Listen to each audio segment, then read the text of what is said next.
The wind howled through Harrow's End, a low, mournful wail that seemed to carry the weight of the town's unspoken fears. It was a place forgotten by time. Its clapboard houses hunched against the cold hills of upstate New York, their windows like eyes that had seen too much. The streets, cracked and weed-choked, lay empty under a sky the color of ash.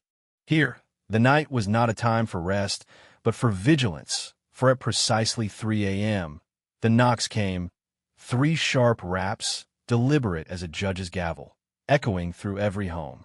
No one knew what waited beyond the door. No one dared to look. Those who were gone, swallowed by the dark, or returned with gazes that held no warmth, their voices trembling with words that made no sense. The townsfolk, all 300 of them, had learned to live with the dread, to bolt their doors and whisper prayers that fell hollow against the weight of the unknown. But tonight, the knocks felt different, hungrier, closer, as if they knew something had changed. Clara Vaughn sat in her living room, the only light coming from a single lamp that cast long, jittery shadows across the walls. At 47, she carried the weariness of a life shaped by loss. Her husband, Daniel, taken 5 years ago by a sickness that struck like a thief.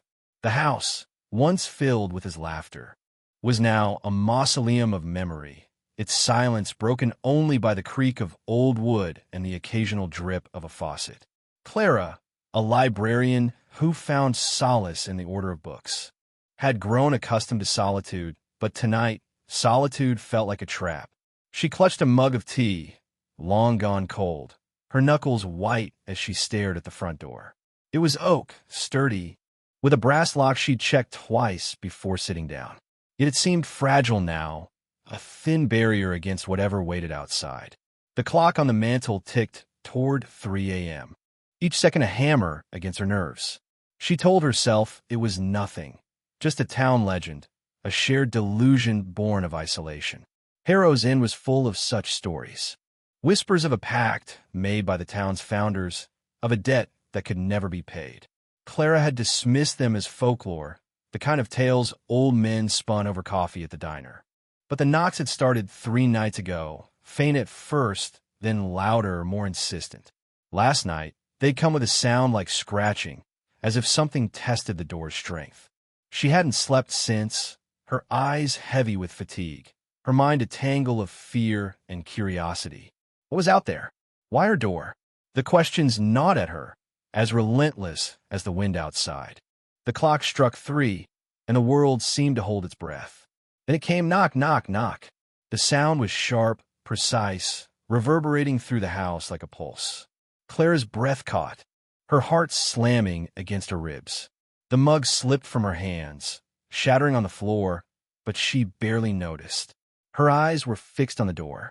On the way, the knob gleamed faintly in the lamplight, as if inviting her to turn it. The air grew heavy, thick with a cold that seeped into her bones. She wanted to move, to check the lock again, but her legs felt anchored, her body betraying her resolve. The knocks came again, knock, knock, knock, slower this time, almost mocking. She thought she heard something else, a faint whisper, like leaves skittering across pavement, but it was gone before she could be sure. Clara forced herself to stand, her knees trembling as she edged toward the door. The floorboards groaned under her weight, each step amplifying the silence that followed the knocks. She stopped a foot from the door, close enough to see the grain of the wood. The faint scratches near the bottom she hadn't noticed before. Her hand hovered over the lock, a reckless impulse urging her to turn it, to see for herself what waited. She'd always been curious, a trait Daniel had loved and teased her for. "You'd chase a mystery to the end of the earth," he'd said once, laughing. Now, that curiosity felt like a curse, a lure drawing her towards something she couldn't comprehend. The whispers came again, clearer now, a low murmur that seemed to come from the other side of the door. "Clara," it said, her name stretched into a hiss that made her skin crawl. She stumbled back, her breath ragged, her mind screaming at her to run, to hide, to do anything but stay here. But where could she go? The knocks were everywhere in Harrow's End, a plague that spared no one. She thought of Old Man Carver, who'd bragged about facing the knocks and was found the next day, his house empty, his truck still idling in the drive.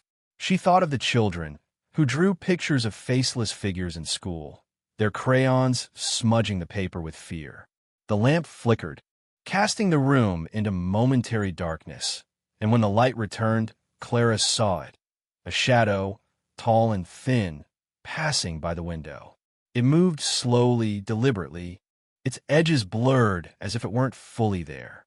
Her scream caught in her throat, reduced to a whimper as she pressed herself against the wall. The knocks came a third time. Knock, knock, knock. Louder now, vibrating through the house, through her. The whisper returned, her name again, and this time it was joined by another sound, a low, guttural hum that made the air feel alive with malice. Clara slid to the floor, her hands over her ears, her eyes squeezed shut, praying for dawn, for silence, for anything but this. Somewhere in town, Tom Hargrove lay awake in a rented room above the diner, his notebook open to a page scrawled with questions. A journalist chasing a story. He'd come to Harrow's End after reading about its vanishings, dismissing the tales as rural superstition. But tonight, as the knocks echoed through his walls, he felt the first stirrings of doubt. Tomorrow, he'd find Clara, the librarian who'd seemed nervous when he'd asked about the town's history. Tomorrow, they'd start unraveling the truth. But tonight, like everyone else in Harrow's End, he could only wait, listening to the knocks and wondering what they wanted. The night stretched on, and the knocks didn't stop. They never did. Chapter 1. The First Knock. Clara Vaughan's house was a relic, its weathered clapboard walls standing defiant against the bitter winds that swept through Harrow's End. The living room, dimly lit by a single lamp, smelled faintly of old books and lavender, a scent Clara clung to as a reminder of better days. She sat on the edge of her armchair, her fingers tracing the worn fabric, her eyes fixed on the oak door across the room. It was 2:58 a.m., and the clock on the mantel ticked with a relentless precision that felt like a countdown. Outside, the night was a void. The streetlights of Harrow's End long since extinguished to save what little the town budget could muster. The silence was oppressive, broken only by the occasional groan of the house settling or the distant howl of wind through the hills. Clara's tea, untouched for an hour, sat cold on the side table, its surface reflecting the lamp's feeble glow. She hadn't slept properly in days, not since the first night she'd heard the knocks, 3 sharp raps, always at 3 a.m., always unanswered. Tonight, her nerves were a live wire, her body taut with the anticipation of what she couldn't ignore. The clock struck 3, and the air seemed to thicken, as if the room itself held its breath. Knock, knock, knock. The sound cut through the silence, precise and deliberate, each rap a challenge. Clara's heart lurched, her breath catching in her throat. The door stood unmoved, its brass lock glinting faintly, but the sound felt closer tonight, as if whatever made it was pressing against the wood. She gripped the arms of the chair, her knuckles widening, her mind racing with the story she dismissed as superstition. Old Man Carver's tales of a pact, whispered in the diner over burnt coffee. The children's drawings, smudged with faceless figures. The way her neighbor, Mrs. Ellis, had stopped meeting her eyes after admitting she'd heard the knocks too. Clara had laughed it off once, a librarian's skepticism rooted in facts and order. But facts felt flimsy now, and order was a lie in a town where the night brought terror. She forced herself to stand, her legs unsteady, and took a step toward the door. The floorboards creaked under her weight, the sound unnaturally loud in the stillness. Her nightgown brushed against her calves, the fabric damp with sweat despite the chill that had settled in the room. The knocks came again. Knock, knock, knock, slower this time, almost patient, as if the thing outside knew she was listening. Clara stopped, her hand hovering inches from the lock. She could feel it, a pull, like a tide dragging her toward the unknown. Her curiosity, once a spark that had led her to devour books and chase mysteries, was now a dangerous thing, urging her to turn the knob, to see for herself what waited. She thought of Daniel. his voice teasing her about her relentless need to know. "You'll get yourself in trouble one day," he'd said, his smile warm. Trouble had found her now, and Daniel was gone. The air grew colder, the lamp flickering as if struggling to stay alive. Clara's breath came in shallow gasps, clouding faintly in front of her. She glanced at the window, its curtains drawn tight. But a sliver of moonlight slipped through, casting a pale line across the floor. Something moved outside, a shadow, tall and thin, its edges blurred like ink bleeding into water. It passed slowly, deliberately, and Clara's scream, lodged in her throat, reduced to a whimper. She stumbled back, her hip brushing against the side table, sending the teacup crashing to the floor. The porcelain shattered, the sound swallowed by the third set of knocks. Knock, knock, knock. Louder now, vibrating through the walls, through her bones. The whisper came then, faint but unmistakable. Her name stretched into a hiss. Clara. It was not human, not entirely, a sound that seemed to come from everywhere and nowhere, curling around her like smoke.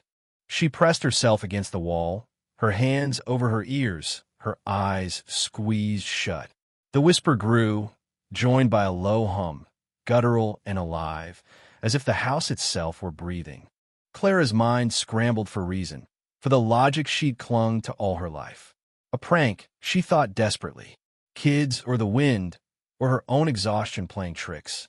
But the scratches on the door, faint but real, told a different story.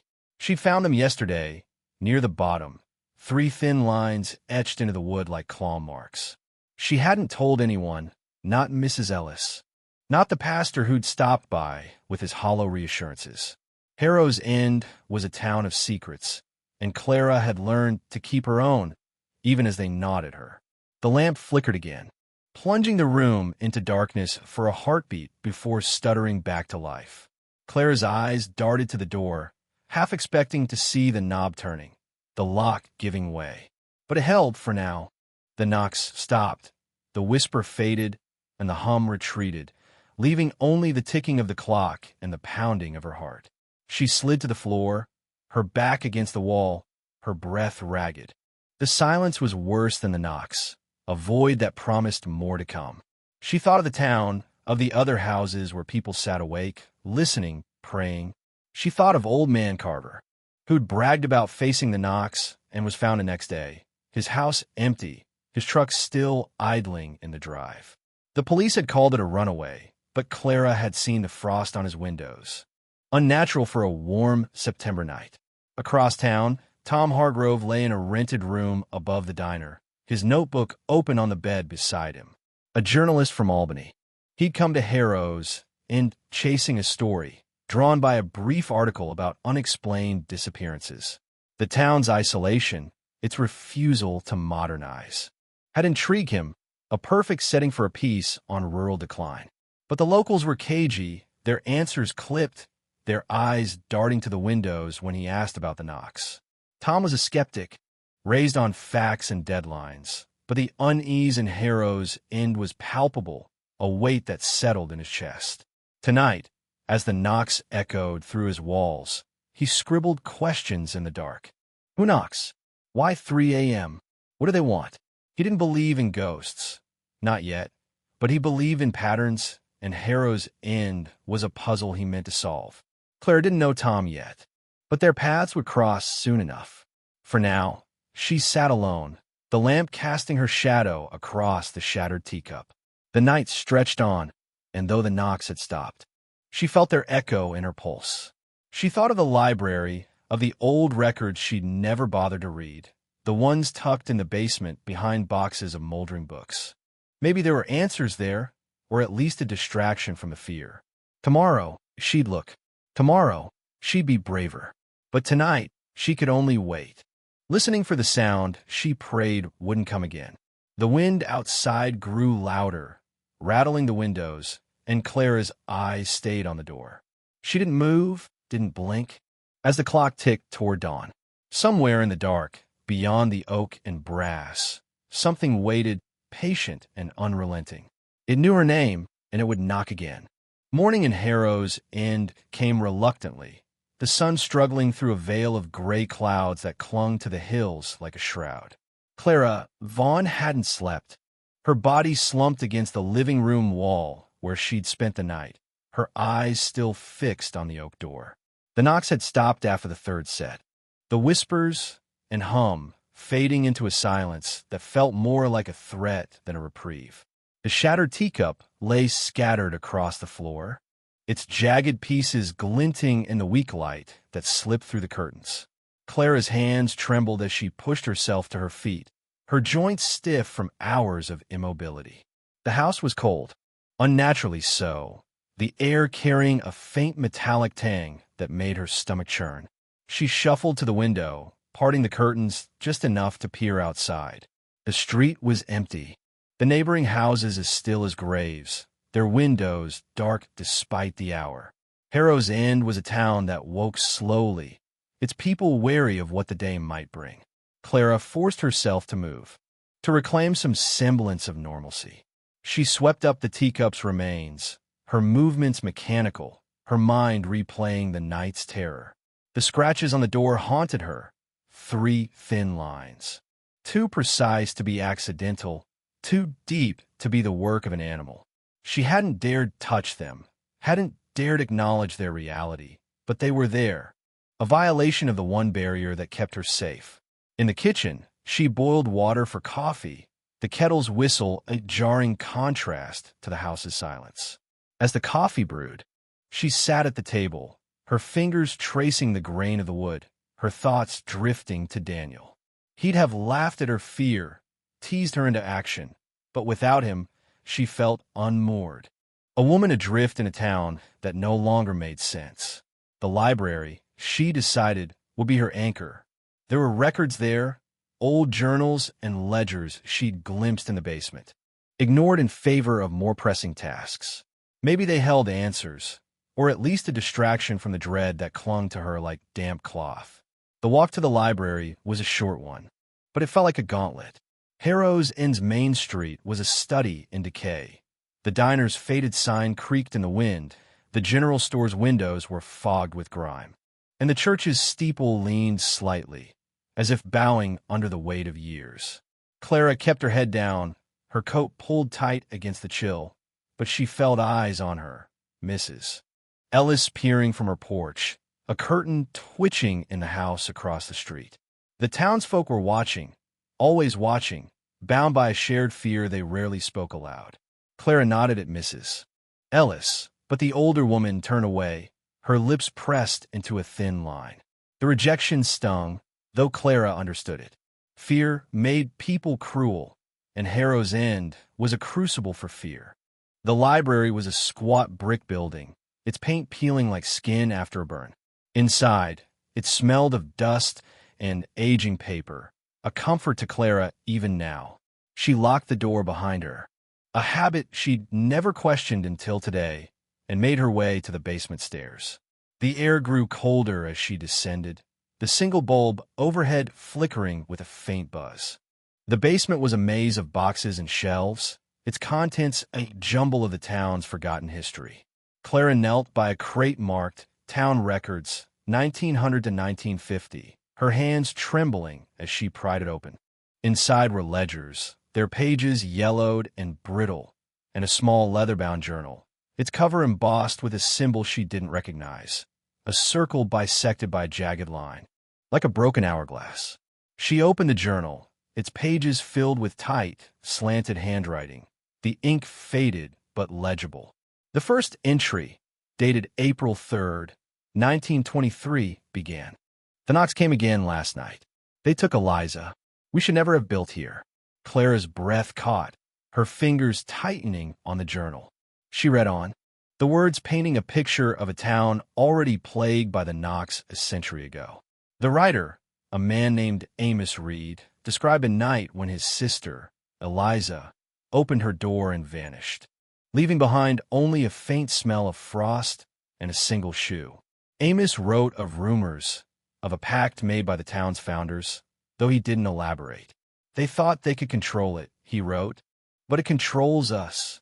Clara's heart pounded as she turned the pages, each entry more desperate, detailing disappearances, strange shadows, and a growing sense of dread.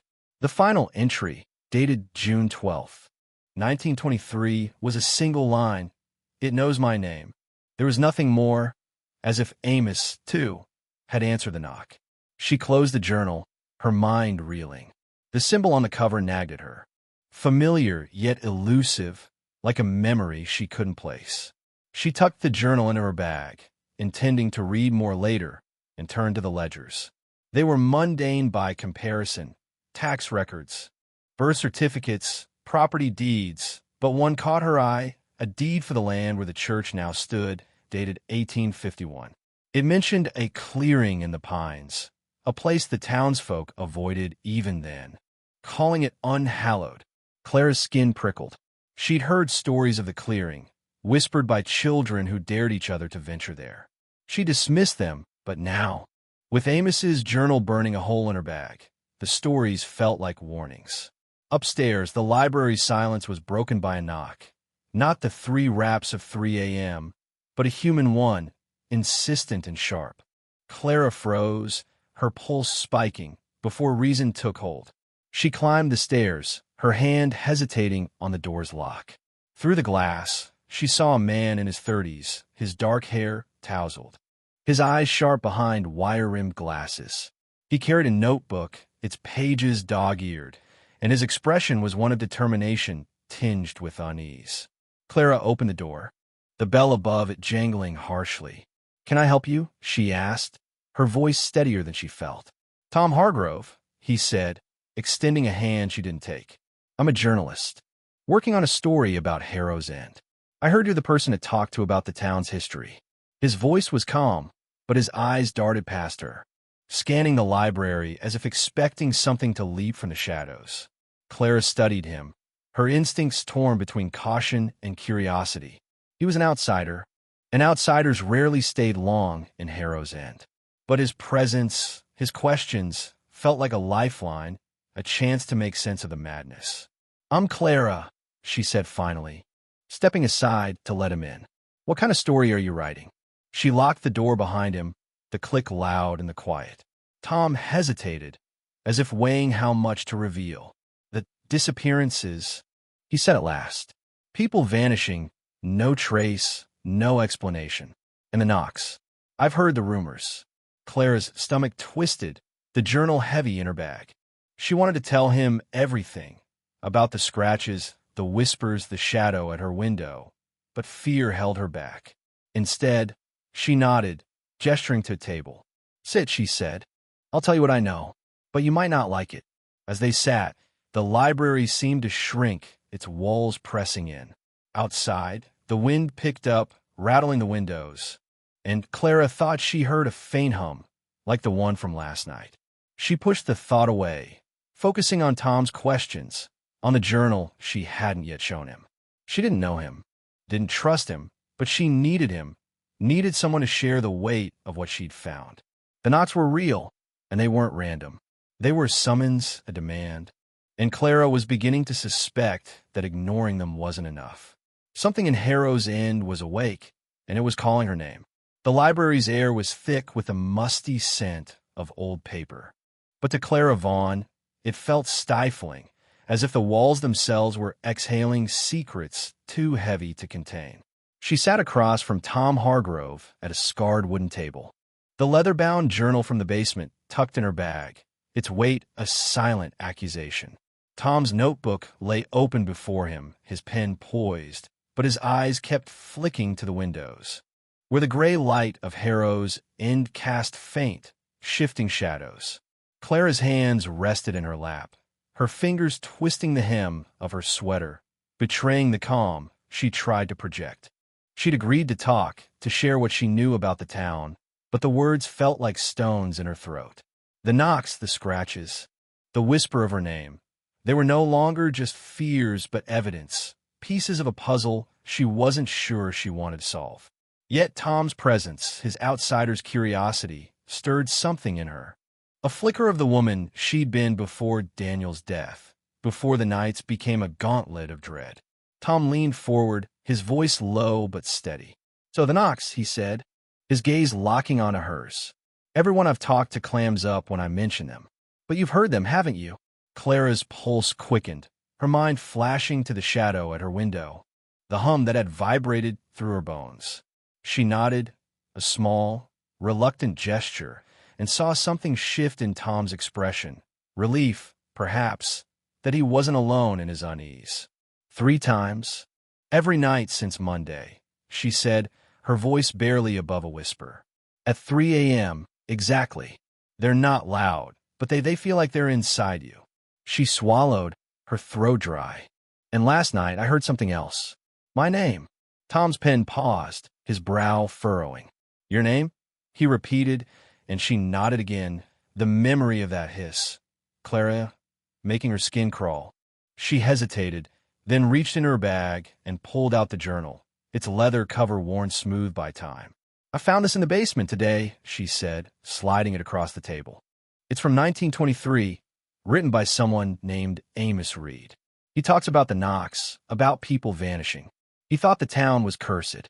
Tom's eyes lit with interest, and he opened the journal, his fingers careful as he turned the brittle pages. Clara watched him, her stomach knotting. Sharing the journal felt like a betrayal, as if she were handing over a piece of herself to a stranger.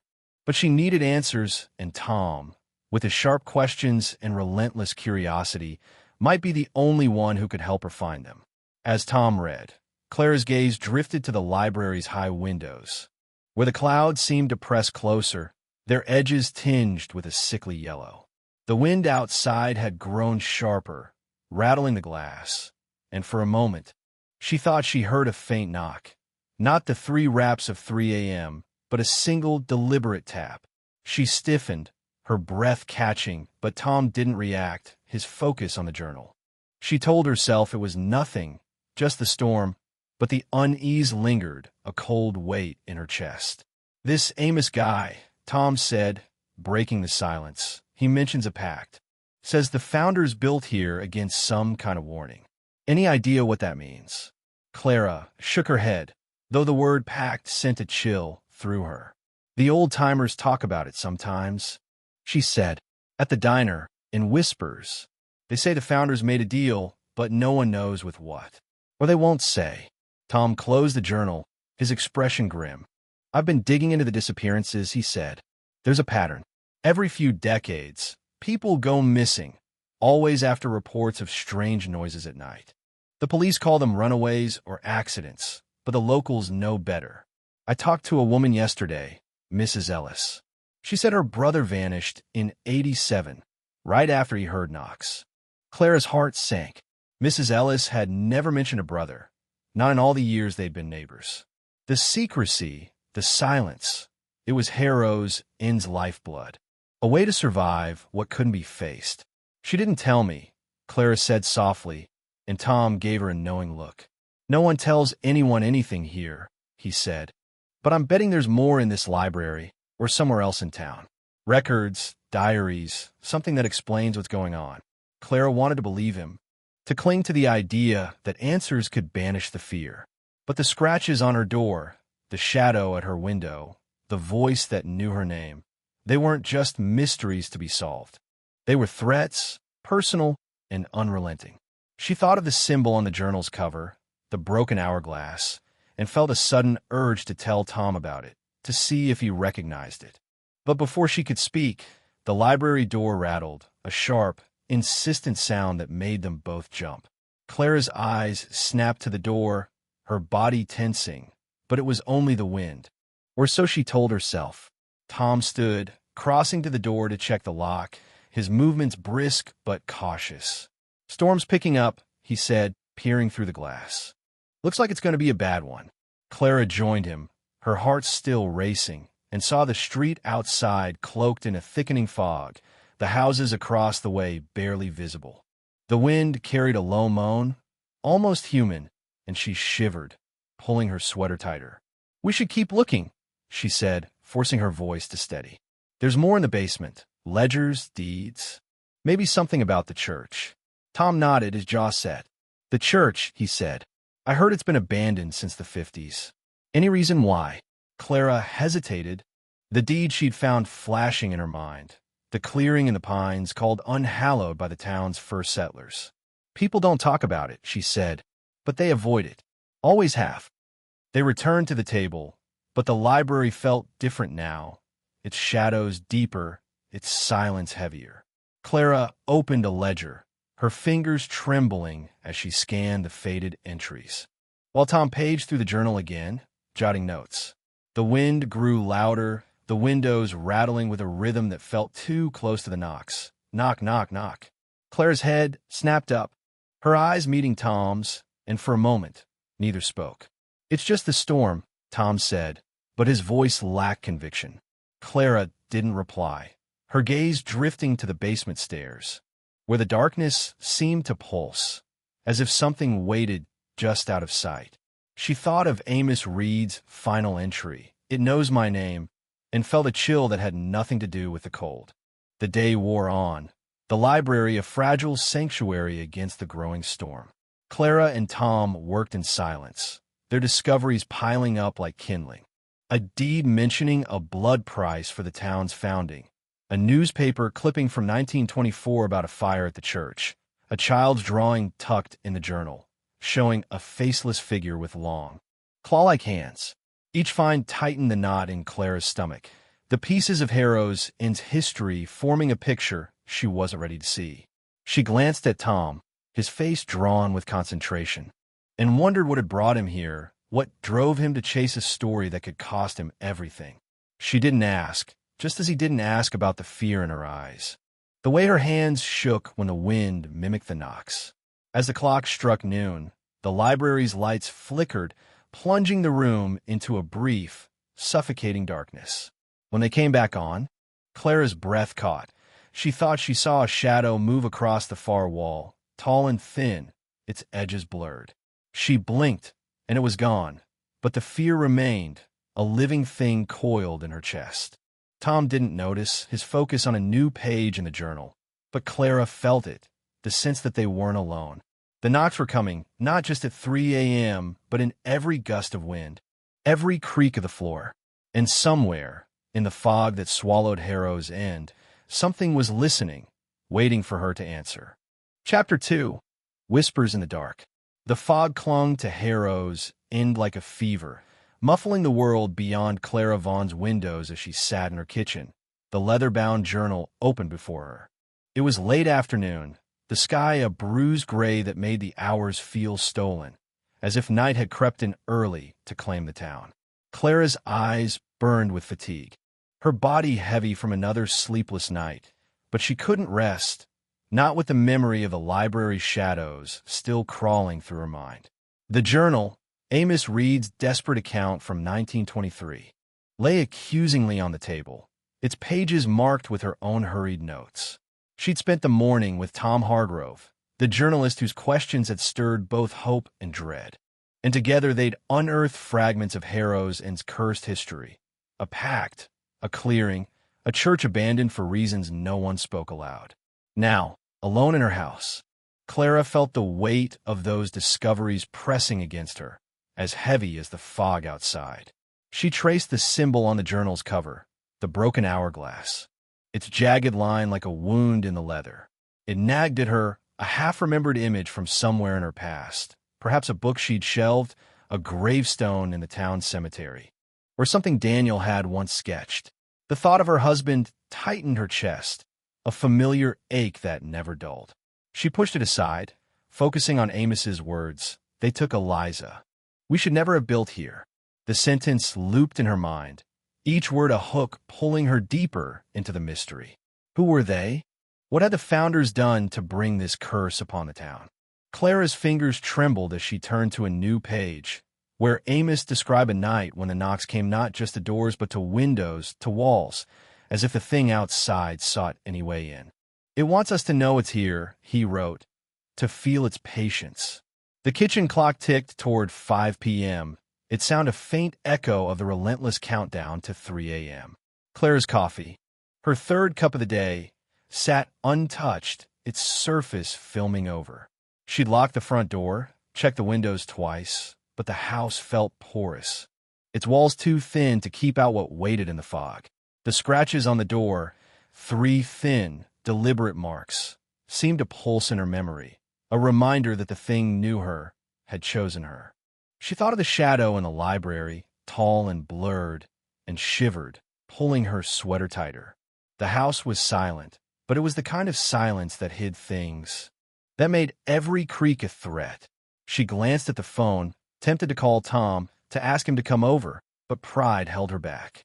He was a stranger, after all, and Harrow's End had taught her to guard her fears.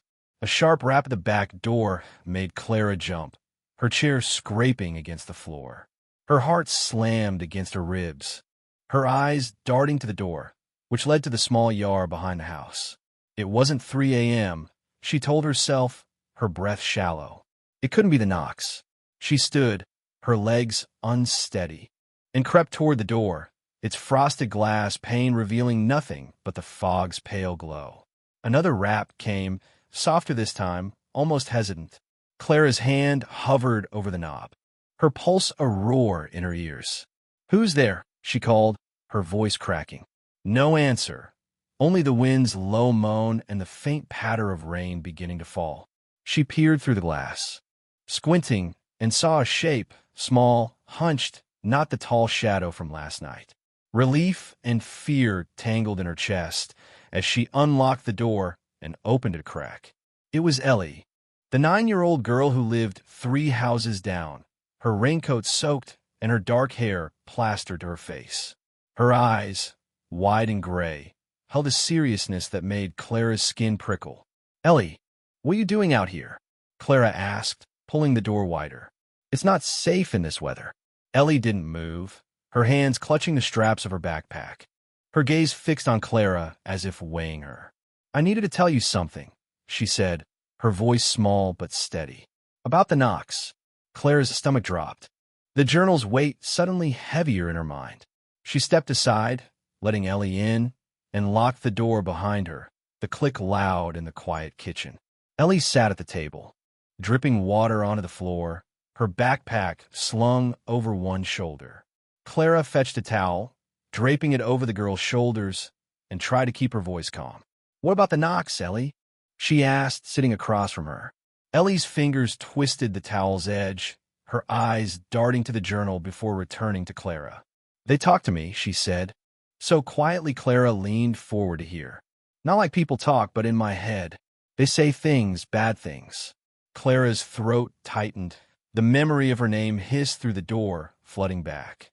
"What kind of things?" she asked, dreading the answer. Ellie's lips pressed into a thin line, as if the words were a secret she wasn't sure she should share. "They say they're hungry," she whispered, "and they say you're next." Clara's breath stopped, the room tilting around her. She gripped the table, her nails digging into the wood, as Ellie's words sank in. "Hungry. Next." The kitchen felt smaller, the walls closer, the fog outside, a living thing pressing against the windows. "Ellie, how do you know this?" Clara asked, her voice barely audible. Ellie's eyes flicked to the journal again, then back to Clara. "I see them sometimes," she said. "Not with my eyes, but in my dreams. They're tall, and they don't have faces, but they know me. They know everyone." Clara's mind raced, images of the children's drawings, faceless figures with claw-like hands, merging with Amos's frantic entries. She wanted to dismiss it, to tell Ellie it was just a nightmare, but the girl's certainty, her unflinching gaze, made doubt impossible. Before Clara could respond, the phone rang, its shrill tone slicing through the tension. She flinched, her hand flying to her chest, and Ellie's eyes widened, as if the sound were a warning. Clara stood, her legs unsteady, and picked up the receiver, her voice tight. "Hello." It was Tom, his tone urgent. "Clara, I found something," he said, the crackle of the line underscoring his words. "In the town hall archives. A record from 1851 about the church's construction. It mentions a ritual, something about sealing the gate. Can you meet me tonight? We need to talk." Clara glanced at Ellie, who was watching her with those 2 old eyes, and felt a chill that had nothing to do with the rain. "Yes," she said. "Come to my house. And Tom, be careful." She hung up, her hand lingering on the phone, as if it could anchor her to a world that made sense. Ellie stood, slinging her backpack over her shoulder. "I have to go," she said, her voice flat. "Mom will worry." Clara wanted to stop her, to ask more, but the girl was already at the door, her small hand on the knob. "Ellie, wait," Clara said, crossing the room. "If you hear the knocks, don't answer. Promise me." Ellie looked back, her expression unreadable. "They don't want me," she said. "Not yet." She slipped out into the fog, the door closing softly behind her, leaving Clara alone with the journal and the echo of her words. The rain grew heavier, drumming against the roof, and Clara sat back at the table, her hands shaking as she opened the journal. She needed to know more to understand what Ellie meant, what Tom had found. The knocks were no longer just a mystery. They were a threat, personal and precise, and Clara was running out of time to face them. The rain battered Clara Vaughn's house, a relentless assault that turned the fog outside into a shifting, silvered veil. She stood at the kitchen sink, staring through the window at the blurred outline of her backyard, where Ellie's small figure had vanished into the haze minutes ago. The girl's words, "They say you're next," looped in Clara's mind, each repetition tightening the knot of fear in her chest.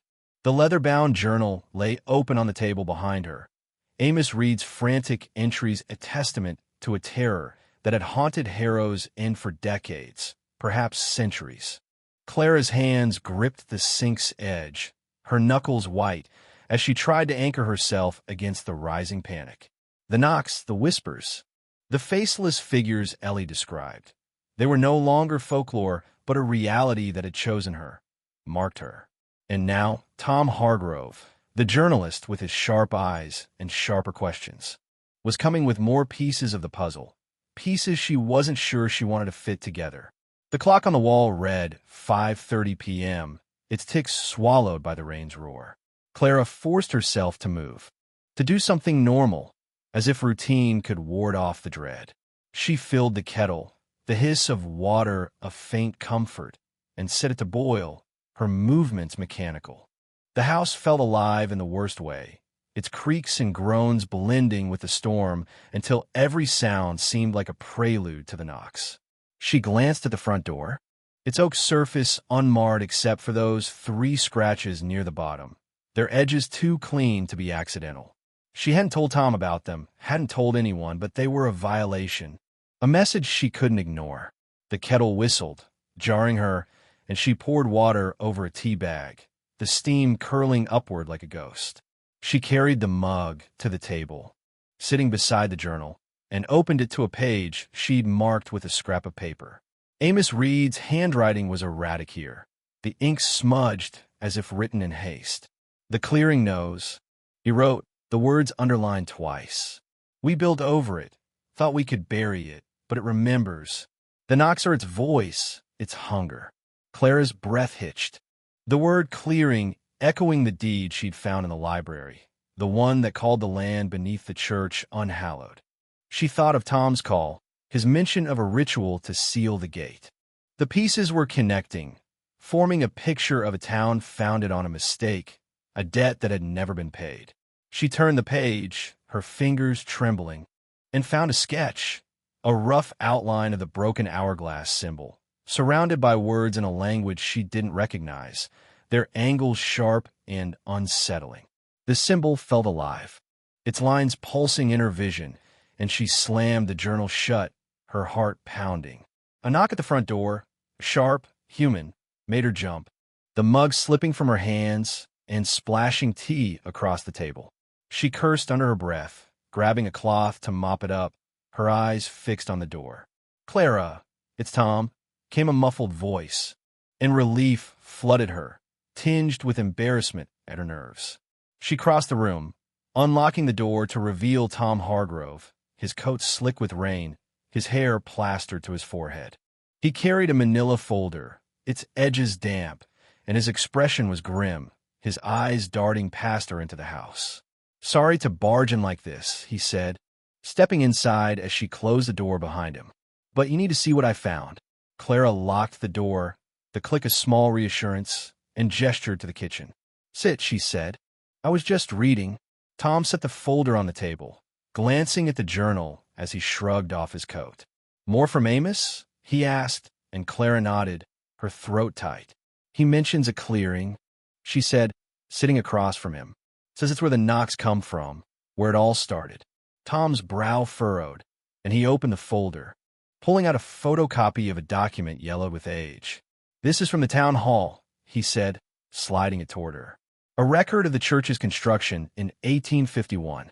It says they built it on a clearing in the pines, against the advice of the locals, some old Dutch settlers who called the place Vervloekt, cursed. The founders ignored them. But there's a note about a ritual, something they did to seal the gate. No details, just that it required blood. Clara's stomach churned, the word blood conjuring images of the scratches. The faceless figures in Ellie's dreams. She scanned the document, its formal script a stark contrast to the horror it implied. A gate to what? She asked, her voice barely audible. Tom shook his head, his jaw tight. I don't know, but there's more. I found a letter, tucked in the same file, from a pastor in 1852. He says the knocks started a year after the church was built, and the congregation was terrified. He wanted to burn the church down, but the town council stopped him. After that, he disappeared. Clara's eyes met Tom's, the weight of his words settling between them. The church, the clearing, the knocks, they were linked, a chain stretching back to the town's founding, and she and Tom were caught in its links. The rain grew louder, a sheet of sound that made the house feel like a ship adrift in a storm. Clara thought of Ellie, her small voice saying, "They're hungry," and felt a chill that had nothing to do with the damp. "There's something else," she said, her voice trembling. "A girl came by today, Ellie from down the street. She says the knocks talk to her, in her dreams. She says they're hungry, and they want me." Tom's eyes widened, his pen pausing over his notebook. "Jesus," he muttered, then caught himself. "Saw the—" What else did she say? Clara hesitated, the memory of Ellie's gray, unblinking eyes unnerving her. She said they're tall, faceless, and they know everyone. She said I'm next.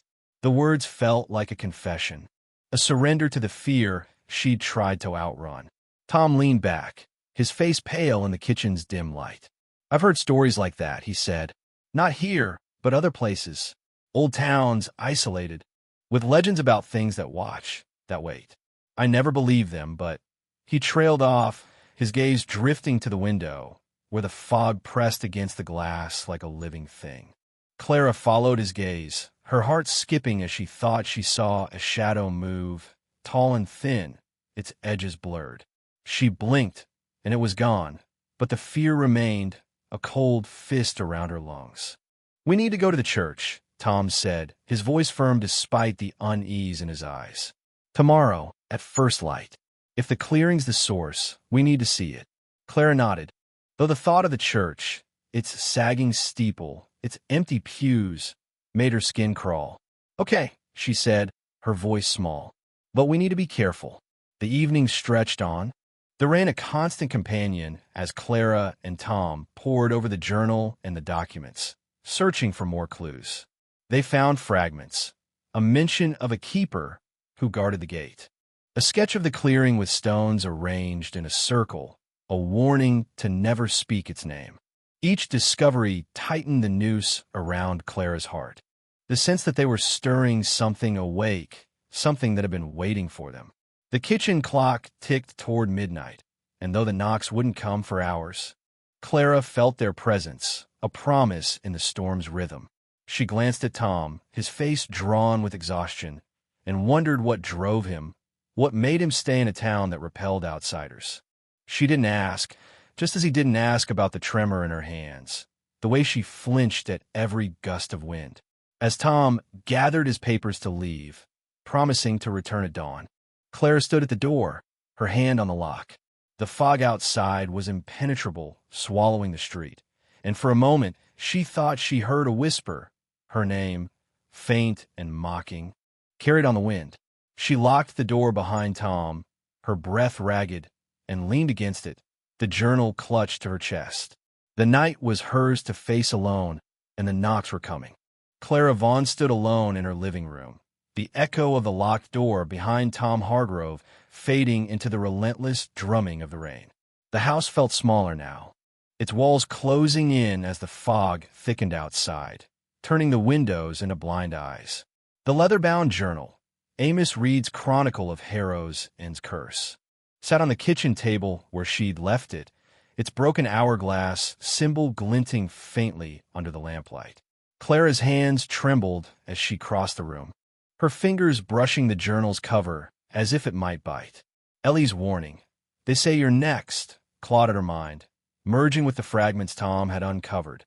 A ritual, a gate, a clearing that remembered. The knots were no longer a mystery to be solved, but a summons, and Clara felt their pull, a tide dragging her towards something she couldn't name. The clock on the mantel read 12:15 a.m., each tick a step closer to 3 a.m., when the thing outside would rap on her door, whispering her name. She sank into the armchair, the same one where she'd sat last night, paralyzed by the first knocks.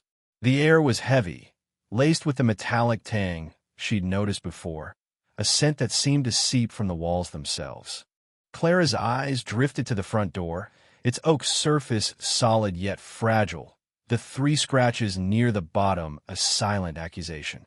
She hadn't shown them to Tom, hadn't spoken of the shadow at her window or the hum that had vibrated through her bones. Sharing the journal had been hard enough, a crack in the armor she'd built since Daniel's death. But Tom's determination, his refusal to dismiss the town's horrors, had kindled something in her. A spark of defiance, a need to fight back. She picked up the journal, opening it to a page she'd skimmed earlier, where Amos described a night when the knocks came to every house in Harrow's End, a chorus of dread that drove one man to open his door. He screamed until dawn, Amos wrote, but no one helped. We knew better. Clara's stomach twisted, the image too vivid, too close to her own fear. She thought of Ellie, the girl's gray eyes holding a wisdom no child should possess. "They're hungry," Ellie had said, and Clara felt it now, a hunger in the air, patient and predatory. She forced herself to read on, Amos's words painting a town unraveling under the weight of its secret. He mentioned the clearing again, calling it the heart of it all, a place where the ground felt wrong, where the air was thick with voices no one could understand. Clara's mind flashed to the deed Tom had shown her, the one that called the church's land unhallowed. The church, abandoned since the 1950s, loomed in her thoughts, its sagging steeple a marker of something the town had tried to forget. Tomorrow, she and Tom would go there to the clearing, to face whatever waited. The thought made her skin crawl, but hiding was no longer an option. The rain slowed to a drizzle, the silence it left behind worse than its roar. Clara stood, needing to move, to shake off the dread that clung to her like damp cloth. She checked the locks, front door, back door, windows, her hands shaking as she tested each one. The house was secure, or as secure as it could be against something that didn't need doors. She paused by the front door, her fingers hovering over the scratches, their edges sharp under her touch. They were deeper than she'd realized, as if carved with a blade, and for a moment, she thought she felt a faint vibration, a pulse in the wood. She jerked her hand back, her breath ragged, and backed away, her eyes fixed on the door as if it might spring open. The lamp flickered, casting jagged shadows across the room. And Clara's heart skipped. She could have sworn she saw a shape in the corner, tall and thin, its edges blurred. She blinked, and it was gone, but the fear remained, a living thing coiled in her gut. She returned to the kitchen, grabbing a flashlight from a drawer, its weight a small comfort. The journal lay open, and she forced herself to sit, to keep reading, to arm herself with whatever Amos could tell her. His entries grew more frantic, detailing a town meeting where the elders argued about the knocks, some calling for a new ritual, others insisting silence was their only defense. "They think ignoring it will make it sleep," Amos wrote, "but it's awake, and it knows our fear." Clara's eyes stung, her vision blurring as fatigue and terror battled within her. She thought of Tom's folder, the letter from the pastor who'd wanted to burn the church, who'd vanished after defying the town council. She thought of Ellie's dreams, the faceless figures that knew her name. The pieces were there, scattered, but connecting, and Clara felt the weight of her role in it. The sense that she'd been chosen, not randomly, but deliberately. A low hum broke the silence, faint but unmistakable, the same guttural sound she'd heard last night. It came from everywhere and nowhere, vibrating through the floor, the walls, her bones. Clara froze, the flashlight slipping from her hand and clattering to the table. The hum grew, joined by a whisper, her name, stretched into a hiss. Clara. It was closer now, not from the door but inside, as if the house itself were speaking. Her breath came in shallow gasps, her eyes darting to the corners, the shadows, the places where light didn't reach. The lamp flickered again, plunging the room into darkness for a heartbeat before stuttering back to life. Clara's scream caught in her throat, reduced to a whimper as she grabbed the flashlight and flicked it on, its beams slicing through the gloom. She swept it across the room, half expecting to see the faceless figure Ellie described. But there was nothing, just the familiar furniture, the journal, the door with its scratches. The hum stopped, the whisper fading. But Clara's heart pounded, her body trembling with adrenaline. She clutched the flashlight like a weapon, her other hand gripping the journal, as if its words could protect her. The clock read 1:47 a.m., too close to 3 a.m., too close to the knocks. She thought of calling Tom, of running to Mrs. Ellis's house, but the fog outside was a wall, and Harrow's Inn was no place for refuge. She was alone, as she'd been since Daniel's death, and the realization brought a strange clarity. If the thing wanted her, it would come whether she opened the door or not. But Clara wasn't ready to surrender. She opened the journal again, her hand steadier now, and read Amos's final entry, the one that had chilled her in the library. It knows my name. Below it, in smaller script, was a line she hadn't noticed before. The keeper must choose, or we all pay. The word keeper stopped her, its weight sinking into her like a stone. The deed had mentioned a keeper, someone who guarded the gate, and now Amos's journal echoed it. Clara's mind raced, piecing together the fragments, the clearing, the ritual, the blood price. Was she the keeper, chosen by the thing that knocked? Or was it someone else, someone who'd failed, leaving the town to its fate? She didn't know, but the word felt like a key, a clue to why the Knox had chosen her door, her name. She closed the journal, slipping it into her bag, and stood, the flashlight beamed steady in her hand. She'd go to the church with Tom at dawn, to the clearing, to find the gate and the keeper, to face whatever hunger waited there. Fear still gripped her, but it was laced with resolve, a fire kindled by the need to understand, to survive. The clock ticked toward 2 a.m., the house settling into a tense quiet.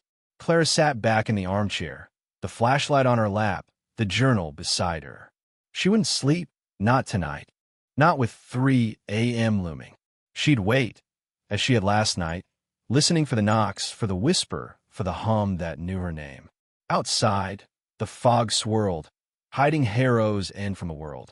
And somewhere in its depths, something waited, patient and unrelenting, for Clara to answer. Chapter 3. The door creaks. The dawn broke over Harrow's End with a grudging light, the fog thinning to a ghostly mist that clung to the town's sagging rooftops. Clara Vaughn stood at her front door, her coat buttoned against the damp chill, her bag slung over her shoulder with Amos Reed's journal inside. She hadn't slept, the night's vigil marked by the dreaded 3 a.m. knocks, 3 sharp raps, followed by the now familiar whisper of her name and a hum that seemed to pulse through the house's bones. The scratches on the door, those 3 thin gashes, stared back at her as she checked the lock one last time, their presence a reminder that safety was an illusion in Harrow's End.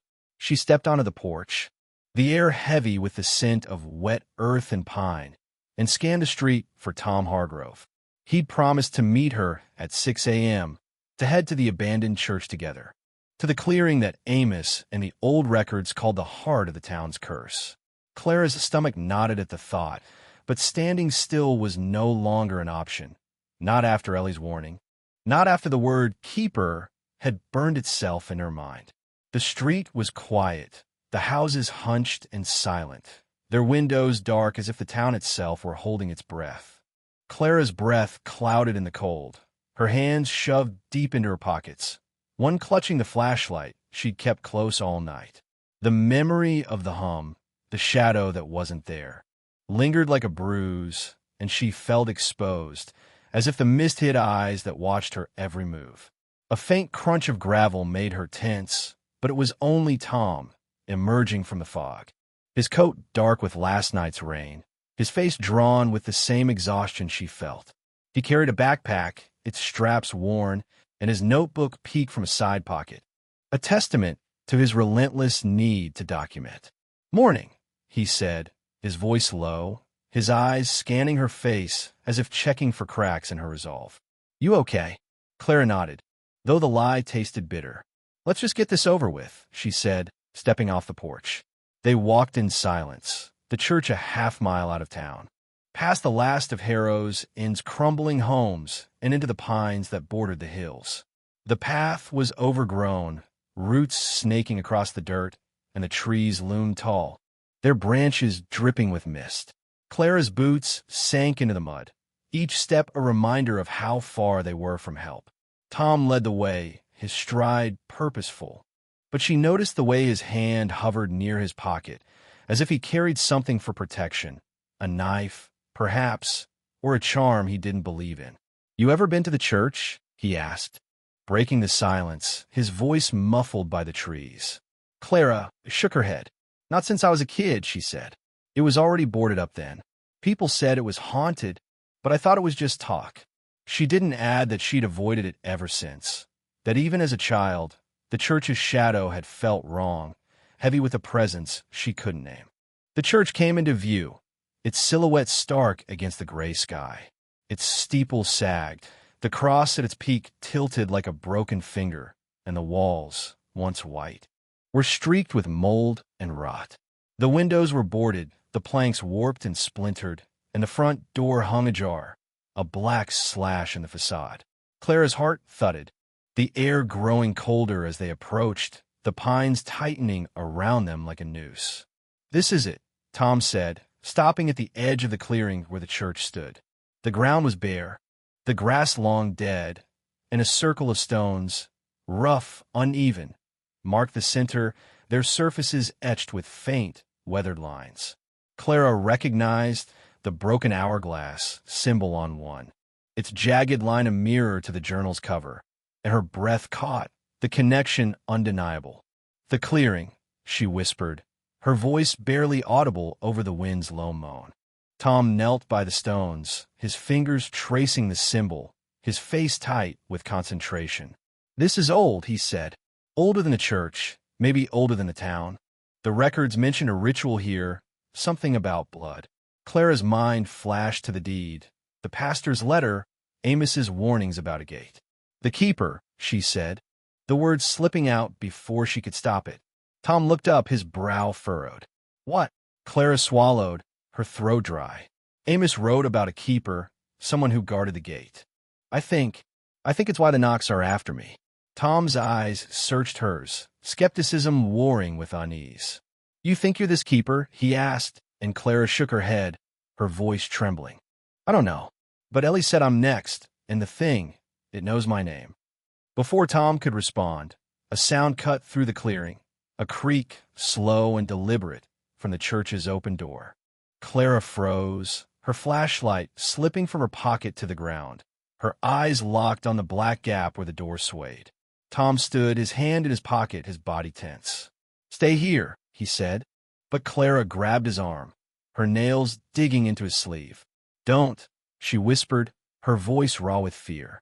The creak came again, louder, and the air grew heavy, the mist coiling around the church like fingers.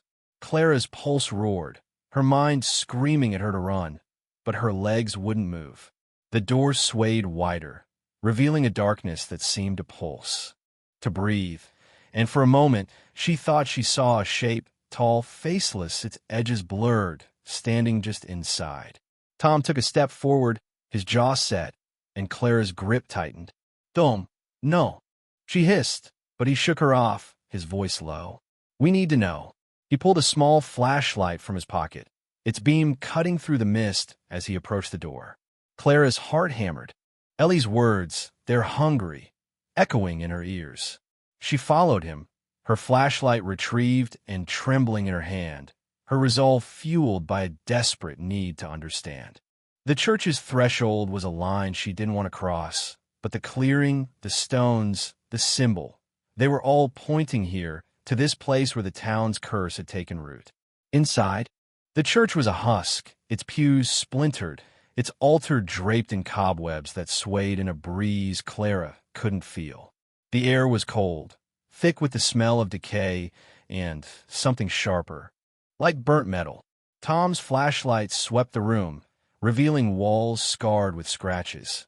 Not 3, but dozens, crisscrossing the wood like a madman's script. Clara's beam caught something on the floor. A trapdoor, its edges warped, a rusted padlock hanging loose. "Look," she said, her voice shaking, and Tom knelt beside it, his fingers brushing the lock. "This wasn't in the records," he said, his tone grim. "But I bet this leads to the gate." Clara's stomach lurched, the word gate conjuring images of the faceless thing, the hunger Ellie described. "We shouldn't," she said, but Tom was already prying at the lock, his movements urgent, as if driven by something beyond curiosity. The padlock snapped open with a sound like a bone breaking, and the trapdoor creaked upward, revealing a black void that seemed to swallow the light. A gust of cold air rushed out, carrying a faint hum, the same guttural pulse Clara had heard in her house.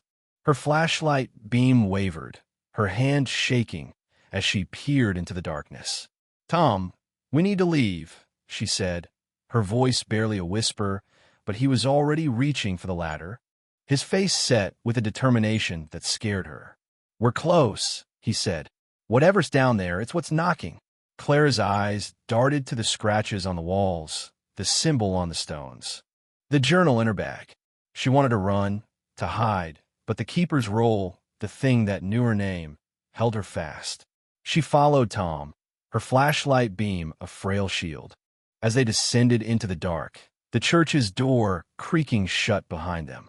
The ladder into the church's basement was a rusted skeleton, its iron rungs slick with damp and biting cold against Clara Vaughn's palms. Each step down felt like a descent into something alive, the air thickening with a chill that seeped into her bones and a faint metallic tang that coated her tongue. Her flashlight beam danced across the rough stone walls, revealing more scratches, jagged, overlapping lines that seemed to writhe in the flickering light, as if the walls themselves were trying to speak. Tom Hargrove was ahead of her, his own flashlight cutting a steady path, but his shoulders were tense, his breathing sharp in the confined space.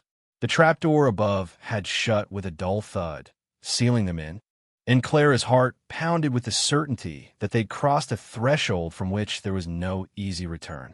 The hum she'd heard in her house, that guttural pulse, was louder here, vibrating through the stone, through her, as if the earth itself were alive with malice. The ladder ended in a narrow tunnel, its ceiling low enough to force Clara to stoop, its walls glistening with moisture that smelled of decay.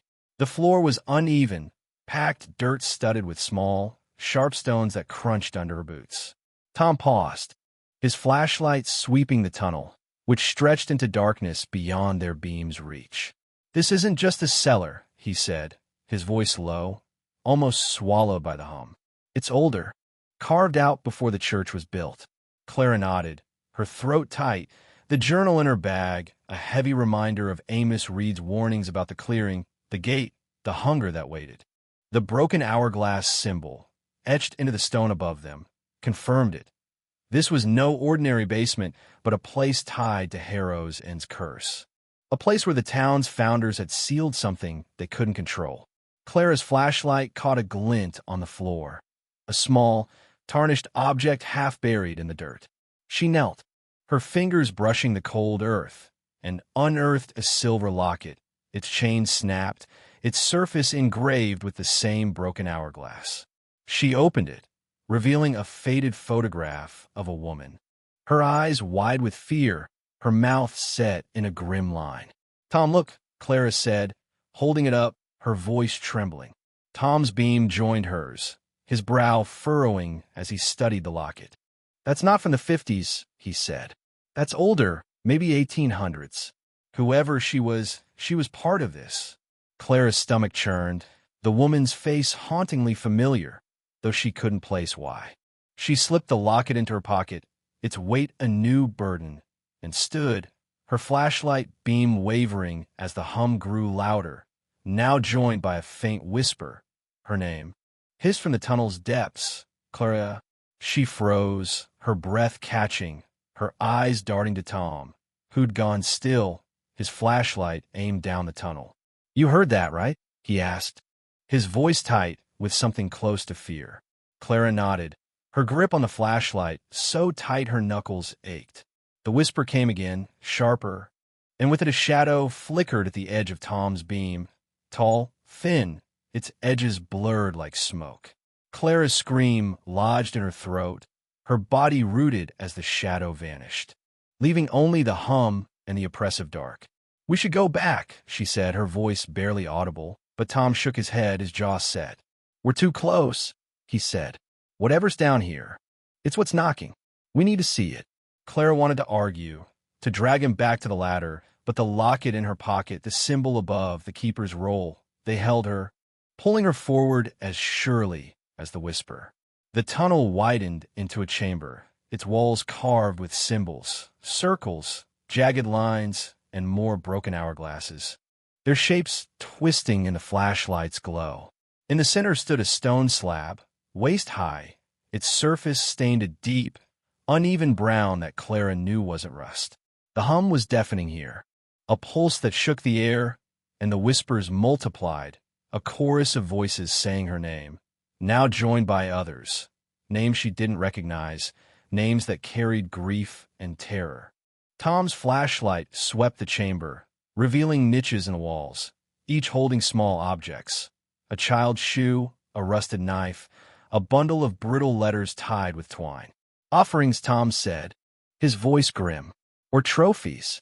Clara's skin crawled, the locket burning against her hip, and she stepped toward the slab, drawn by a force she couldn't resist. The slab was etched with a broken hourglass, its lines deep and precise, and around it were smaller symbols, some smeared with the same brown stain. Clara's flashlight trembled, her beam catching faint scratches on the slab's edge, claw marks like those on her door, but older, worn smooth by time. "This is the gate," she whispered, the word keeper echoing in her mind. Tom joined her, his flashlight illuminating a crack in the slab, a thin, dark line that seemed to pulse with the hum. "The ritual," he said, his voice urgent. "The records said it sealed the gate, but it's not sealed anymore. Look." He pointed to the crack, where the stone was splintered, as if something had forced its way through. Clara's heart sank, the realization hitting her like a blow. The knocks, the disappearances, the hunger Ellie described, they were all because the gate was open and something was free. The whispers grew louder, a cacophony of voices now screaming her name, and the shadow appeared again, not at the edge of the light but on the slab, its faceless form towering, its limbs too long, too thin. Clara stumbled back, her flashlight dropping, its beam spinning wildly across the chamber. Tom grabbed her arm, pulling her toward the tunnel, but the hum surged, a wave of sound that knocked them to their knees. The shadow moved, not walking but gliding, its edges fraying into the dark, and Clara felt it, a hunger, vast and ancient, reaching for her, knowing her. "Clara, run!" Tom shouted, scrambling to his feet, but her body wouldn't obey, her eyes locked on the shadow as it whispered her name, its voice a blade in her mind. She crawled toward her flashlight, her fingers closing around it as Tom yanked her up, his strength dragging her back to the tunnel. The shadow didn't follow, but its presence lingered, a weight in the air, a promise of return. They stumbled through the tunnel, the hum chasing them, the whispers fading but never stopping. The ladder was a blur, their hands slipping on the rungs. And when they burst through the trapdoor into the church, the silence was jarring, the scratches on the walls a mute warning. Clara collapsed against a pew, her breath ragged. The locket in her pocket, a searing reminder of what they'd found. Tom leaned against the altar, his face pale, his flashlight still clutched like a weapon. "That was it," he said, his voice shaking. "The thing that knocks." Clara nodded, her mind reeling. The chamber's images burned into her. The slab, the crack, the shadow. "The gate's open," she said, her voice hoarse. "And it knows me." Tom met her gaze, his skepticism gone, replaced by a grim determination. "Then we need to close it," he said. "Whatever it takes." Clara didn't respond, her hand closing around the locket, the woman's terrified face flashing in her mind. The church felt alive around them, its shadows too deep, its silence too heavy. Outside, the mist swirled, hiding Harrow's End, and Clara knew the knocks would come again, louder, hungrier, until she answered, or became the keeper she was meant to be. They left the church, the door creaking shut behind them, the clearing stones glinting in the weak light. Clara's legs trembled, but she kept pace with Tom, the journal and locket her only anchors. The town lay ahead, its secrets no longer buried but awake, and Clara felt the weight of her role, the hunger that waited for her. The knocks were coming, and she was running out of time to choose. The mist clung to Clara Vaughn and Tom Hargrove as they stumbled out of the abandoned church, the pines swallowing the clearing behind them like a secret best left buried. Clara's breath came in sharp gasps, her flashlight clutched tightly, its beam jittering across the muddy path back to Harrow's End. The locket in her pocket burned against her hip, its broken hourglass symbol a twin to the one etched into the stone slab below the church. The gate, cracked and pulsing with a hunger that had nearly consumed them. Tom's face was ashen, his coat streaked with dirt from their frantic climb out of the tunnel, but his eyes held a fire, a mix of fear and resolve that mirrored Clara's own. The shadow they'd seen, faceless and towering, lingered her mind, its whisper, Clara, a wound that wouldn't close. The hum, the scratches, the offerings in the chamber, they were proof that the knocks at 3 a.m. were no legend but a summons. And Clara was its target. They walked quickly, the town's sagging rooftops emerging from the mist like ghosts. Clara's legs ached, her body screaming for rest, but her mind was a storm. Piecing together the fragments, Amos Reed's journal, Ellie's warnings, the pastor's letter, the ritual to seal the gate. The word keeper haunted her, its weight heavier with every step. Was she chosen, as Ellie's words implied, to guard the gate, or to open it? The locket's photograph, the woman's terrified eyes, felt like a warning, a mirror to Clara's own fear. She glanced at Tom, his jaw set, his notebook tucked into his backpack, and wondered what drove him to face this horror when he could leave Harrow's End behind. "What now?" she asked, her voice hoarse. "The town's edge, just ahead." Tom didn't slow, his boots crunching on gravel. "We need more," he said, his tone clipped. "The journal, the records, they're not enough. We know the gate's open, but not how to close it. There's got to be something else, someone who knows." Clara's stomach twisted, the memory of Ellie's gray eyes flashing in her mind. "Ellie," she said, "the girl who came to my house. She said the knocks talked to her, that they're hungry. She might know more." Tom nodded, his expression grim. "Then we find her, and we need to talk to others, anyone who's heard the knocks and didn't open the door. Survivors." Clara shivered, the word survivors carrying a weight she hadn't considered. Harrow's End was a town of survivors, but at what cost? They reached Clara's street, the houses silent under the mist's pall. Her front door loomed ahead, its scratches a stark reminder of the night's terror. She hesitated, her hand on the gate, the thought of entering alone unbearable. "Come in," she said to Tom, her voice steadier than she felt. "We can look through the journal again, plan what to ask Ellie." Tom nodded, following her inside, the door's lock clicking shut behind them. The house was cold, the air heavy with that metallic tang, and Clara's eyes darted to the corners, half expecting the shadow to be waiting. She set her bag on the kitchen table, the journal and locket spilling out, and lit a lamp. Its glow frail against the gloom. Tom dropped his backpack, pulling out his notebook and the photocopied records, his hands steady despite the tremor in his voice. "Let's start with the ritual," he said. "The blood price. It's mentioned in the deed and the pastor's letter. If we can figure out what they did in 1851, maybe we can do it again." Clara opened the journal, her fingers tracing Amos's frantic script, but her mind was elsewhere, replaying the chamber's horrors, the stained slab, the claw marks, the shadow's hunger. She thought of the locket's photograph, the woman who'd worn it, and felt a connection she couldn't explain, as if the woman's fear had reached across time. "The keeper," she said, the words slipping out. "Amos wrote that the keeper must choose, or we all pay. I think it's me."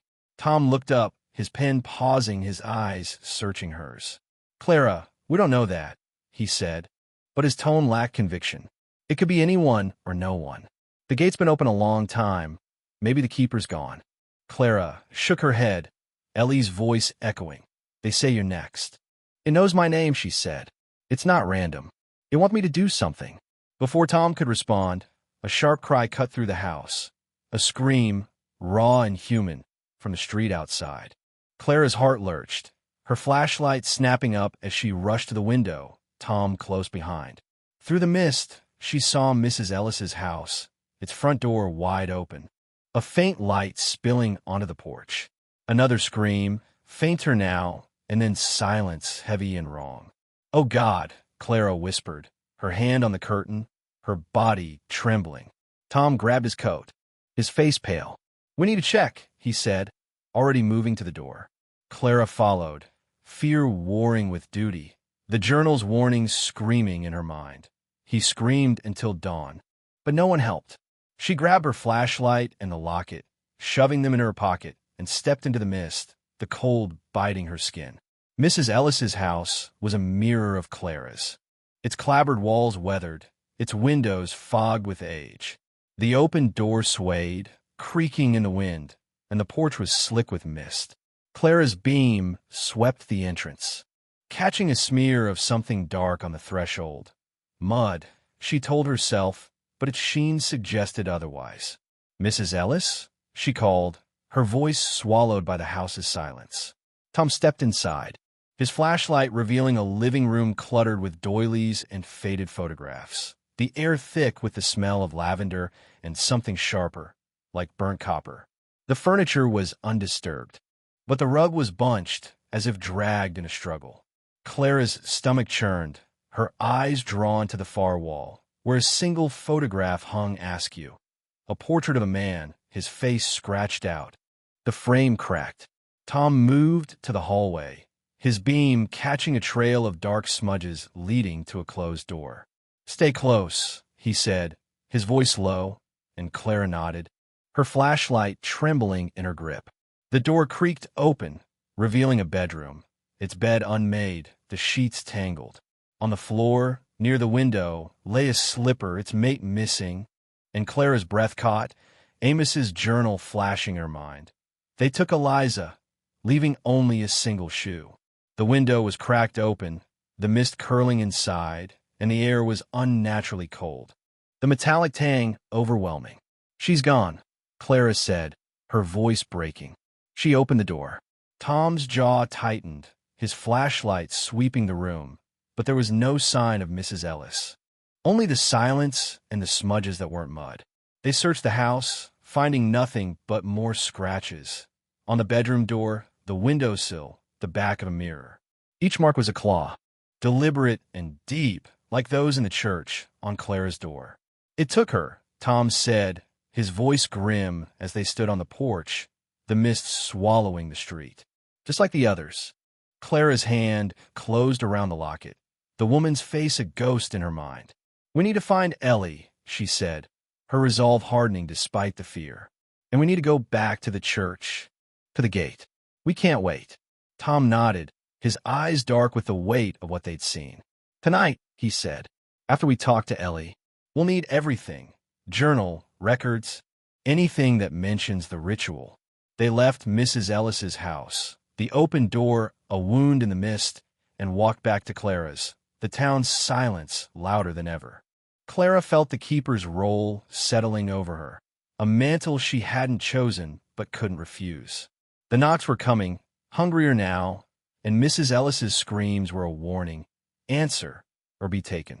Clara's hand tightened on the locket, the journal heavy in her bag, and she knew the gate was waiting, its shadow stretching across Harrow's End, calling her name. Chapter 4. Faces in the Fog. Clara Vaughan's house was a fragile fortress, its walls no match for the dread that seeped through Harrow's End like the mist outside. She sat at her kitchen table, the locket open in her palm, the faded photograph of the terrified woman staring up at her with eyes that seemed to plead across time. The journal, Amos Reed's chronicle of the town's curse, lay beside it, its broken hourglass symbol a silent accusation. Tom Hargrove stood by the window, his silhouette sharp against the fog's pale glow, his notebook open but untouched. The screams from Mrs. Ellis's house, the open door, the scratches, they hung between them, a shared weight that made the air feel too thick to breathe. Clara's hands trembled, the locket's chain slipping through her fingers as she fought the image of the faceless shadow in the church's basement, its whisper, Clara, a hook in her mind. The knocks were no longer a mystery, but a demand, and Mrs. Ellis's disappearance was proof of what happened when you answered. The clock read 3:47 p.m., the day bleeding into dusk, the fog swallowing what little light remained. Clara's eyes burned with fatigue, her body aching from the church's horrors and the sleepless nights before. "We need to find Ellie," she said, her voice steady despite the fear coiling in her gut. "She knows something more than she told me." Tom nodded, his jaw tight, his gaze still fixed on the street where Mrs. Ellis's house loomed, its door now closed by a neighbor too scared to linger. "And we need to talk to others," he said. "Anyone who's heard the knocks and survived. There's a pattern, Clara. We just haven't seen it yet." Clara's mind flashed to the locket, the woman's face, and she wondered if she'd been a keeper too, chosen and consumed by the gate's hunger. They left the house, locking the door behind them, though Clara knew locks were useless against what stalked Harrow's End. The mist was thicker now, curling around their ankles, muffling their footsteps on the gravel. Ellie's house was 3 doors down, a small, weathered bungalow with a sagging porch and curtains drawn tight. Clara knocked, her knuckles hesitant, half expecting the 3 raps of 3 a.m. to answer. The door opened a crack, revealing Ellie's mother, Sarah, her face pale, her eyes red-rimmed. "Clara," she said, her voice thin. "What do you want?" Clara swallowed, the weight of Sarah's grief palpable. "We need to talk to Ellie," she said. "It's important." Sarah's lips pressed into a line, but she stepped aside, letting them in, the door creaking shut behind. The living room was dim, lit by a single lamp, its air heavy with the smell of stale coffee and fear. Ellie sat on the couch, her knees drawn up, a sketchbook clutched to her chest. Her gray eyes flicked to Clara, then Tom, and Clara saw the same unnatural wisdom she'd noticed before, a child carrying truths too heavy for her years. "Ellie," Clara said, kneeling beside her, "we need your help. What you told me about the knocks, about them talking to you. We need to know more." Ellie's fingers tightened on the sketchbook, her gaze darting to her mother, who stood by the door, arms crossed. "They'll be mad," Ellie whispered, her voice barely audible. "They don't like when I tell." Clara's heart sank, the locket in her pocket a burning weight. "Who?" "Ellie," she asked. "The ones who knock." Ellie nodded, her eyes wide, and opened the sketchbook, revealing a drawing that made Clara's breath catch. A tall, faceless figure, its limbs too long, its edges smudged as if dissolving into the page. Around it were smaller shapes, blurred faces in the fog, their mouths open in silent screams. "They're always watching," Ellie said, her voice trembling. "They live in the clearing under the church. They're hungry, and they want you to let them in." Tom leaned closer, his notebook forgotten, his face pale. "Have you seen them?" "Ellie," he asked. "Not in dreams, but here." Ellie's lips quivered, and she pointed to the window, where the fog pressed against the glass. "Last night," she said, "outside, they were looking at me." Clara followed Ellie's gaze, her skin prickling as she thought she saw a shape in the fog. Tall, thin, its features blurred. She blinked, and it was gone, but the fear remained, a cold fist around her lungs. Sarah stepped forward, her voice sharp. "That's enough," she said. "She's just a kid, Clara. Leave her alone." Clara stood, her hands raised. "I'm sorry, Sarah," she said, "but people are disappearing. Mrs. Ellis, others. We need to stop it." Sarah's eyes filled with tears, and she turned away, her shoulders shaking. Ellie slipped off the couch, pressing the sketchbook into Clara's hands. "Take it," she whispered. "They'll come for you tonight." Clara took the book, its weight heavier than it should have been, and followed Tom out, Sarah's sobs echoing behind them. Back on the street, the fog was a living thing, coiling around them, muffling the world. Clara clutched the sketchbook. Its drawing's a map of the terror she couldn't escape.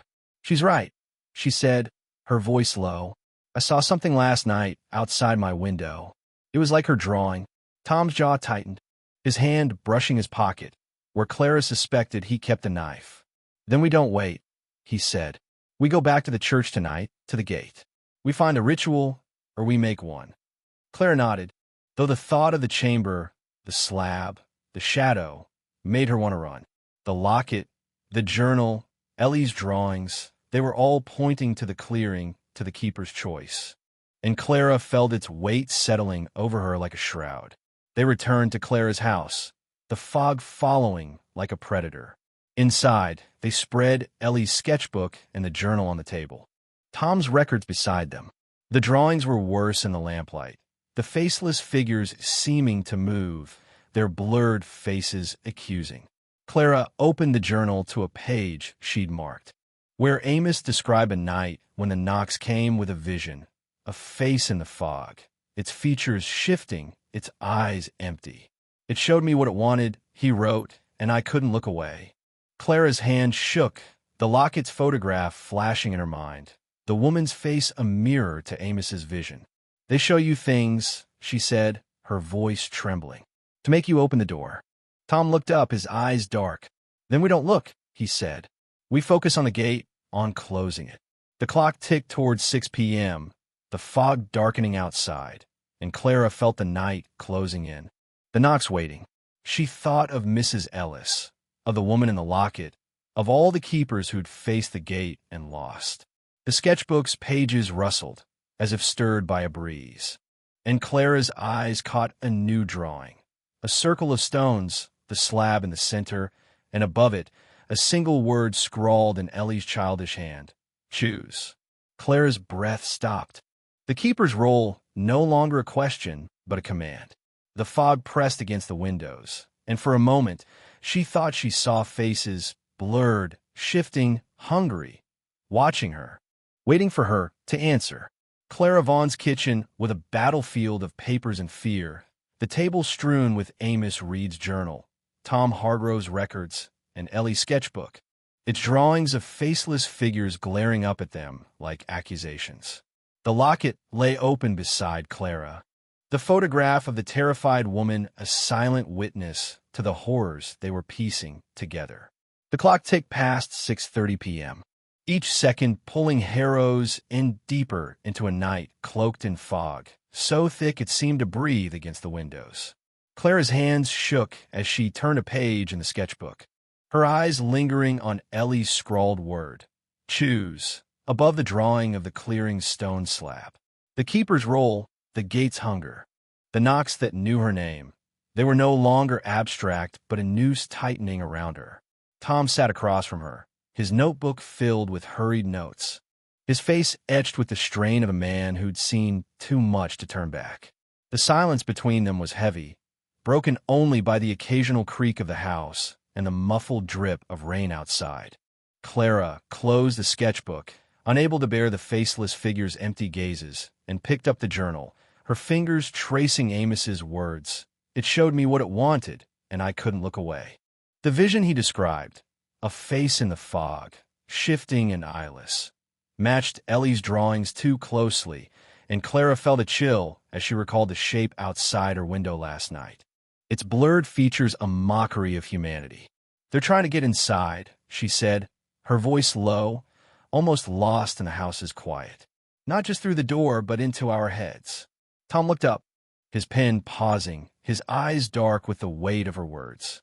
"Then we don't let them," he said, his tone firm but edged with doubt.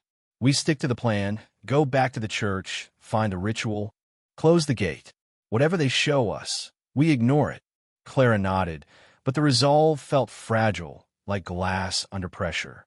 The locket's photograph haunted her, the woman's face a mirror to her own fear, and she wondered if she, too, had been a keeper, chosen and broken by the gate's demands. She slipped the locket into her pocket, its weight a reminder of the stakes, and turned to Tom's records, the photocopied deed and pastor's letter spread out like a map to their doom. The deed mentioned a blood price for sealing the gate.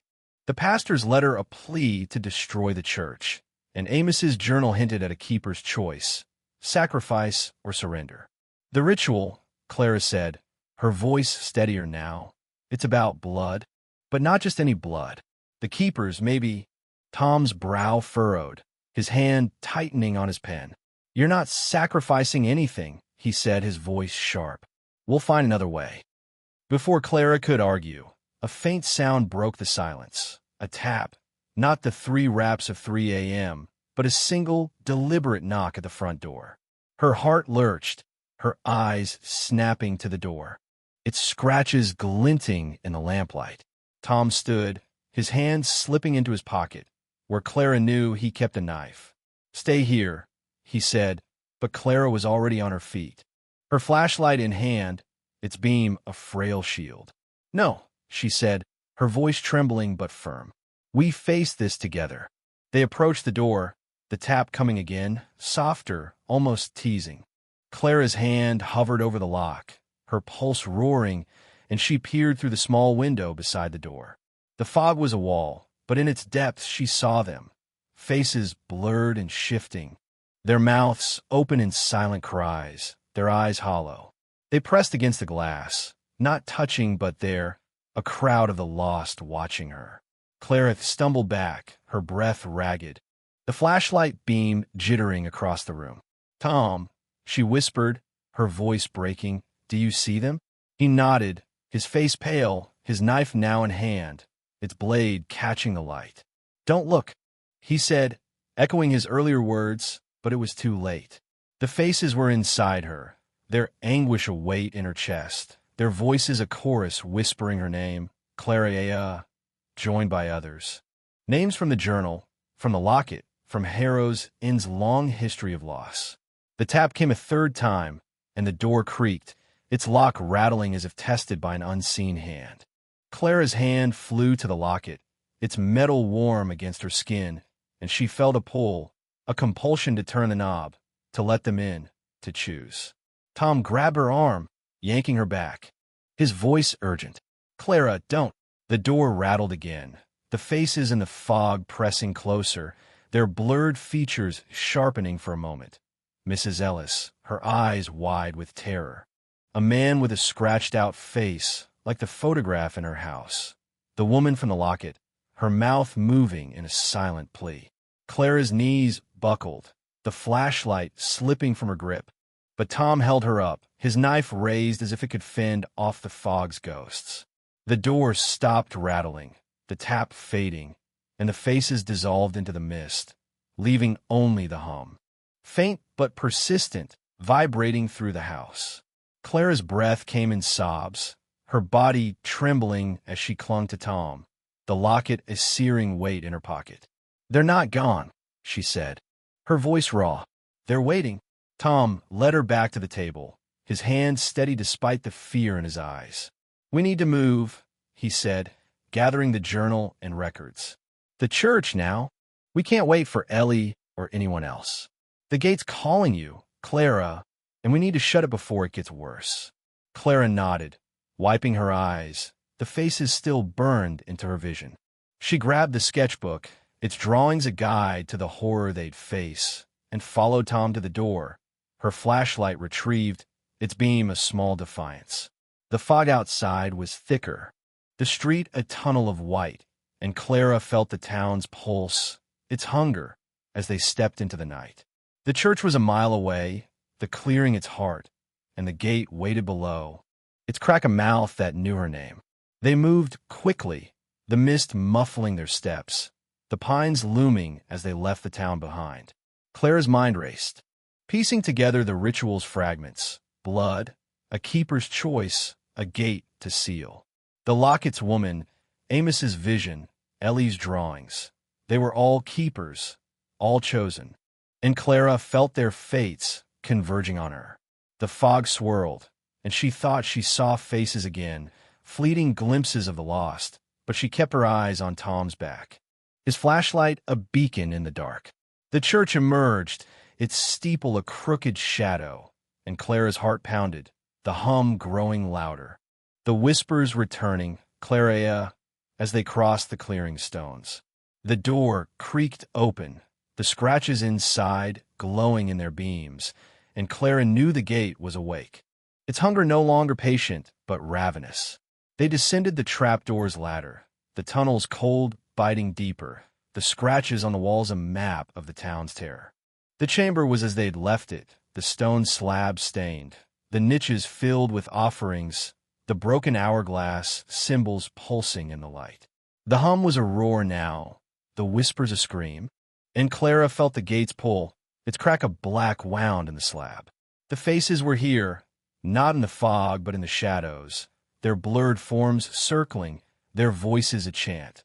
Choose, choose, choose. Clara's hand closed around the locket, the woman's face her own, and she knew the ritual's truth, the keeper's blood, her blood, to seal the gate or feed it. Tom's voice cut through urgent. As he read from the journal, a line Amos hadn't finished.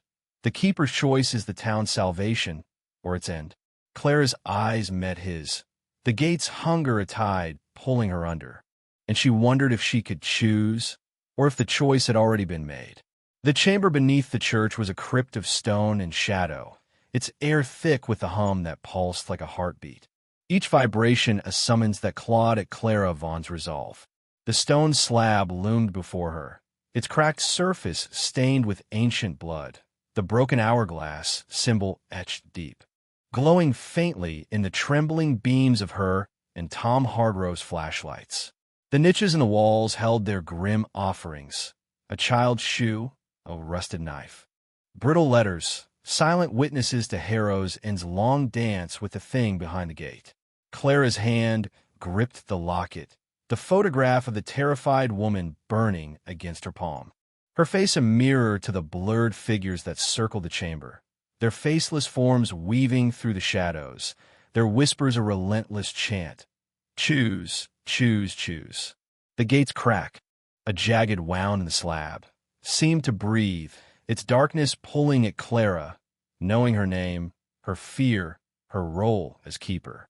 Tom stood beside her, his notebook open to Amos Reed's journal, his voice steady but strained as he read. The keeper's choice is the town's salvation, or its end. The words hung in the air, a verdict Clara wasn't ready to face.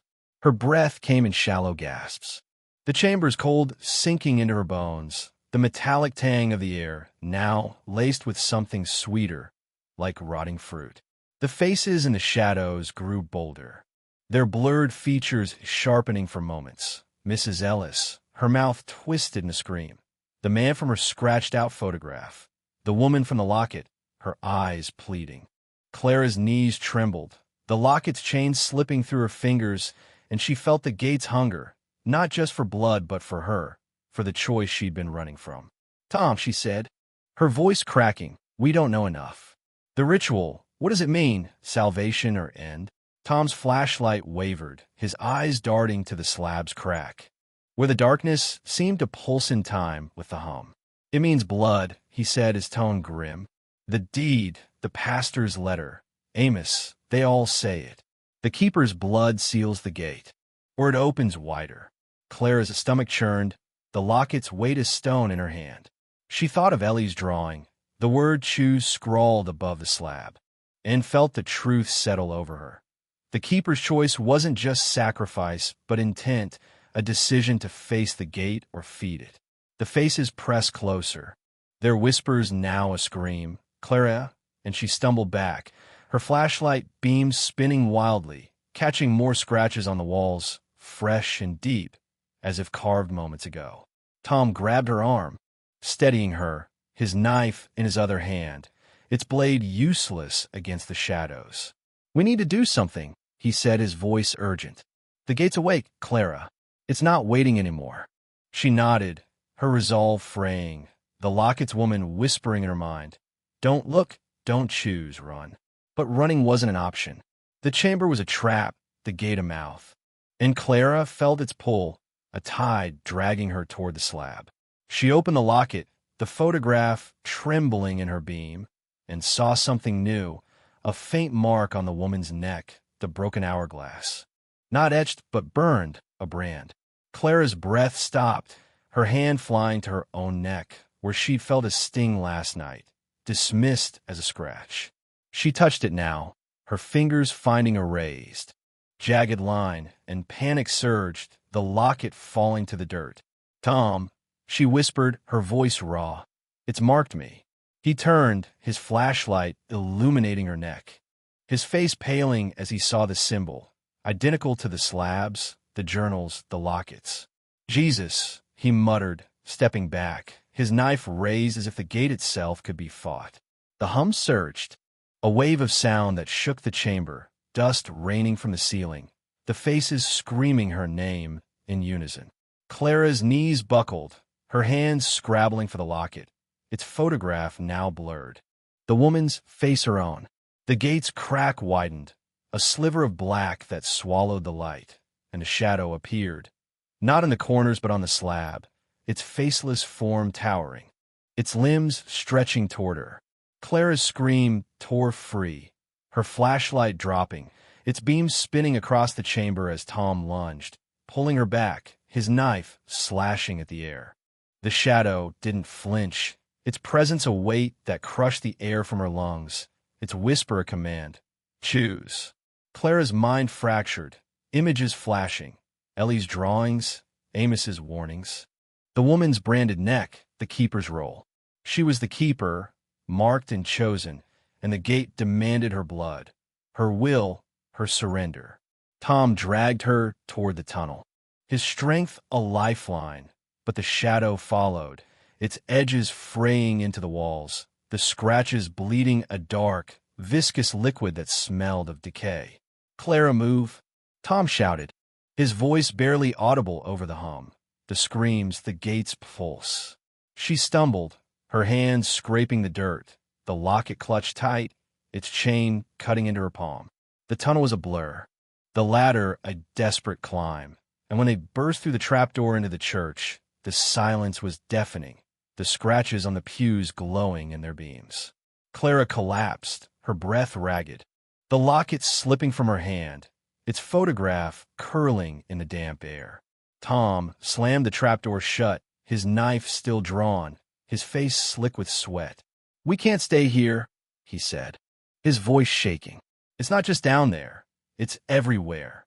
Clara's hand went to her neck, the branded symbol throbbing, and she felt the gate's hunger in her veins, a pull that hadn't stopped with their escape. "It's in me," she said, her voice breaking. "The mark, the choice, it's me, Tom." He shook his head, his eyes fierce. "We'll find another way," he said. "The journal, Ellie, someone else who knows. You're not doing this alone." But Clara saw the doubt in his eyes, the fear that mirrored her own, and knew the truth. The keeper's choice was hers, and running only delayed it. The church's walls seemed to close in, the scratches pulsing, the hum faint but growing, and Clara felt the faces watching, not just in the fog but in her mind. Their blurred forms a chorus of the lost. They left the church, the door creaking shut, the clearing stones slick with mist. The fog was impenetrable, harrows and a shadow beyond. And Clara's flashlight beam wavered, her hand trembling. The locket hung heavy in her pocket, the journal in her bag, a map to her fate. Tom walked beside her, his knife sheathed, but his hand ready. his silence acknowledgement of the battle ahead. The town meeting, whispered about in Amos's journal, was their next step, a gathering of survivors, of those who'd heard the knocks and lived. But Clara knew the gate wasn't waiting for meetings or rituals. It was awake, its shadow stretching across her, its mark a promise of what was to come. The fog swirled, and she thought she saw a face, her own, blurred and eyeless, watching from the mist, whispering her name. They reached the town, the streetlights flickering, the houses silent but alive with fear. Clara's neck burned, the keepers mark a pulse in time with her heart, and she knew the knocks would come again, louder, hungrier, demanding her choice. The gate was open, and Harrow's Inn was running out of time. Chapter 5. The Child's Warning. Clara Vaughan's boots sank into the muddy streets of Harrow's End, the fog a suffocating shroud that turned the town into a maze of shadows. Her neck throbbed where the broken hourglass symbol was branded, a mark that pulsed with the gate's hunger, a reminder of the faceless shadow that had reached for her in the church's basement. The locket, with its photograph of the terrified woman, weighed heavy in her pocket, and Amos Reed's journal, tucked in her bag, was a litany of warnings she couldn't ignore. Tom Hargrove walked beside her, his flashlight beam cutting through the mist, his knife now sheathed but his hand never far from his pocket. The church's chamber, the cracked slab, the bleeding scratches, the whispering faces, had left them raw, their escape a fleeting victory against a force that knew Clara's name, her role as keeper. The town meeting, whispered about in Amos's journal, was their next hope, a chance to find survivors who might know how to seal the gate. But Clara's thoughts were on Ellie, the girl whose drawings and warnings had mapped the horror they faced, and whose gray eyes held secrets no child should know. The clock tower, barely visible through the fog, chimed 8 p.m., its mournful toll a reminder that 3 a.m. was coming, when the knocks would return, hungrier than ever. Clara's breath clouded in the cold, her flashlight trembling in her grip as they approached the town hall, a sagging brick building with windows like empty sockets. The meeting was unofficial, a gathering of those who'd heard the knocks and lived, organized by whispers in the diner and notes slipped under doors. Clara's stomach knotted at the thought of facing the townsfolk, their fear a mirror to her own, their silence a wall she and Tom had to breach. "You sure about this?"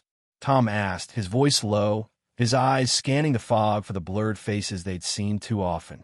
Clara nodded, though her resolve felt brittle. "We need answers," she said. "Ellie, the survivors, someone has to know something." The town hall's door creaked open, revealing a dimly lit room packed with 24 people, their faces gaunt, their eyes darting like cornered animals. The air was thick with the smell of damp wool and stale fear. The wooden chairs arranged in a loose circle under flickering fluorescent lights. Clara recognized a few. Mr. Grayson, the diner owner, his hands twisting a rag. Mrs. Whitaker, the postmistress, her lips moving in silent prayer. And Ellie, sitting alone in the back, her sketchbook clutched to her chest, her mother, Sarah, hovering protectively nearby. The room fell silent as Clara and Tom entered, the weight of their presence. A librarian marked by the gate, a journalist chasing its truth, stirring a mix of hope and resentment. Clara's neck burned, the brand of secret she hadn't shared, and she felt Ellie's gaze, those gray eyes cutting through the crowd, seeing too much. A man stood, his face lined with years and worry, Pastor Reynolds. The only clergy left in Harrow's End, his church long since abandoned for safer ground. "Clara, Mr. Hargrove," he said, his voice steady but strained. "We're here to talk about the knocks. We've all heard them, some longer than others. We've lost people, Mrs. Ellis, Old Man Carver, too many." His eyes flicked to Clara, and she saw the question there, the suspicion that she knew more than she'd said. "We need to decide what to do," he continued, "before it takes us all." Murmurs rippled through the room, some nodding, others staring at the floor. Their silence a shield against the truth. Tom stepped forward, his notebook tucked away, his voice calm but firm. "We've been to the church," he said, and the room stilled, eyes widening, Breaths held. There's a chamber below, a gate, and it's open. The knocks, the disappearances, they're coming from there. We found records, a journal from 1923, talking about a ritual, a keeper, a blood price to seal it. He paused, his gaze sweeping the crowd. Some of you know more than you're saying. We need that now, or this town's done. The words landed like a blow, and Clara saw Mr. Grayson flinch, Mrs. Whitaker's prayer falter, but it was Ellie who spoke, her small voice cutting through the tension like a blade. "They're listening," she said, standing, her sketchbook falling to the floor, its pages spilling open to reveal the faceless figures, the slab, the word choose. The crowd shifted, some leaning away, others staring at the drawings. Their fear palpable. Sarah grabbed Ellie's arm, her face pale, but Ellie pulled free, her eyes locked on Clara. "The knocks aren't just at doors," she said. "They're in your head, telling you to open, to let them in. They show me the gate, and they showed me you." Her finger pointed at Clara, and the room gasped, eyes turning to her, the brand on her neck throbbing as if exposed. Clara's throat tightened, the locket's weight as stone, and she felt the gates pull, its hunger surging through the mark. "Ellie, stop!" Sarah hissed, but Pastor Reynolds raised a hand. His voice gentle but firm. "Let her speak," he said. "She's been right before." Ellie's eyes never left Clara, her voice steady despite the tremble in her hands. "They want to keep her," she said. "They marked you, Clara, because you're strong enough to choose. But if you don't, they'll take everyone." The words were a knife, slicing through Clara's defenses, and she felt the faces from the fog watching, their whispers echoing Ellie's warning. Tom stepped closer, his hand brushing her arm, a silent anchor, but Clara's mind was reeling, the locket's woman. Amos's vision, her own branded neck converging into a truth she couldn't escape. Mrs. Whitaker stood, her voice shaking but defiant. "My grandfather heard the knocks in 47, she said. "He said there was a woman, a librarian like you, Clara, who went to the church and didn't come back. They found her locket in the clearing, nothing else." The room murmured, and Clara's hand closed around the locket, its photograph a ghost in her mind. "She was a keeper," Clara said, her voice barely audible, the realization settling like frost. "And I am too." The admission silenced the room, fear and awe mingling in the air, and Ellie nodded, her sketchbook at her feet, its drawings a map to the gate's demands. Pastor Reynolds cleared his throat, his eyes heavy with sorrow. "We've ignored this too long," he said. "The church, the clearing, it's where this started and where it needs to end. Clara, if you're the keeper, we'll help you. But we need to know what to do." Clara's neck burned, the gate's hum faint but growing, and she looked at Tom, his face a mix of determination and dread. "The journal mentions a ritual," she said, her voice steadier now, "but it's incomplete. We need to go back to the church, to the gate, and figure out the blood price." The crowd stirred, some protesting, others nodding. But Ellie's voice cut through again, small but certain. "They'll show you," she said, "but you have to be ready to choose." The meeting dissolved into chaos, voices rising, fears spilling over. But Clara felt a strange calm. The keeper's role no longer a question, but a path. She and Tom left, Ellie's sketchbook in her hands, the locket and journal her guides. The fog waited outside, thick and watchful, and Clara knew the knocks were coming.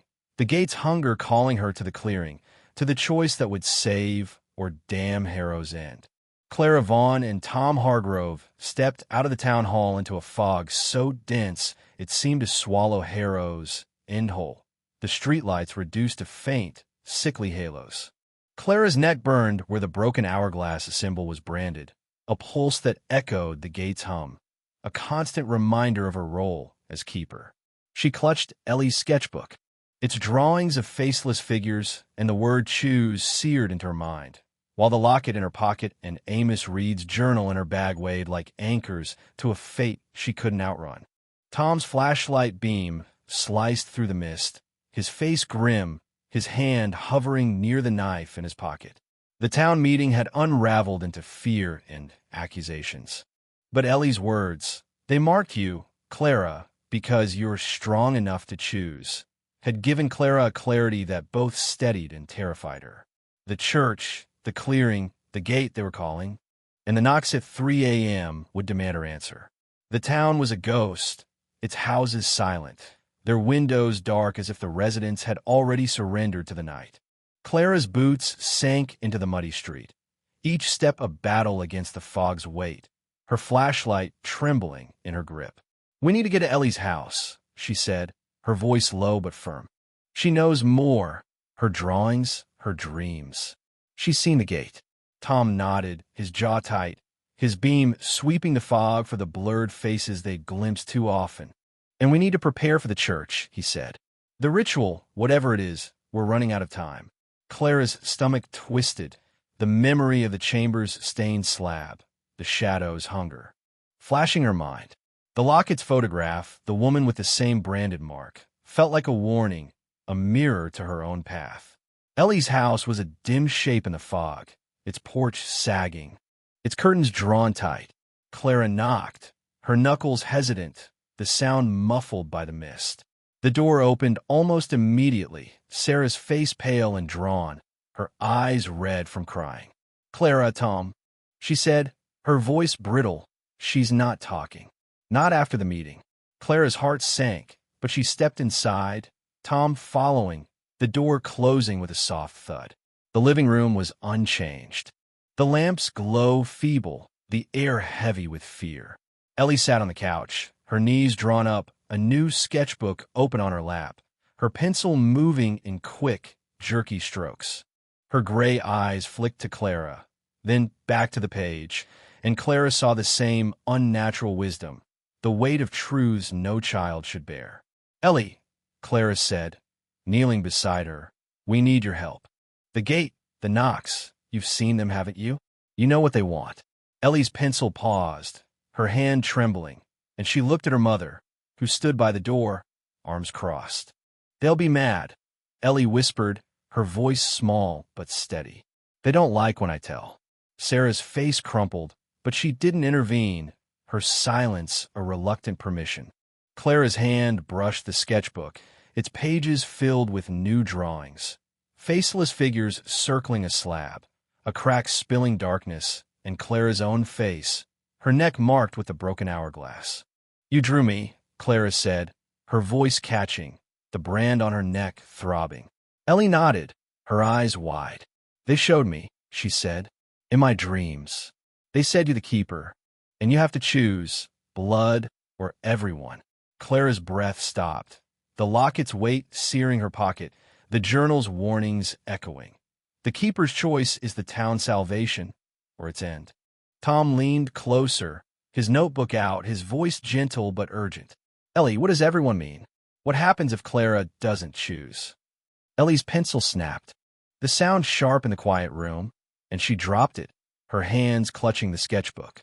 "They come through," she said, her voice trembling. "All of them. The gate opens, and they take the town. Like before." Clara's mind flashed to Amos's journal, his account of night when the knocks came to every house, a man screaming until dawn. "Before?" she asked, dreading the answer. Ellie's eyes met hers, unblinking. "When the first keeper failed," she said. "In 1852, they took half the town." Sarah gasped, her hand flying to her mouth, and Tom's pen scratched furiously, his face pale. Clara's neck burned, the gate's hum faint but growing, and she felt the weight of history, of keepers who'd faced the gate and lost. "How do you know this, Ellie?" she asked, her voice barely audible. Ellie's lips quivered, and she opened the sketchbook to a new page, a drawing of the clearing, the stones, the slab, and a figure lying on it, blood pooling around them. "They show me," she said, "every night. They want me to tell you, so you'll come." Clara's stomach churned, the locket's woman flashing in her mind, her branded neck a twin to Clara's own. "Come where?" she asked, though she knew the answer. Ellie pointed to the drawing, her finger trembling. "The gate," she said. "Tonight." Tom stood, his notebook snapping shut, his voice tight. "We're going to the church now," he said. "Ellie, is there anything else? Anything about the ritual, how to seal it? Ellie shook her head, her eyes fixed on Clara. They'll show you, she said, echoing her words from the meeting. But you have to be ready. They don't let you say no. Sarah stepped forward, her voice sharp. That's enough, she said, pulling Ellie close. She's done enough. Get out. Clara wanted to protest, to beg for more, but Sarah's grief, Ellie's fear, stopped her. She stood, the sketchbook heavy in her hands, and followed Tom to the door. Ellie's eyes following her, a silent plea or warning. Outside, the fog was a living thing, coiling around them, the town a shadow beyond. Clara's flashlight beam wavered, her neck throbbing. The gates hum now a pulse in her veins. She's right, she said, her voice low. It's tonight. The gate's calling me. Tom's jaw tightened, his beam sweeping the street. Then we go prepared, he said. The journal, the locket, your blood. We'll figure out the ritual when we're there. Clara nodded, though the thought of the chamber, the shadow, the faces, made her want to scream. The locket's woman, Amos's vision, Ellie's drawings. They were all keepers, all chosen, and Clara felt their fates converging. The gate's hunger a tide she couldn't fight. They walked to Clara's house, the fog muffling their steps, the streetlights flickering as if afraid to shine. Inside, they gathered their tools, journal, sketchbook, records, flashlights, Tom's knife. A small vial Clara filled with salt, a desperate nod to old superstitions. The clock read 9:15 p.m., too close to 3 a.m., and Clara felt the gates pull, its mark of fire in her neck. She opened the locket, the woman's face her own, and saw a new detail, a faint shadow behind her, faceless, watching. Tom, she said, her voice trembling, it's not just me. It's them, all of them, waiting. He looked, his face paling, and nodded, his hand on her shoulder. We'll face it together, he said, but his voice held a crack, a fear that matched her own. The fog waited outside, thick and watchful, and Clara knew the church was no sanctuary but a battlefield, the gate a mouth that demanded her choice. The knock for coming, and Harrow's in salvation, or its end, rested on her. Clara Vaughn and Tom Hargrove stood at the edge of Harrow's End.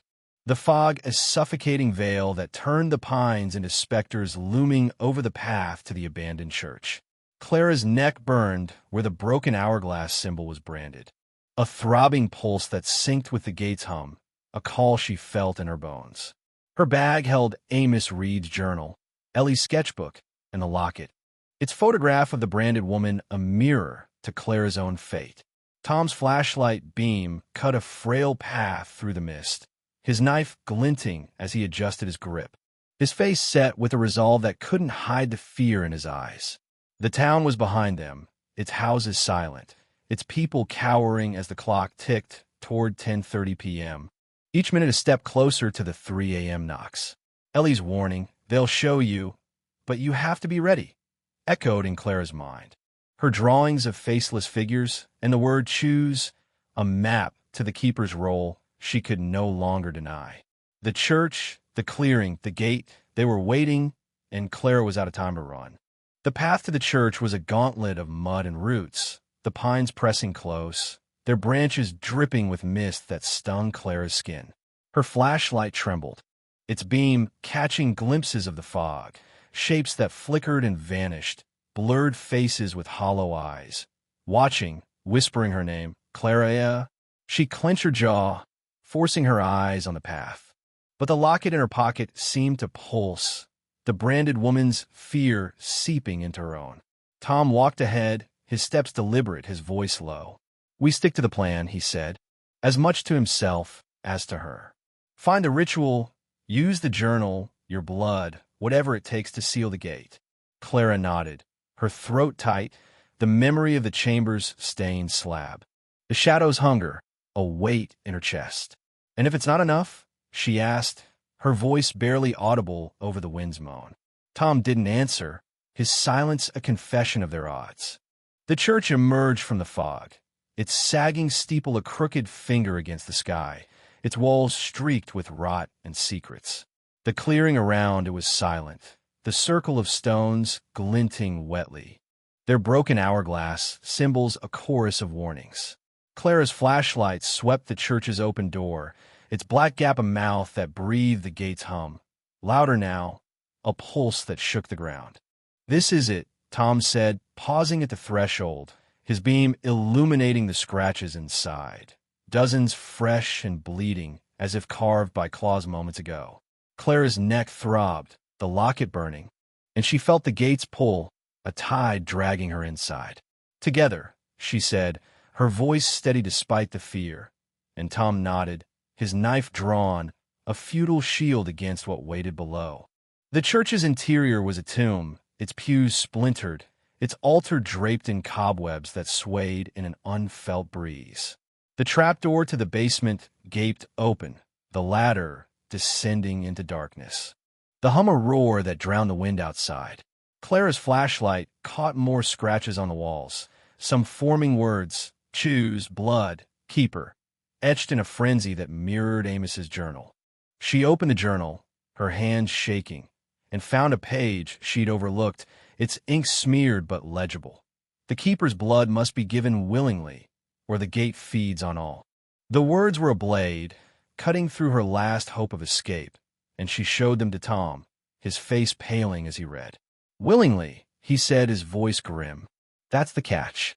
Clara's neck burned, the brand a seal on her fate, and she knew the gate wouldn't settle for less. They descended the ladder, the tunnel's cold biting deeper, its walls slick with moisture that smelled of decay and blood. The scratches here were denser, a tapestry of terror, and Clara's beam caught glimpses of the faceless figures. Not in the fog, but in the shadows, their blurred forms circling, their whispers a chant. "Choose, choose, choose." Her heart pounded, the locket's pulse matching the gates, and she felt the branded woman's fear, Amos's despair, Ellie's warnings, all converging on this moment.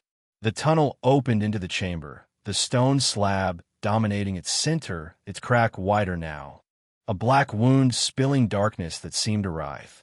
The niches held their offerings, shoe, knife, letters, and new ones. A bloodied scarf, a cracked watch, relics of the recently taken, perhaps Mrs. Ellis herself. Clara approached the slab, her flashlight trembling, the hum a scream that shook her bones.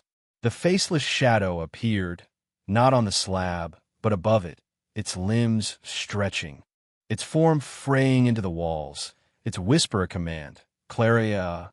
She froze, the locket slipping from her pocket, its photograph curling in the damp air, the woman's branded neck her own. Tom grabbed her arm, his knife raised, his voice urgent. "Clara, focus. The ritual. We need to do it now." She nodded, tearing her eyes from the shadow, and opened the journal, her voice shaking as she read Amos's incomplete ritual. Blood on the slab, the keeper's vow, the gate's seal. The shadow screamed, a sound that wasn't sound but pain, and the faces surged, their blurred features sharpening. Mrs. Ellis, the locket's woman, a man with a scratched-out face, all demanding her choice. Clara's hand went to her neck, the brand searing, and she felt the gate's hunger, not just for blood but for her will, her surrender. She pulled a small knife from her bag, its blade dull but sharp enough, and looked at Tom, his eyes wide with fear and defiance. "It has to be me," she said, her voice steady now. The keeper's role a mantle she accepted. "My blood, willingly given." Tom shook his head, his knife slashing at the air as the shadow loomed closer. "There's another way," he said, his voice breaking. "We can fight it, find another keeper." But Clara saw the truth in Ellie's drawings, in the locket's photograph, in Amos's words. The gate chose her, and denial would doom them all. She stepped to the slab, the shadows scream a wind that tore at her, the faces circling, their whispers a plea. "Choose." Clara raised a knife, her hand trembling, and pressed it to her palm, the blade biting deep. Blood welled, dark and warm, and she let it drip onto the slab, each drop hissing as it hit the stone, the crack pulsing in response. "I choose," she said, her voice a vow to seal the gate. The hum surged, the shadow lunging, its faceless form enveloping her. But Clara stood firm, her blood pooling, the locket at her feet glowing faintly. The faces screamed, their forms dissolving, and the crack in the slab began to close, the darkness retreating. The hum fading to a whisper. Tom grabbed her, pulling her back as the chamber shook, dust raining from the ceiling, the shadows scream a dying echo. The slab was whole, the crack gone. But Clara's neck still burned, the brand a reminder that the gate was sealed, not destroyed. She collapsed, her hand bleeding, the locket's photograph crumbling to ash. Tom's arms held her, his voice a lifeline. "You did it," he said, his face streaked with dirt and relief. "It's over." But Clara shook her head, Ellie's warning ringing in her ears. They come through like before. The gate was sealed, but the hunger lingered, a promise in the shadows that watched from the fog. They climbed the ladder, the church's silence oppressive, the scratches on the walls dull, but watching. Outside, the fog was thinning, Harrow's End emerging like a town waking from a nightmare. Clara's hand throbbed, her neck burned, and she knew the keeper's choice wasn't final. The gate would call again, its mark a chain she'd never break. But for now, the knocks were silent, and she'd bought the town time. She looked at Tom, his face weary but alive, and felt a spark of hope, fragile but real. The night wasn't over, but they'd faced the gate, and that was enough for now. Chapter 6. Beneath the Floorboards. Clara Vaughn stumbled through the thinning fog of Harrow's End, her hand wrapped in a makeshift bandage, the cut on her palm throbbing with each heartbeat. The broken hourglass brand on her neck burned, a faint pulse that reminded her the gate beneath the church was sealed but not silenced. Tom Hargrove walked beside her, his flashlight dimming, his face etched with exhaustion and the weight of what they'd faced. The faceless shadow, the screaming faces, the blood that had closed the gate's crack. Clara's bag held Amos Reed's journal and Ellie's sketchbook, their pages a map of the terror that had marked her as keeper, while the locket, its photograph now ash, was a ghost in her pocket. The town loomed around them, its houses emerging from the mist like wary sentinels, their windows dark but watchful. The clock tower chimed 11:45 p.m., a mournful toll that felt too close to 3 a.m. When the knocks had come, though Clara prayed her blood had bought them silence. Her house was a dim shape ahead, its clapboard walls a fragile promise of safety. Clara's legs trembled, her body screaming for rest. But her mind was a storm, replaying the chamber's horrors, the stained slab, the shadow's hunger, the choice that had sealed the gate but left her branded. Bound to a role she didn't understand. "We need to check the journal again," Tom said, his voice hoarse, his beams sweeping the street for the blurred faces that had haunted them in the fog. "There's got to be more about the keeper, about what happens after the ritual." Clara nodded, her throat tight, the word keeper a chain around her heart. Ellie's warning, "They come through," like before, gnawed at her, a hint that the gate's hunger wasn't sated, that her blood was only a pause, not an end. Inside, the house was cold, the air heavy with the metallic tang that had followed Clara since the knocks began.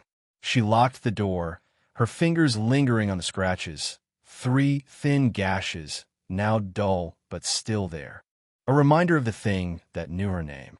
The living room lamp flickered, casting jagged shadows, and Clara's eyes darted to the corners, half expecting the faceless shadow to be waiting. She set her bag on the kitchen table, spilling the journal and sketchbook, their pages worn from her desperate searches. Tom dropped his backpack, pulling out his notebook and the photocopied records, his hands steady despite the tremor in his voice. "We need to know what we're dealing with," he said, opening the journal to the page about the keeper's choice. "If the gate's sealed, why do you still feel it?" Clara touched her neck, the brand warm under her fingers, and shivered. "It's not gone," she said, her voice low. "It's like it's waiting, watching." The hum's quieter, but still there. She opened Ellie's sketchbook, her stomach twisting at the drawing of her own face, the broken hourglass on her neck, the faceless figures circling. "Ellie said they'd show me," that I had to be ready.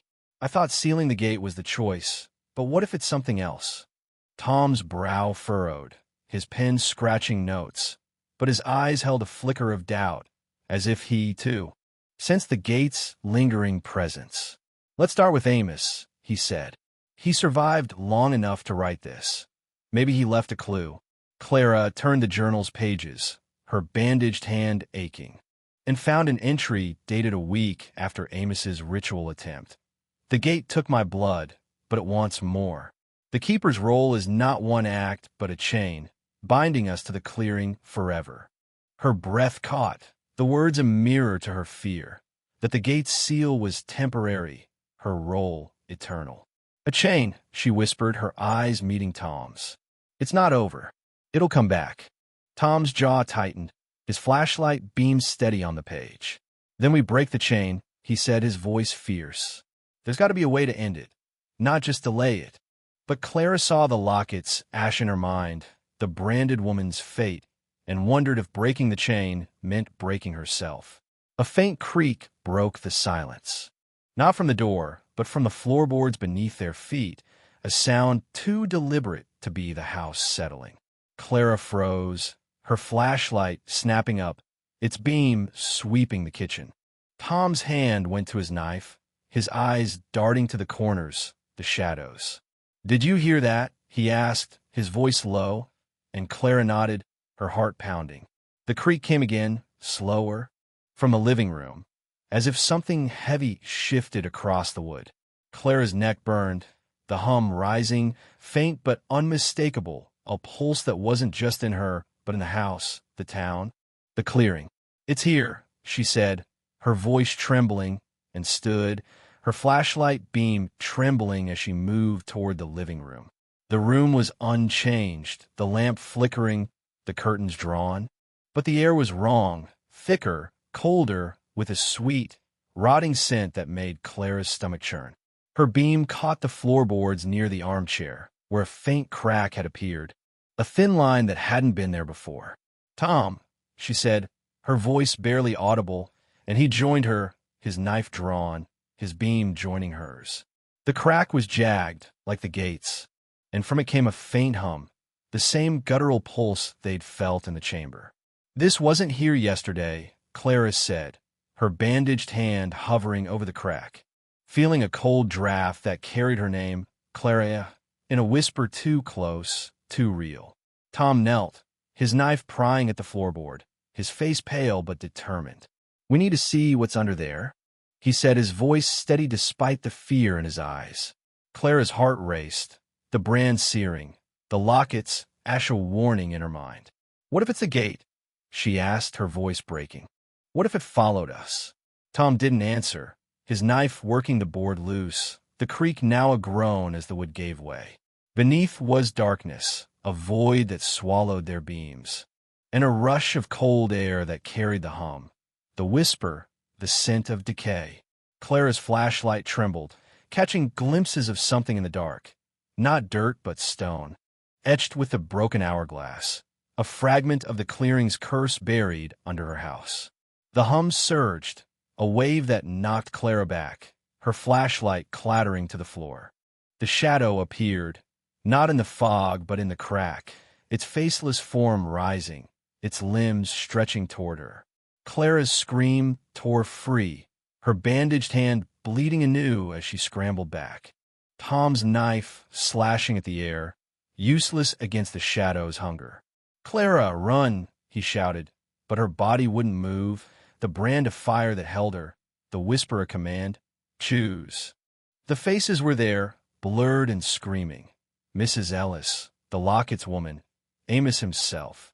Their eyes hollow, their mouths demanding her blood, her will, her surrender. Tom grabbed her, dragging her to the kitchen. The shadows scream, a wind that rattled the house. The journal fell open, its pages flipping to a new entry, unwritten until now. The gate is not one, but many. Its roots in every home. Clara's breath stopped, the realization hitting her.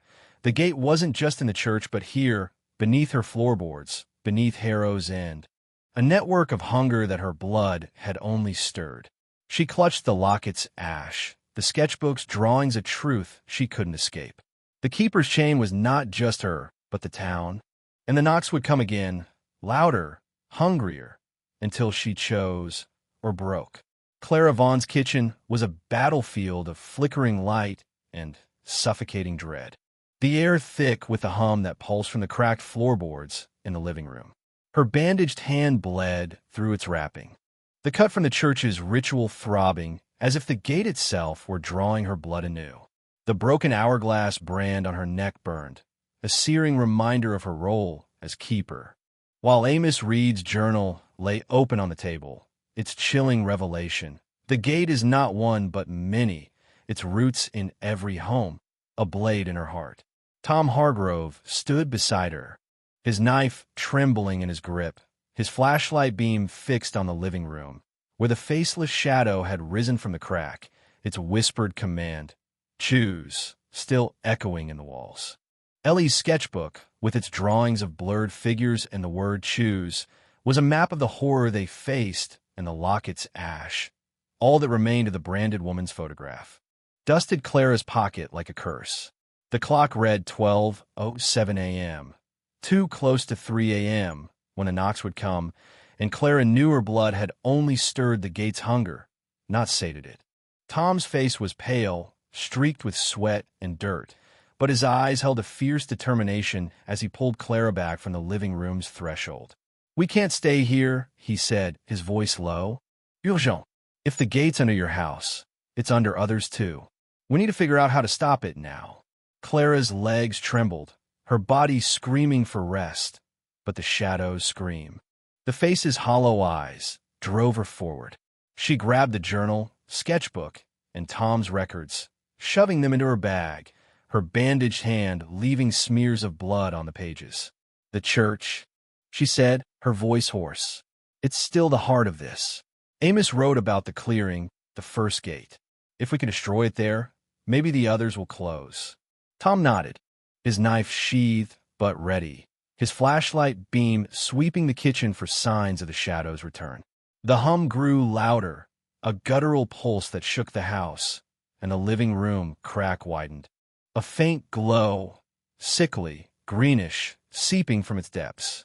Clara's neck burned, the brand of fire that pulsed with the gate's call, and she felt the faces watching, not just in the fog but in her mind.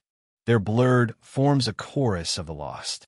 "Clara, they whispered, their voices weaving with the hum, and she clutched the journal, Amos's words her only anchor. The keeper's chain binds the town, but breaking it demands more than blood.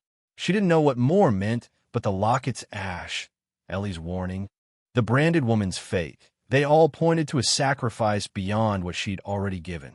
"Let's go," she said, her voice steady despite the fear, and Tom led the way to the front door, his beam cutting through the fog that pressed against the windows. Outside, Harrow's End was a graveyard, the fog shroud that muffled their steps, the streetlights flickering like dying stars. Clara's flashlight trembled, its beam catching glimpses of the blurred faces. Mrs. Ellis, the Locket's woman, a man with a scratched-out face, flickering in the mist, their mouths open in silent screams. She kept her eyes on Tom's back, his stride purposeful, but the hum followed, a pulse in the ground, the air, her blood. The church was a mile away, its clearing the gate's heart, and Clara felt its pull, the brand a tether dragging her toward the choice she'd tried to make. "Tom," she said, her voice low, "if the gate's in every home, why me? Why the keeper?" He glanced back, his face grim. "Because you fought it," he said. "Amos, the others, they ran or gave in. You sealed it, even for a moment. It wants you because you're a threat." The words were a spark, igniting a resolve Clara hadn't felt since the knocks began. She was the keeper, marked and chosen, but not helpless. The journal's pages, Ellie's drawings, Tom's records, they were weapons, fragile but real, and she'd use them to break the chain, not add to it. The pines loomed as they neared the church, their branches dripping with mist, the clearing stones glinting like eyes in their beams. The church's door hung open, its scratches glowing faintly, the hum a roar that shook the ground. Clara's neck burned, the brand of fire that matched the gate's hunger, and she felt the shadow waiting, its faceless form a promise of what she'd face. "We destroy the slab," Tom said, his voice firm. "If it's the first gate, breaking it might weaken the others." Clara nodded, though the thought of facing the shadow again made her want to scream. Inside, the church was a husk, its pews splintered, its altar a altar of dust and cobwebs. The trapdoor gaped, the ladder descending into darkness, the hum a scream that drowned the fog's whispers. Clara's flashlight swept the walls, the scratches now bleeding a dark, viscous liquid that pooled on the floor, its smell sweet and rotting. She opened the journal, her bandaged hand trembling, and found a new page, its ink fresh, as if written by the gate itself. "The keeper breaks the chain with fire, but the cost is all." Her breath caught, the word fire a revelation, the cost a shadow over her heart. "Fire," she said, showing Tom the page. "The pastor wanted to burn the church in 1852. Maybe he was right." Tom's eyes widened, his beam fixed on the trapdoor. "Then we burn it," he said. "But we need to be sure. Once we start, there's no going back." They descended the ladder, the tunnel's cold biting deeper, its walls slick with blood and decay. The scratches were alive, pulsing with the hum, and Clara's beam caught glimpses of the faceless figures, their blurred forms circling, their whispers a chant. "Choose, choose, choose." The chamber was unchanged. The stone slabs cracked sealed but glowing, the niches filled with offerings that now included a bloodied scarf. Mrs. Ellis's, Clara was sure. The shadow appeared, not above the slab, but within it, its faceless form rising, its limbs stretching toward her. Clara's scream lodged in her throat, her bandaged hand bleeding as she raised the journal, its words her shield. "Fire," she said, her voice a vow, and Tom pulled a lighter from his pocket, its flame small but defiant. The shadow screamed, a sound that tore at Clara's mind, the faces surging, their blurred features sharpening. Mrs. Ellis, the Lockett's woman, Amos, all demanding her choice. Clara's neck burned, the brand of fire that matched the lighter's flame, and she felt the gate's hunger, not just for blood but for her soul, her surrender. She stepped to the slab, the journal open, and read Amos's words aloud. "The keeper breaks the chain with fire, but the cost is all." The lighter's flame touched the slab, its stain catching, a blaze that roared with unnatural speed, the hum a dying scream. The shadow lunged, its faceless form enveloping her. But Clara stood firm, the fire spreading, the chamber shaking, the faces dissolving into ash. Tom pulled her back, the flames licking the walls, the slab cracking anew.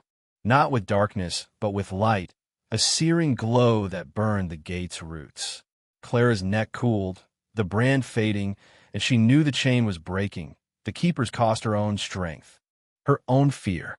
The chamber collapsed, the ladder a desperate climb, and they burst into the church as the fire consumed it, the fog outside retreating, Harrow's end waking from its nightmare.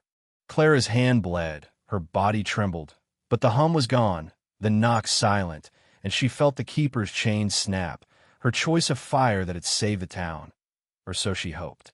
Chapter 7. The Weight of Silence. Clara Vaughn stood on the outskirts of Harrow's End, the smoldering ruins of the church a black scar against the dawn's pale light. The fog had lifted, leaving the town exposed, its clapboard houses stark and weary under a sky that seemed reluctant to brighten.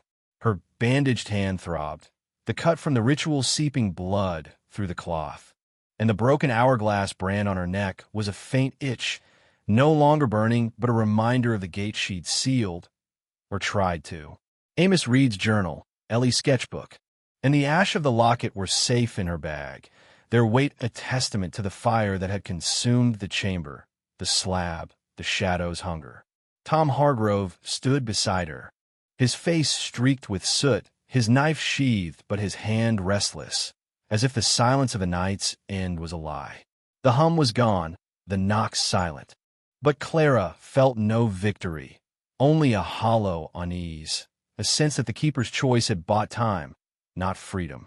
The town was waking, its people emerging like survivors of storm, their eyes hollow, their voices hushed. Clara and Tom had stumbled back from the church as the flames roared, the pines catching light, the clearing stones crumbling in the heat. The fire had burned unnaturally fast, consuming the gate's roots, or so Clara hoped, but Amos's words, "The cost is all," gnawed at her, a warning that the chain she'd broken might still bind her. "We should check on Ellie," Clara said, her voice raw, the memory of the girl's drawings, her warning. They come through, like before, a shadow in her mind. Tom nodded, his flashlight dim but still clutched, his face grim. "And we need to talk to the others," he said. "The survivors, the ones from the meeting. If the gate's gone, they'll feel it. If not," he didn't finish, but Clara knew the fear in his eyes, the doubt that mirrored her own. They walked through Harrow's End, the streets muddy from the night's rain, the air sharp with the smell of smoke and wet earth.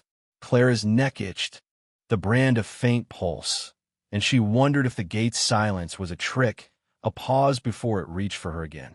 Her house loomed ahead, its scratches dull but watching, and she hesitated, the memory of the crack beneath her floorboards a wound in her mind. "Not yet," she said, turning toward Ellie's house. "We need to know what she sees now." Tom followed, his steps heavy, his notebook tucked away, but his questions alive in the tension of his jaw. The town felt different, lighter, but Clara couldn't shake the sense of being watched. The blurred faces from the fog lingering in her peripheral vision. Ellie's bungalow was quiet, its porch sagging, its windows fogged despite the cleared sky. Clara knocked, her bandaged hand aching.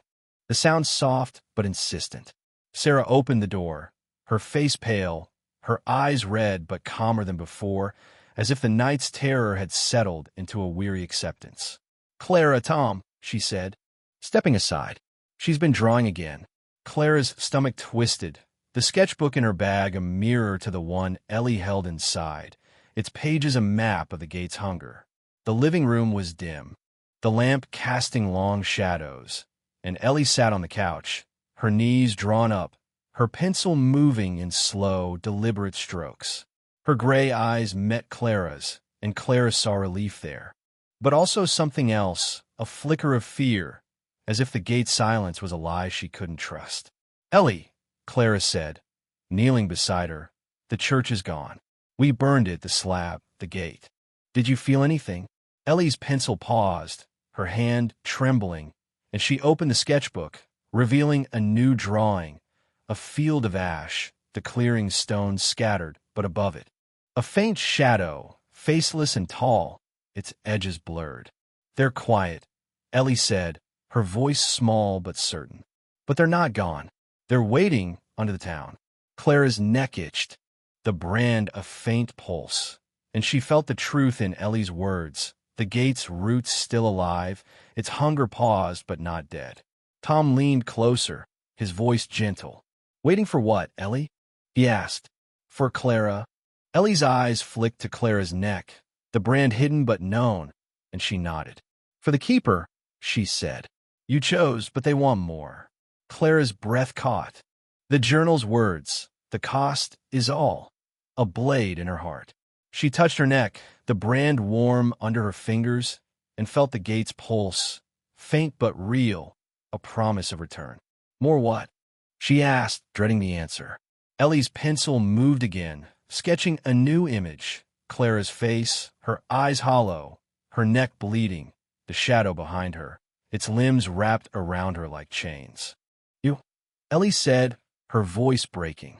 "They want all of you," Sarah gasped, pulling Ellie close, but Clara couldn't move, the drawing a mirror to the Lockett's woman, to Amos's despair, to the keepers who'd faced the gate and lost. Tom's hand brushed her arm, his voice urgent. "We're not done," he said. "The journal, the survivors, will find a way to end this, not just delay it." Sarah's voice cut through, sharp with fear. "Get out," she said, her arms around Ellie. "You've done enough. Leave her alone." Clara wanted to protest, to beg for more, but Ellie's drawing, Her words were enough, a warning that the gate's silence was a trap, its hunger tied to Clara's blood, her soul. She stood, the sketchbook heavy in her bag, and followed Tom outside. The morning air cold against her skin. The town was stirring, voices calling, doors opening, but Clara felt the gate's pulse beneath it all, its roots in every home, its shadow waiting for her choice. "The survivors," she said, her voice steady despite the fear. "We start with Mrs. Whitaker." She mentioned her grandfather, the librarian in 47. "Maybe she knows more." Tom nodded, his flashlight off but his resolve unbroken. "And we check your house," he said. "The crack under the floorboards, if the gate's everywhere, we need to know how deep it goes." Clara's stomach churned. The memory of the shadow rising from her floor a wound she couldn't close. They walked to Mrs. Whitaker's house, the postmistress's small cottage a block away, its garden wilted, its windows fogged with age. Clara knocked, her bandaged hand aching, and Mrs. Whitaker opened the door, her face lined but her eyes sharp, as if she'd been waiting. "Clara," she said, her voice low, "I heard about the church. Is it over?" Clara shook her head, the brand itching, the gate's pulse a whisper in her blood. "Not yet," she said. "We need to talk about your grandfather." Mrs. Whitaker let them in, the cottage smelling of lavender and old paper, a faint hum in the air that made Clara's neck throb. They sat in a cramped parlor, photographs of stern-faced ancestors watching from the walls, and Mrs. Whitaker's hands twisted in her lap, her voice trembling as she spoke. "My grandfather, Henry, was a librarian in 47, she said. "He heard the knocks, like you, Clara. He went to the church, said he'd seal the gate. They found his locket in the clearing, nothing else." Clara's hand went to her pocket. The locket's ash a ghost, and she felt Henry's fate, the keeper's chain, wrapping around her. "Did he leave anything?" she asked. "Notes, a journal." Mrs. Whitaker nodded, standing, and returned with a small, leather-bound book, its cover marked with a broken hourglass. "He wrote this," she said, "before he went." Clara opened the book, her bandaged hand trembling, and saw Henry's words, a mirror to Amos's. "The gate is not one but many, its hunger the town's heart. The keeper breaks the chain with fire, but the cost is all." Her breath stopped. The truth clear, the fire had weakened the gate, but its roots remained, and Clara's choice, her blood, was only the beginning. The hum grew, faint but rising, and she knew the knocks would come again, demanding all she had left. Clara Vaughn sat in Mrs. Whitaker's cramped parlor, the leather-bound journal of Henry Whitaker, Harrow's Inn's librarian in 1947, open in her trembling hands. The broken hourglass symbol on its cover matched the brand on her neck, a faint itch that pulsed with the gate's lingering hunger, a reminder that the fire that consumed the church had only weakened, not destroyed, the curse beneath the town. Tom Hargrove stood by the window, his soot-streaked face tense, his knife sheathed but his hand restless, as if the silence of the morning was a deception. The journal's words echoed Amos Reed's, a chilling confirmation. "The gate is not one but many, its hunger the town's heart. The keeper breaks the chain with fire, but the cost is all." Clara's bandaged hand, still seeping blood from the ritual, ached as she turned the pages, each line a mirror to her own fear, that her blood, her choice, had only delayed the gate's return, not ended it. Ellie's sketchbook, tucked in her bag, and the ash of the locket in her pocket were silent witnesses to the keepers who'd come before, their fates a warning of what all might mean. Mrs. Whitaker sat across from Clara, her hands twisting a handkerchief, her eyes sharp but haunted. "Henry believed he could stop it," she said, her voice low, the parlor's lavender scent clashing with the faint metallic tang Clara couldn't shake. "He studied the town's records, the clearing, the church. He said the gate wasn't just under the church, but everywhere, under houses, streets, even the diner. He thought fire was the answer, but he never came back." Clara's neck itched, the brand of pulse that matched the hum she felt, faint but growing, in the floor beneath her feet. She glanced at Tom, his notebook open, his pen scratching notes. and saw the same realization in his eyes. The gate's roots were alive, its hunger tied to the town itself, and Clara's role as keeper was a chain she hadn't broken. "Does it say how to end it?" Clara asked, her voice hoarse. The journals weighed a stone in her lap. Mrs. Whitaker shook her head, her lips trembling. "He wrote about a final ritual," she said, "something beyond blood, beyond fire. He called it the heart's surrender, but he didn't explain. He said the keeper would know when the time came." Clara's stomach churned. The phrase, heart's surrender, a shadow over her thoughts, conjuring images of the faceless shadow, the blurred faces, the Lockett's woman branded like her. She turned to a new page, Henry's handwriting frantic. "The gate feeds on the keeper's fear, but its end lies in what we refuse to give. I go to the clearing tonight to choose." The entry ended abruptly, a smear of ink suggesting he'd been interrupted or taken. Tom's voice broke the silence, low but urgent.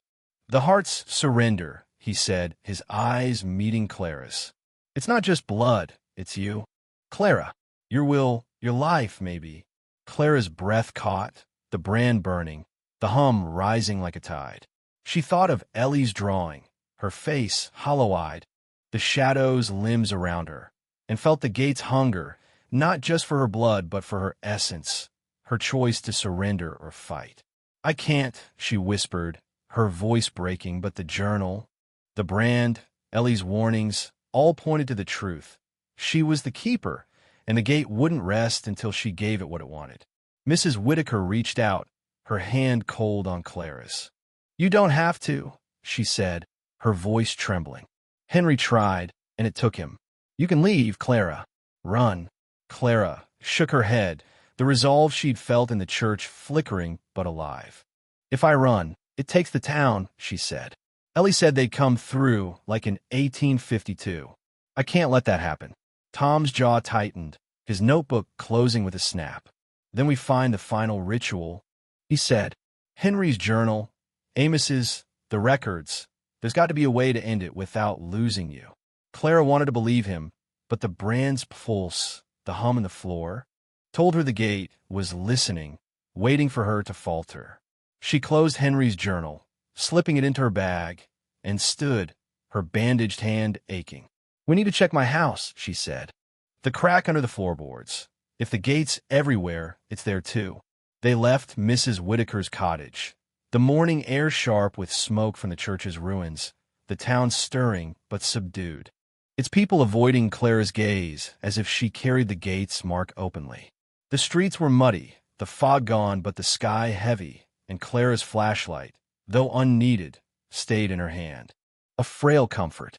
Her house loomed ahead, its scratches dull but ominous, and she hesitated at the door, the memory of the shadow rising from the crack a wound in her mind. Tom touched her shoulder, his voice low. "Together," he said, and she nodded, unlocking the door, the click loud in the quiet. Inside, the house was cold, the metallic tang stronger, mingled with the sweet rust she'd smelled in the church's chamber. Clara's neck itched, the brand pulsing, and she felt the hum, not just in the floor but in the walls, the air, her blood. The living room was as they'd left it, the cracked floorboard near the armchair, a black slash that seemed to breathe. Tom knelt, his knife prying at the board, his flashlight beam illuminating a void beneath, its stone surface etched with a broken hourglass, glowing faintly green. "It's the same," he said, his voice grim. "The gate's roots. They're here, under your house." Clara's heart pounded, the hum surging, and she saw a flicker in the crack, a shadow, faceless and tall, its edges blurred, whispering her name, "Clara." She stumbled back, her bandaged hand bleeding anew, the journal slipping from her bag, its pages flipping open to Henry's final words. "The heart's surrender is not death but truth. The keeper must face what the gate hides." The shadow rose, its limbs stretching, the hum a scream that shook the house, and Clara felt the gate's hunger, not for blood but for her secrets, her fears, her truth. Tom grabbed her, his knife slashing at the shadow, useless against its form, and pulled her to the kitchen, the crack's glow following. The faces appearing: Mrs. Ellis, the Lockett's woman, Henry Whitaker, their blurred features demanding her surrender. Clara's neck burned, the brand of fire, and she knew the gate's truth was her own. Her grief for Daniel, her fear of being alone, her refusal to let go. "I see you," she said, her voice trembling but firm, facing the shadow, the faces, the hum. The shadow screamed. The cracks glowed dimming, and Clara felt the gate falter, her truth a weapon, not a sacrifice. Tom's eyes widened, his hand steadying her. And she knew the final ritual wasn't blood or fire, but facing the gate's heart, her own. The hum faded, the shadow retreating, but Clara's neck itched, the brand a reminder that the gate was weakened. Not gone, and the keeper's truth was only the beginning. They collapsed at the table, the journal open, the cracks silent, but watching. Clara's hand bled, her body trembled, but her resolve was iron. She'd face the gate again, with truth, with fire, with whatever it took to break the chain. The town was quiet, but the knocks would come, and Clara was ready to choose. Chapter 8. Shadows That Speak. Clara Vaughn sat at her kitchen table, the weight of Harrow's and curse pressing against her like the cold air that seeped through the house's walls. The journal of Henry Whitaker, the librarian who vanished in 1947, lay open before her, its words a mirror to her own struggle. The heart's surrender is not death but truth. The keeper must face what the gate hides. Her bandaged hand, still seeping blood from the ritual that sealed the church's gate, trembled as she traced the broken hourglass symbol on the journal's cover, its echo branded on her neck, now a faint itch but a constant reminder of the gate's lingering hunger. Tom Hargrove stood by the sink, his face haggard, his knife sheathed but his fingers twitching, as if the shadow that had risen from the crack beneath Clara's floorboards might return. Ellie's sketchbook, with its haunting drawings of faceless figures, and the ash of the locket were silent in her bag, but their truths, her role as keeper, the gate's roots in every home, were loud in her mind. The clock read 10:17 a.m., the town waking under a sky heavy with clouds, but Clara felt the gate's pulse, a whisper that the knocks at 3 a.m. were only delayed, not defeated. The crack in the living room floor was silent now, its sickly green glow gone, but the stone beneath, etched with the broken hourglass, was a wound Clara couldn't ignore. The shadows whisper, Clara, and the blurred faces of the lost. Mrs. Ellis, the Lockett's woman, Henry Whitaker, had retreated when she faced her truth, her grief for Daniel, her fear of being alone. But the gate's hunger was patient, its roots deep, and Clara knew her moment of defiance was a skirmish, not a victory. "We need to find the others," she said, her voice steady despite the exhaustion in her bones. "The survivors from the meeting, Mr. Grayson, Pastor Reynolds. They've heard the knocks, lived through them. They might know what Henry meant by truth." Tom nodded, his notebook open, his pen scratching notes. But his eyes held a flicker of doubt, as if he, too, felt the gate's shadow watching. Clara closed Henry's journal, slipping it into her bag with Amos Reed's. Their combined weighed a map of the keeper's chain. "And we need to check the diner," Tom said, his voice low. Grayson mentioned his brother hearing whispers in the 70s, before he vanished. If the gate's under every house, the diner's no exception. Clara's stomach twisted, the memory of the hum under her floorboards a cold fist in her chest. The diner, with its cracked linoleum and burnt coffee, was Harrow's End's heart, a place where secrets were whispered over plates of eggs. She stood, her bandaged hand aching, and grabbed her flashlight, its beam of frail comfort in the gray light filtering through the windows. "Let's go," she said, and Tom followed, the door's lock clicking behind them, the scratches on its surface a silent warning.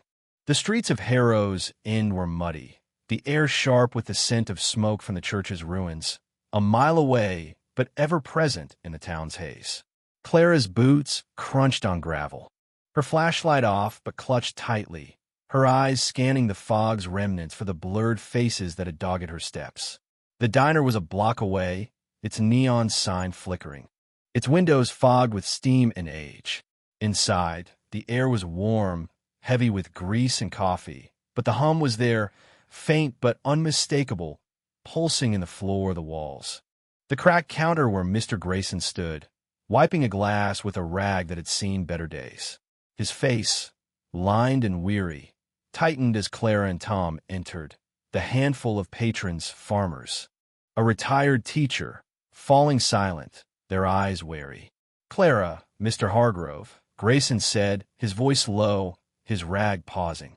"Heard about the church. You really think it's over?" Clara shook her head, her neck itching, the brand of faint pulse. "Not over," she said, stepping to the counter, her bag heavy with journals. "The gate's still here, under the town. We need to know about your brother. What he heard, what he saw." Grayson's eyes darkened, his hands trembling, and he set the glass down, its clink loud in the quiet. "Jimmy was like you, Clara," he said. "Heard the knocks, the whispers. Said they spoke to him, told him things, secrets, fears. He went to the church in '73, said he'd face it. We found his boots in the clearing, nothing else." Clara's heart sank.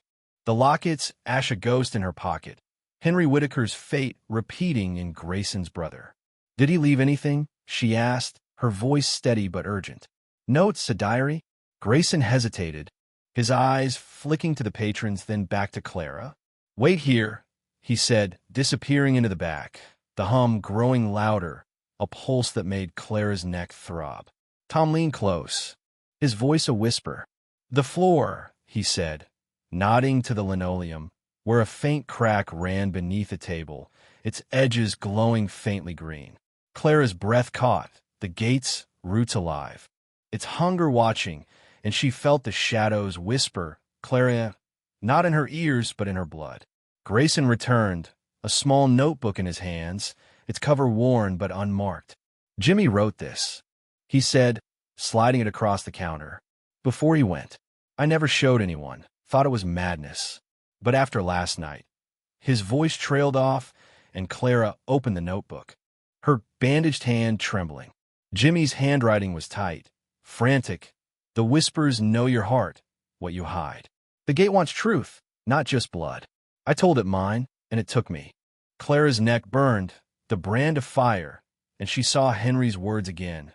The heart's surrender is truth, and felt the gate's demand, not for her life, but for her secrets, her grief, her shame. "What did he tell it?" she asked, her voice shaking. Grayson's eyes filled with tears. "That he blamed himself," he said, "for our sister's death. She opened the door in '68, and he didn't stop her." Clara's throat tightened, the hum surging, the crack in the floor glowing brighter, and she felt the shadow's presence. Not in the diner, but in her, its whisper ablade. "Clara, tell us." She stumbled back, the notebook slipping from her hands, Tom catching her, his knife drawn, his eyes wide. The patrons stared, some crossing themselves, others fleeing. The diner's air thick with fear and the gate's hunger. "We need to go," Tom said, his voice urgent, grabbing the notebook, pulling Clara to the door. The hum followed, the crack's glow pulsing. And Clara felt the faces, Mrs. Ellis, the Lockett's woman, Jimmy Grayson, their blurred forms in her mind, demanding her truth, her surrender. Outside, the air was cold, the town silent but alive with the gate's pulse. Clara's neck burned, the brand a chain, and she knew the gate's roots were everywhere. Under the diner, her house, the town's heart. "The truth," she said, her voice trembling, clutching the notebook.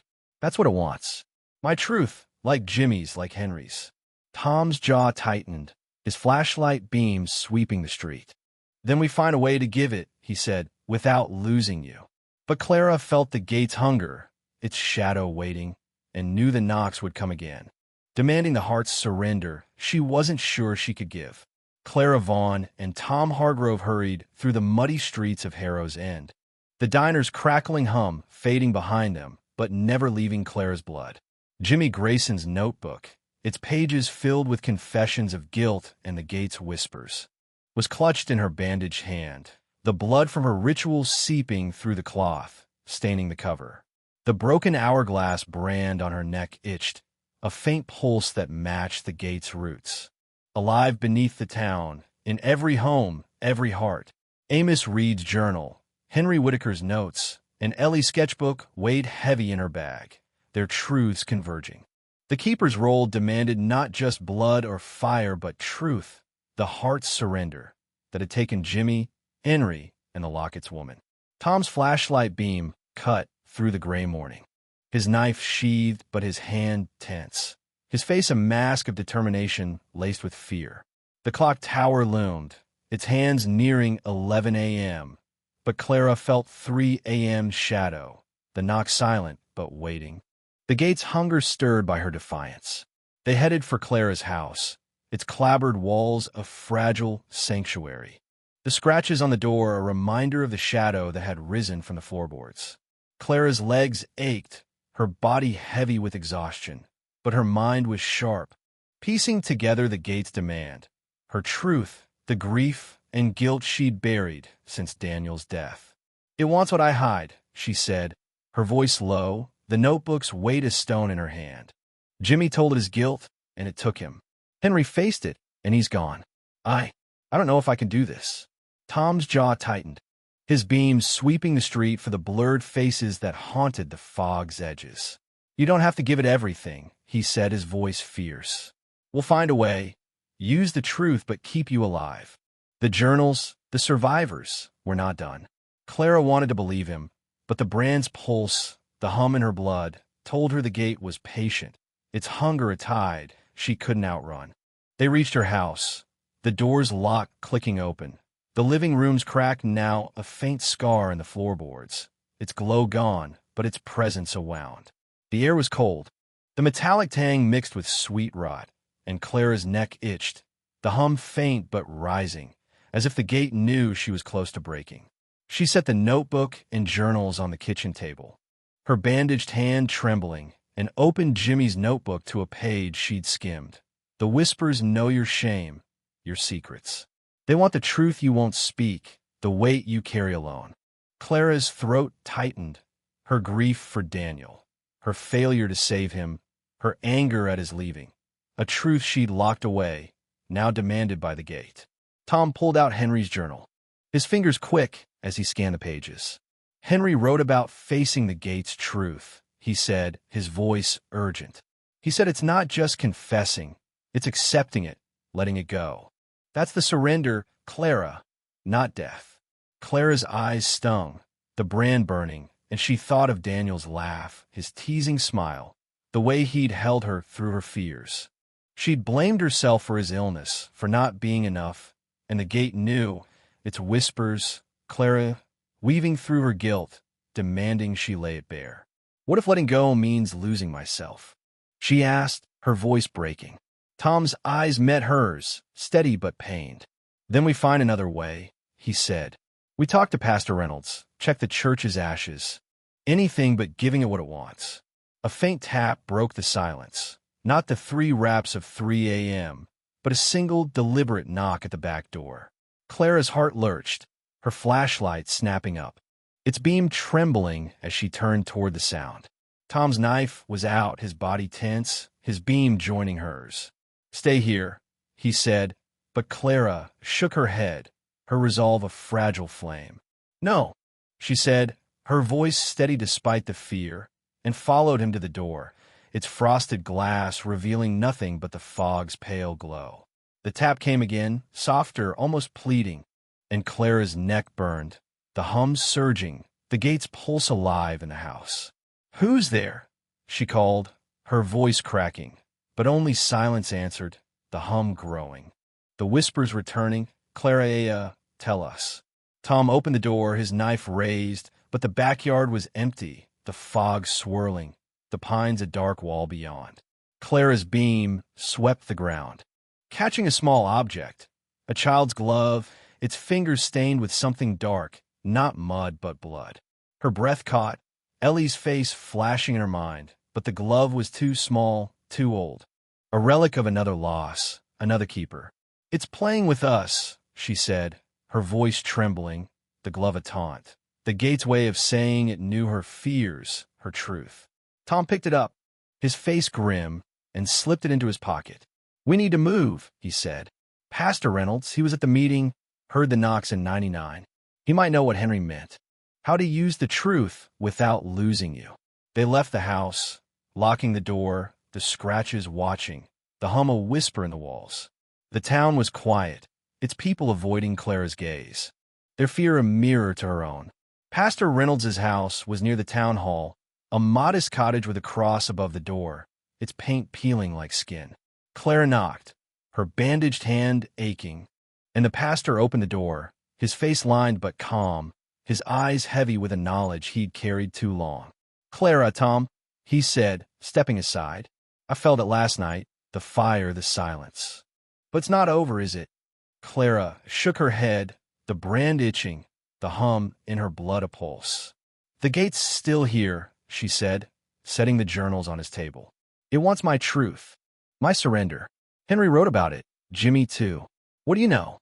Reynolds sighed, his hands clasped, the room's air thick with dust and faith. "In 99, I heard the knocks," he said, his voice low.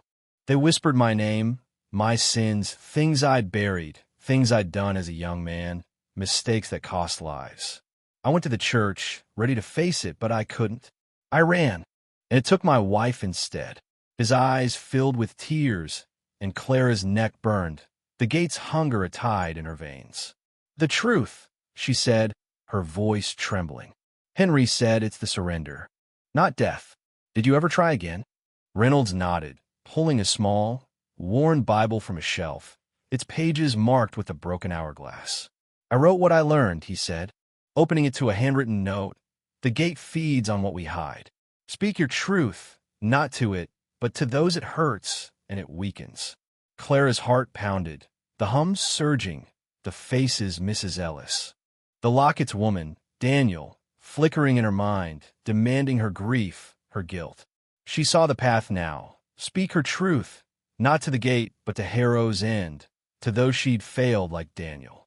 Like herself, the brand burned, the hum a scream, and Clara knew the knocks were coming, the gate's shadow waiting for her to surrender or fight.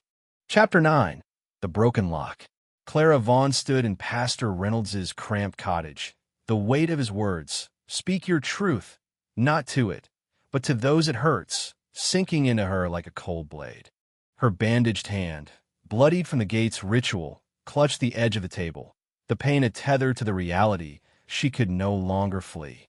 The broken hourglass brand on her neck pulsed faintly, a whisper of the gate's hunger, its roots alive beneath Harrow's End, in every home, every heart. Tom Hargrove leaned against the doorframe, his face drawn, his notebook open but his pen still, as if the pastor's confession had stripped away his usual questions. The journals of Amos Reed, Henry Whitaker, and Jimmy Grayson, along with Ellie's sketchbook, rested on the table. Their pages a map of the keeper's chain, a chain Clara now bore, its links forged in truth, not just blood or fire. The clock on the wall ticked toward 11:45 a.m., the day heavy with clouds. But Clara felt the shadow of 3 a.m., the knock silent but poised, the gate's hunger waiting for her to falter. Reynolds's Bible, its handwritten note a lifeline, lay open before her. The broken hourglass, symbol scrawled beside the words, "The gate feeds on what we hide." Clara's throat tightened, her grief for Daniel, her guilt for not saving him, her shame for surviving. Rising like a tide, the gate's whispers, Clara, weaving through it, demanding she lay it bare. "Speak to those it hurts," she said, her voice low, the brand itching as the hum stirred in the floor, faint but real. "Who do I hurt by hiding? Daniel's gone. The town, they don't know me, not really." Reynolds's eyes, heavy with his own losses. "Met Hirsch. You hurt yourself, Clara," he said. "And those who need your strength, Ellie, Tom, even me. The gate thrives on your silence. Speak and it weakens." Tom shifted, his voice urgent. "Then we call another meeting," he said, his pen tapping the notebook. "Get the survivors, Grayson, Mrs. Whitaker, anyone who's heard the knocks. You tell them your truth, Clara, and we see if it breaks the gate's hold." Clara's stomach churned, The thought of bearing her soul to Harrow's End, a town of secrets, of judgment, a terror as real as the faceless shadow. But the brand's pulse, the hum's rise, Ellie's drawing of her hollow-eyed face, all pointed to this moment, the keeper's truth as the final ritual. "Okay," she said, her voice trembling but firm. "But we need to check my house first. The crack, it's still there, and if the gate's everywhere, it's not safe." They left Reynolds's cottage, the pastor promising to spread word of a meeting at dusk. The air sharp with smoke from the church's ruins and the town's wary silence. Clara's boots sank into the muddy street. Her flashlight clutched despite the daylight. Her bag heavy with journals and sketchbook, the lockets ash a ghost in her pocket. Tom walked beside her, his flashlight off, but his knife ready. His eyes scanning the houses for the blurred faces that lingered in the fog's memory. Clara's house loomed, its scratches dull but watching. The door's lock a frail defense against the gate's roots.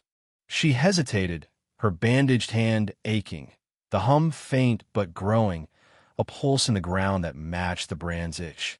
"If it's under my house," she said, her voice low, "it's under theirs too. We're not just fighting for me." Inside, the house was cold, the metallic tang now laced with the sweet rot that haunted the church's chamber. Clara's neck pulsed, the hum louder, and she moved to the living room, the crack in the floorboards a black scar that seemed to breathe.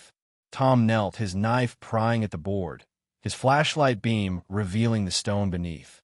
Its broken hourglass, symbol dull but intact. "It's still here," he said, his voice grim, but no glow, no shadow. "Your truth, it did something." Clara's heart pounded, the journals heavy in her bag, and she opened Henry's, her bandaged hand trembling as she found his note. "The truth weakens the gate, but only the keeper's heart can close it." She felt the gate's demand, her grief, her guilt, her love for Daniel, waiting for her to speak it, not to the shadow, but to the town, to herself. A sharp click broke the silence, the front door's lock snapping open. The door creaking inward as if pushed by an unseen hand. Clara's breath caught, her flashlight snapping up, its beam trembling as it swept the doorway. Nothing was there, but the hum surged, the brand burning, and the whispers returned. "Clara, speak." Not from outside, but inside, in the walls, the floor, her blood. Tom was on his feet, his knife drawn, his beam joining hers. But the door hung open, the street beyond a gray void, no fog, but a weight that felt alive. "It's testing us," Clara said, her voice shaking, the lockets, ash of burning memory. She crossed to the door, her hand hovering over the lock, and saw something on the porch, a small, bloodied ribbon, its ends frayed, like one Ellie might wear. Her heart stopped, but the ribbon was old, stained with time, another taunt from the gate, a reminder of its reach.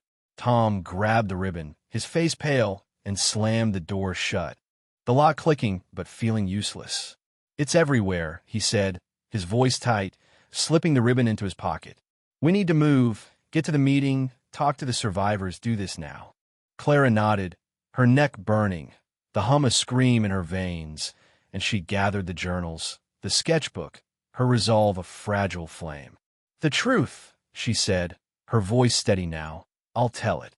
For Daniel, for Ellie, for all of them." Tom's eyes met hers, a flicker of hope in their depths, and he nodded, his hand brushing her arm, a silent promise to stand with her. They left the house, the door's scratches glowing faintly, the hum following like a predator. The town hall was a half-mile away, the meeting set for dusk, and Clara felt the gate's pulse, its shadow waiting for her to speak or break. The streets were quiet, the townsfolk avoiding her gaze, their fear a mirror to her own, but Clara's neck itched. The brand of change she'd break with truth, not surrender. The journals, the sketchbook, the ribbon, they were her weapons, fragile but real, and she'd use them to face the gate, to save Harrow's End. Or die trying. The clock tower chimed noon, the day darkening, and Clara knew the knocks were coming, their silence a lie, their hunger her truth. Clara Vaughn and Tom Hargrove trudged through the muddy streets of Harrow's End, the town hall's brick facade a dim beacon in the gathering dusk. The broken hourglass brand on Clara's neck pulsed faintly, a tether to the gate's roots that snaked beneath every home, its hunger stirred by the truth she was preparing to speak. Her bandaged hand, bloodied from the church's ritual, clutched Jimmy Grayson's notebook, its confession of guilt a mirror to the grief and shame she'd buried since Daniel's death. Amos Reed's journal, Henry Whitaker's notes, and Ellie's sketchbook weighed heavy in her bag, their pages a map of the keeper's chain, now hers to break or be broken by. Tom's flashlight beam swept the street, his knife sheathed but his hand tense, the bloodied ribbon from Clara's porch a grim reminder of the gate's taunts, tucked in his pocket beside the locket's ash. The clock tower chimed 5:30 p.m. The sky a bruise of clouds, and Clara felt the shadow of 3 a.m. The knock silent but poised, the gate's whispers, "Clara, speak," a demand she could no longer ignore. The town hall was packed, the air thick with fear and the murmur of voices. 24 survivors crowded into the flickering fluorescent light. Clara recognized the faces from the first meeting. Mr. Grayson, his rag twisted in his hands. Mrs. Whitaker, her lips moving in prayer. Pastor Reynolds, his Bible marked with the broken hourglass. And Ellie, sitting in the back, her gray eyes fixed on Clara, her sketchbook closed but heavy with truths. The room stilled as Clara and Tom entered, their presence, a keeper marked by the gate, a journalist chasing its end, a spark in the town's dread. Clara's neck itched, the brand a pulse that matched the hum she felt in the floor, faint but alive, and she knew the gate was listening, its hunger waiting for her truth, her heart's surrender. Pastor Reynolds stood, his voice steady but worn. "We're here because the knocks haven't stopped," he said, his eyes sweeping the crowd, lingering on Clara.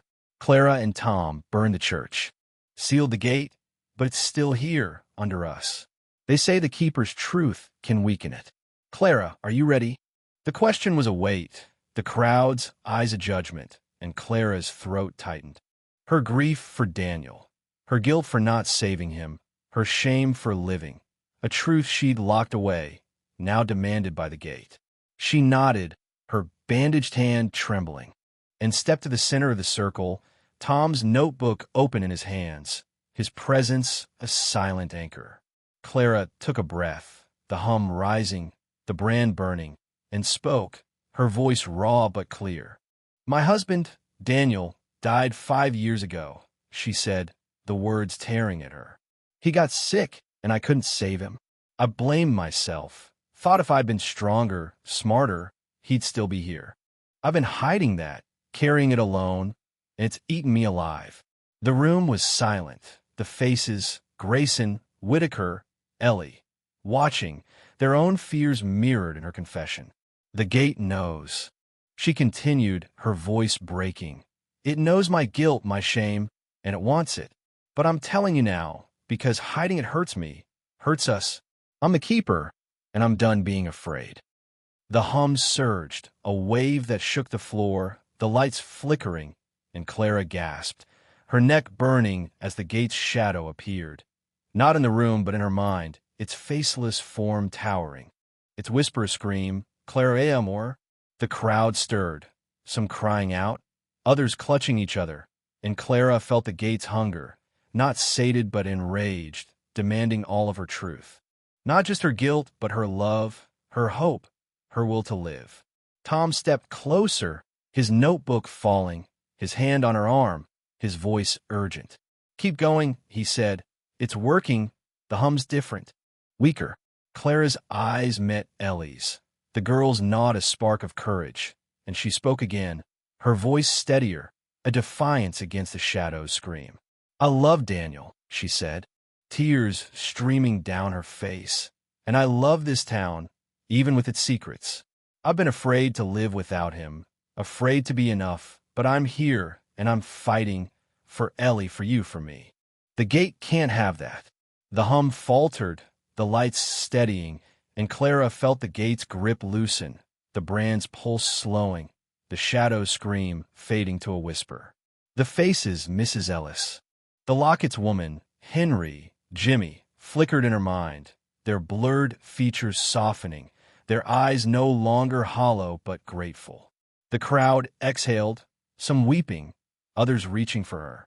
And Clara knew her truth had weakened the gate, its roots retreating, if only for a moment. But the victory was fragile.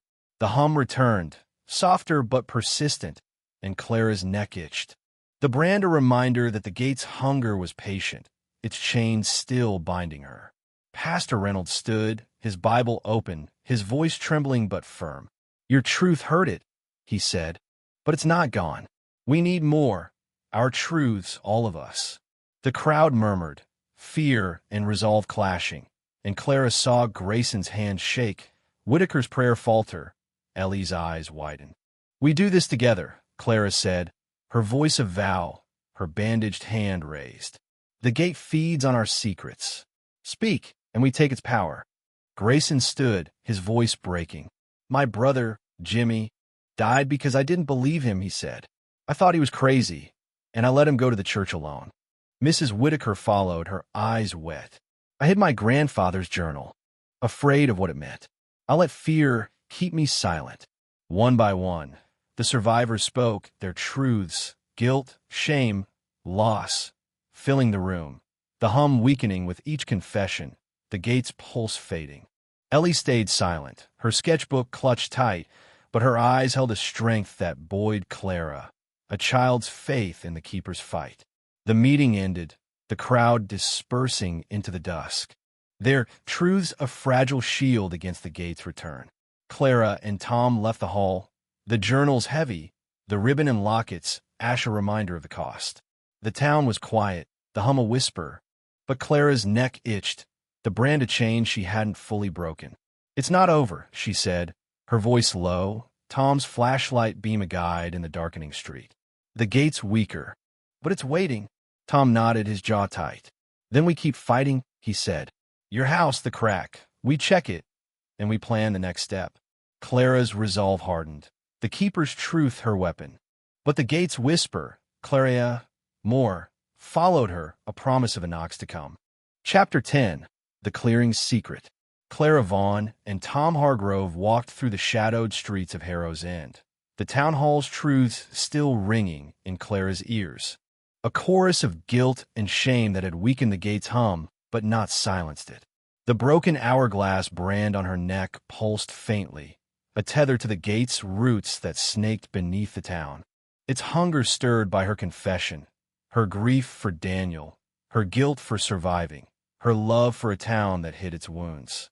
Her bandaged hand, bloodied from the church's ritual, clutched Jimmy Grayson's notebook, its pages a mirror to the journals of Amos Reed and Henry Whitaker at her bag. Alongside Ellie's sketchbook, their drawings and warnings a map of the keeper's chain. Tom's flashlight beam cut through the dusk, his knife sheathed but his hand tense, the bloodied ribbon from Clara's porch a grim talisman in his pocket. The locket's ash a ghost of the branded woman's fate. The clock tower chimed 6:15 p.m., the sky a bruise of clouds, but Clara felt 3 a.m. shadow, the knock silent but poised.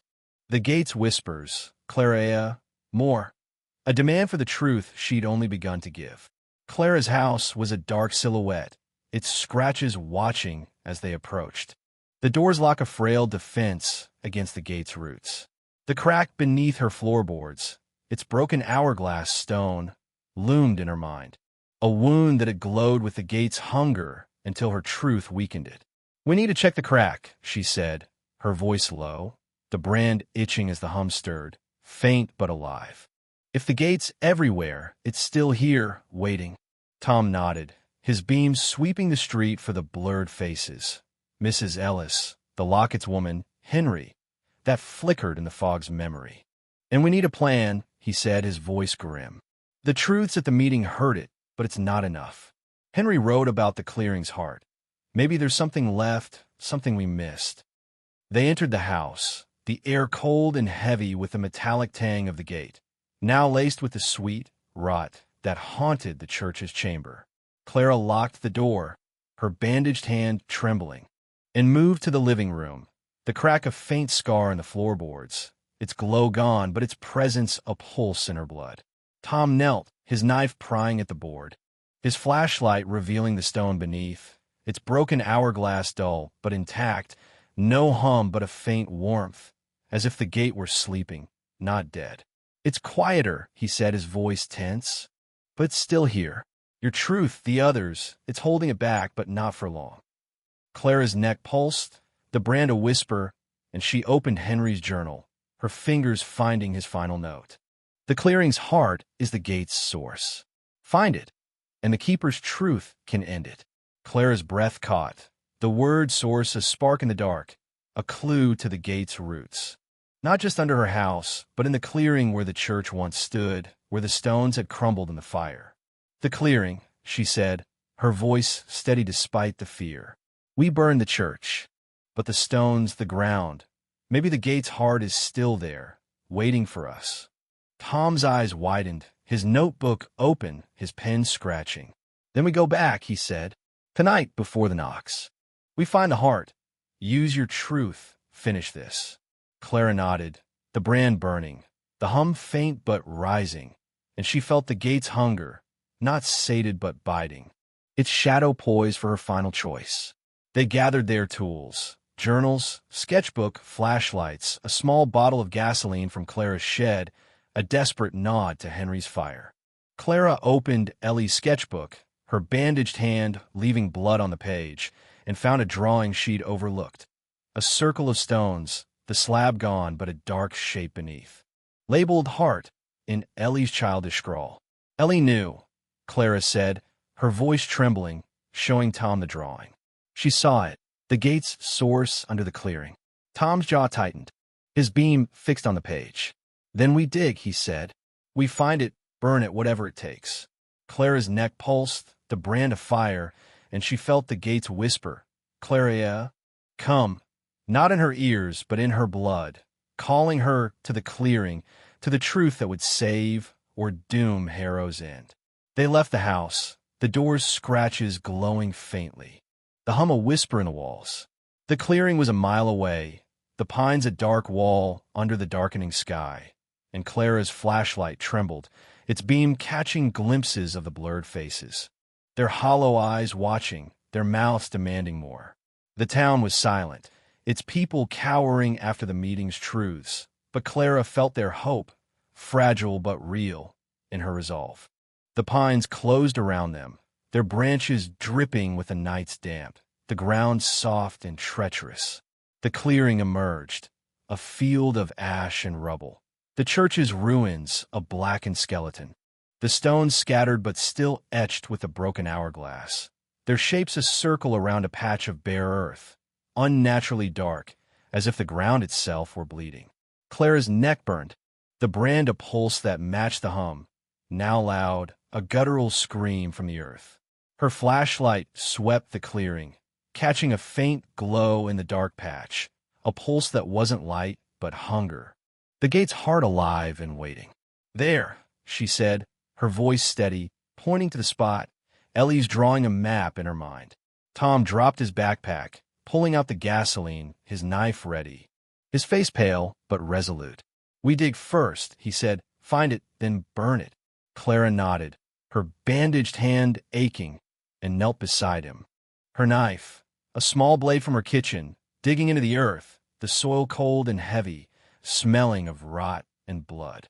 The hum surged, the ground trembling, and Clara's neck burned. The brand of fire as the whispers returned. "Clara, speak!" Louder, a chorus of the lost. The faces appeared, not in the fog but in the air, their blurred features sharpening. Mrs. Ellis. The Lockett's woman, Henry, Jimmy, their eyes pleading, their mouths demanding her truth. Clara's knife struck something hard, a stone or bone, and the hum screamed, the glow intensifying. A sickly green that pulsed with the gate's heart. Tom's blade joined hers, the earth giving way, revealing a slab. Not the church's, but smaller, older, its broken hourglass, symbol deep and bleeding. A dark liquid seeping from its cracks, smelling of decay and hunger. Clara's breath stopped, the brand searing, and she felt the gate's heart, not just a source but a mind, a will that knew her. Wanted her. The shadow rose, not from the slab but from the ground, its faceless form towering, its limbs stretching, its whisper a command. Clara, give us all. She screamed, her knife falling, her bandaged hand bleeding as Tom grabbed the gasoline, his lighter sparking, his voice a shout. Clara, your truth now. The faces closed in, their screams a tide. And Clara felt the gate's demand, her love, her hope, her will to live, waiting for her to surrender or fight. The clearing around the ruins of Harrow's Inn's church was a wound in the earth, its air thick with the hum that pulsed from the unearthed slab, its broken hourglass symbol bleeding a dark, viscous liquid that reeked of decay and hunger. Clara Vaughn knelt beside it, her bandaged hand seeping blood, the cut from the church's ritual a raw ache that mirrored the burning brand on her neck, a faint but insistent pulse of the gate's call. The journals of Amos Reed, Henry Whitaker, and Jimmy Grayson, along with Ellie's sketchbook, were heavy in her bag, their truths, blood, fire, the heart surrender, a map to the keeper's chain she was fighting to break. Tom Hargrove stood over her, his lighter's flame trembling in his hand, the gasoline canister at his feet, his face pale but resolute as the faceless shadow loomed above the slab. Its limbs stretching, its whisper a scream, Clara, give us all. The blurred faces, Mrs. Ellis, the Lockett's woman, Henry, Jimmy, swirled in the air, their hollow eyes demanding her truth, her love, her will to live. The clock was forgotten, but Clara felt 3 a.m.'s shadow, the knocks silent but poised, the gate's heart alive and ravenous. Clara's scream echoed in the clearing, her knife buried in the earth beside the slab, her bandaged hand bleeding as she scrambled back, the shadow's hunger a tide that threatened to drown her. Tom's voice cut through, raw and urgent. Clara, your truth now. The lighter's flame danced, the gasoline's acrid smell sharp against the gate's rod, and Clara felt the brand sear, the hum a roar that shook the ground, the faces closing in, their screams a chorus of her guilt, her grief, her fear. She clutched Ellie's sketchbook, its drawing of the slab labeled heart a guide to this moment. And Henry's words, the keeper's truth can end it, a lifeline she clung to. The gate wanted all of her, not just her blood, not just her secrets, but her hope, her fight, her soul. And Clara knew the choice was hers, surrender or defy. She stood, her legs trembling, her bandaged hand raised, blood dripping onto the slab, hissing as it met the bleeding symbol. I see you, she said, her voice shaking but fierce, facing the shadow, the faces the gate's heart. I love Daniel, and I lost him, but I'm not lost. I'm here for Ellie, for Tom, for this town. You can't have me. The words were her truth, not just spoken but felt, a fire in her chest that burned brighter than the brand, stronger than the gate's hunger. The shadow screamed, a sound that tore at her mind, the faces wavering, their blurred features softening, their screams fading to whispers. Tom's lighter touched the gasoline, the flame catching, a blaze that roared across the slab, its dark liquid igniting, the hum faltering as the fire consumed the gate's heart.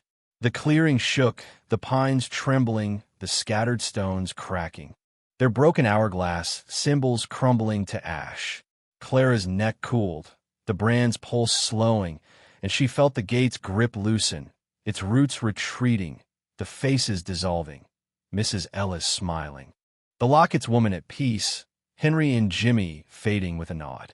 Tom pulled her back, the flames licking the sky, the slab splitting, not with darkness but with light, a searing glow that burned the gate's heart to nothing. Clara's bandaged hand bled, her body trembled, but her resolve was iron. She'd spoken her truth, not to the gate but to herself, to Harrow's End. And it was enough. The hum died, the shadow gone, the clearing silent but for the fire's crackle, The air clean, the rot gone, the gates hunger broken. They stumble from the clearing. The church's ruins a smoldering backdrop, the pines standing sentinel as the fire burned itself out. Clara's neck was still, the brand a faint scar, no longer a chain, but a mark of her fight. Tom's arms steadied her, his lighter spent, his face streaked with soot but alive with relief. "You did it," he said, his voice raw, his eyes meeting hers, a spark of hope in their depths. "The gate's gone." Clara shook her head, the journals heavy in her bag. Ellie's drawing a truth she couldn't fully trust. "It's weaker," she said, her voice low, "but the roots are deep. We need to be sure." Tom nodded, his notebook tucked away, his resolve matching hers. "Then we check the town," he said. "Your house, the diner, every crack. We make sure it's over." They walked back to Harrow's End, the town emerging from the dusk, its houses quiet but stirring, the people stepping onto porches, their eyes no longer wary but curious, as if sensing the gate's silence. Clara's house was first, its scratches dull, the crack beneath the floorboards a faint scar, its stone cold, the broken hourglass symbol cracked and lifeless. The hum was gone, the metallic tang faded, and Clara's neck was still, the brand of memory, not a pulse. She opened Jimmy's notebook, its final line a whisper. "The truth ends the gate, but the keeper carries its weight." She felt that weight, the keeper's chain not broken but lightened, her truth a shield against the gate's return. Tom checked the diner. The crack in the linoleum gone, the hum absent, Grayson's face softened with hope. Pastor Reynolds met them, his Bible open, his voice steady. "The town feels it, Clara. Your truth saved us." But Clara's eyes sought Ellie, standing on her porch, her sketchbook closed, her gray eyes calm but watchful. "It's quiet," Ellie said, her voice small, "but they're deep. They'll wait." Clara's heart sank, the keeper's weight settling, but she nodded, her resolve unbroken. The gate was silent, its heart burned, its roots weakened, but Harrow's End was hers to guard. Its truth her charge. The night fell, the town quiet, the knocks gone, and Clara stood on her porch, Tom beside her, the journals a promise to keep watch. The brand was a scar, the gate a shadow. But Clara was the keeper, and she'd face it again, with truth, with fire, with Harrow's End behind her. Chapter 11. The Hunger Beyond. Clara Vaughn stood on her porch, the night air of Harrow's End sharp against her skin, the town's silence a fragile shield after the gate's heart burned in the clearing. The broken hourglass brand on her neck was a faint scar, no longer pulsing but a reminder of her role as keeper, a chain lightened by her truth but not broken. Her bandaged hand, bloodied from the rituals, ached as she gripped the railing, the journals of Amos Reed, Henry Whitaker, and Jimmy Grayson heavy in her bag, alongside Ellie's sketchbook, its drawings a map of the gate's hunger. Tom Hargrove leaned against the post beside her, his face etched with exhaustion, his knife sheathed but his eyes scanning the dark for the blurred faces. Mrs. Ellis, the Lockett's woman, Henry, Jimmy, that had dissolved in the fire's light. The clock tower's chime was distant, marking 8:07 p.m., but Clara felt 3 a.m. shadow. The knocks silent, but their absence a question, the gate's roots weakened but, as Ellie had warned, deep, waiting. The town was stirring, its people stepping into the night, their faces softened by the meeting's truths. Clara's grief for Daniel, Grayson's guilt, Whitaker's shame, a collective defiance that had quieted the hum. But Clara's resolve was tempered by unease. The keeper's weight a stone in her chest. Ellie's words, "They'll wait," echoed Jimmy's final note. The truth ends the gate, but the keeper carries its weight. She'd burned the clearing's slab, spoken her truth, but the gate's roots beneath her house, the diner, the town's heart, were a network she couldn't fully trust to be gone. "We need to check the cracks," she said, her voice low, the brand itching faintly. "Every house, every place it touched. We can't assume it's over." Tom nodded, his flashlight flicking on, its beam a frail defiance. And Ellie, he said, she sees it, feels it. We need to know what she's drawing now. They walked to Ellie's house, the streets of Harrow's Inn muddy and quiet, the houses watchful, their windows glinting like eyes. Clara's flashlight trembled, its beam catching the faint outlines of the pines, their branches still smelling of smoke from the church's fire. Ellie's bungalow was lit from within. Its curtains parted, and Clara knocked, her bandaged hand throbbing, the hum absent, but its memory a pulse in her blood. Sarah opened the door, her face weary but less afraid, her eyes flicking to Clara's neck, as if sensing the scar's weight. She's been quiet, Sarah said, stepping aside, but she's drawing. Always drawing. Clara's stomach twisted. Ellie's sketchbook in her bag, a mirror to the one inside, its truths a guide to the gate's next move. Ellie sat at the kitchen table, her gray eyes older than her 9 years, her pencil moving in slow, deliberate strokes across a new sketchbook. The room was warm, the lamps glow soft, but the air held a faint metallic tang, a ghost of the gate's presence. Clara knelt beside her, Tom standing back, his notebook open but his pen still. Ellie, Clara said, her voice gentle. We burned the gate's heart, spoke our truths. Is it gone? Ellie's pencil paused, her eyes meeting Clara's, and she turned the sketchbook, revealing a drawing that stopped Clara's breath. A network of roots, black and twisting, beneath a map of Harrow's End. Each house marked with a broken hourglass, a faint shadow rising from one, labeled Clara. They're sleeping, Ellie said, her voice small but certain, but they're not gone. They're under your house, Clara, deeper now. They want you to forget. Clara's neck itched, the brand a faint pulse, and she felt the gate's hunger, not raging but patient, its roots waiting for her to falter. Tom's voice was low, urgent. Deeper how? He asked, his pen scratching. What do they want? Ellie's eyes flicked to Clara's neck, then back to the drawing. They want the keeper, she said. Your truth hurt them, but they need more. Your strength, your fight. If you stop, they wake. Clara's heart sank. The journal's warnings, Amos's chain, Henry's surrender, Jimmy's truth, converging on her. The keeper's role of vigil she couldn't abandon. Sarah's voice broke in, sharp with fear. She's done enough, she said, pulling Ellie close. Leave her out of this, Clara. Clara nodded, her throat tight, but Ellie slipped a page from the sketchbook, pressing it into Clara's hand, a drawing of her house. The crack beneath the floorboards open, a shadow rising, its limbs wrapped around her. Be careful, Ellie whispered, her eyes wide. They're waiting for you to go home. Clara took the drawing, its weight heavier than paper, and stood, Tom's hand brushing her arm, a silent promise to face it with her. They left, Sarah's door closing softly, the night colder. The town's silence a lie that hid the gate's pulse. Clara's house was a dark shape, its scratches dull but alive, the door's lock broken from the gate's earlier taunt, hanging uselessly. Inside, the air was thick, the metallic tang stronger, the sweet rot creeping back, and Clara's neck pulsed, the brand of faint fire. The crack in the living room floorboards was dry, its stone cracked but silent, yet Clara felt the hum, a whisper deep below, the gate's roots stirring. It's here, she said, her voice trembling, kneeling beside the crack. Her flashlight beam revealing a new scratch, fresh, deep, claw-like, its edges wet with blood. Tom's beam joined hers, his knife drawn, his face grim. They're waking, he said, his voice low. Ellie's right. We need to go deeper, find the roots, end it. Clara opened Henry's journal, her bandaged hand shaking, its pages falling to his final warning.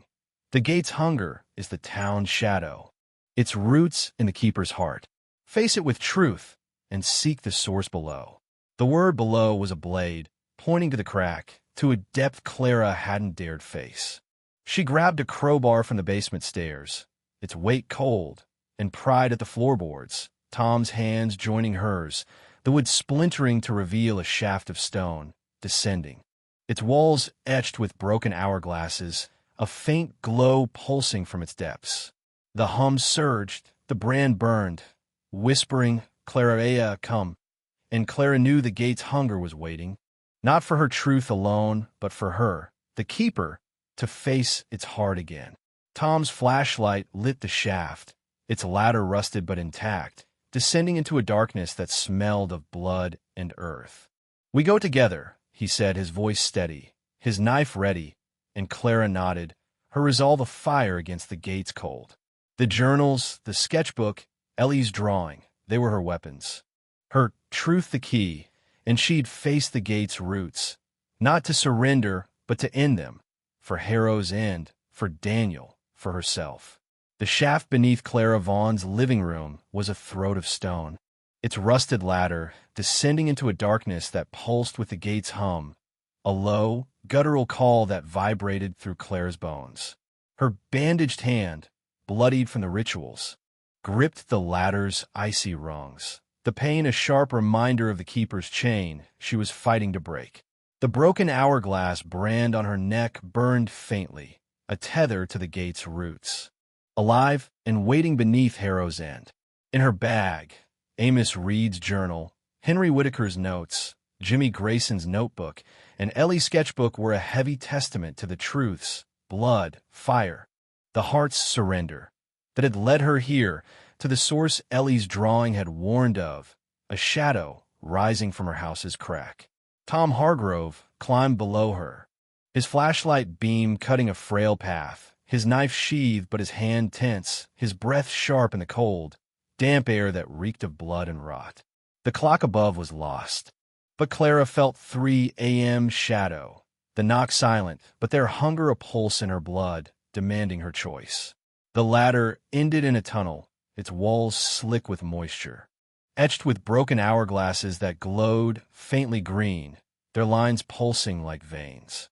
Clara's flashlight trembled, its beam catching fresh scratches claw-like deep, bleeding a dark liquid that pooled on the stone floor, its stench sweet and sour, the gate's signature.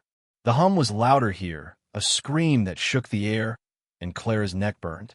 The brand of fire that matched the gate's call. "This is it," she whispered, her voice trembling, the journals heavy in her bag. Ellie's drawing of the shadow, wrapping around her a prophecy she couldn't escape. Tom's beam swept the tunnel, his voice low but steady. "The roots," he said, "they're here, deeper than the church. We find the source in it." Clara nodded, her resolve a fragile flame. The gate's whisper, "Clara, come," a tide pulling her forward. The tunnel widened into a chamber, larger than the church's, its ceiling lost in shadow, its walls a tapestry of scratches and broken hourglasses, some glowing, others bleeding. In the center was a stone mound, not a slab, but a heart, its surface pulsing with the same green glow, its broken hourglass, symbol massive, carved deep, bleeding a liquid that formed a pool around it, rippling as if alive. Clara's breath caught, the brand searing, and she felt the gate's hunger, not just for her truth, but for her essence, her fight, her soul. The shadow appeared, not above the mound, but within it, its faceless form rising, its limbs stretching, its whisper a command, "Clara, give us all." The faces, Mrs. Ellis, the Lockett's woman, Henry, Jimmy, Daniel, swirled around it, their blurred features sharp, their eyes pleading, their mouths demanding her surrender. Clara's knees buckled, her flashlight trembling, the journals slipping from her bag. Ellie's sketchbook falling open to the drawing of her house, the shadow's limbs around her.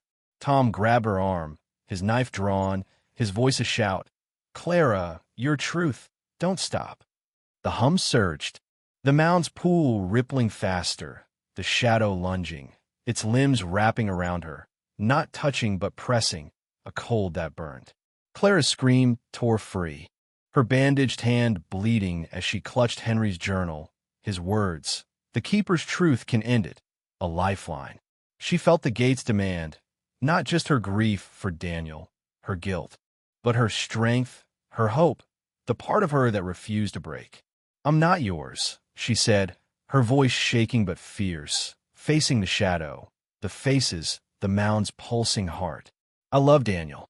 I love this town, and I'm enough. You can't have me. The shadow screamed, a sound that tore at her mind, the faces wavering, their screams fading to whispers, the pool's ripples slowing.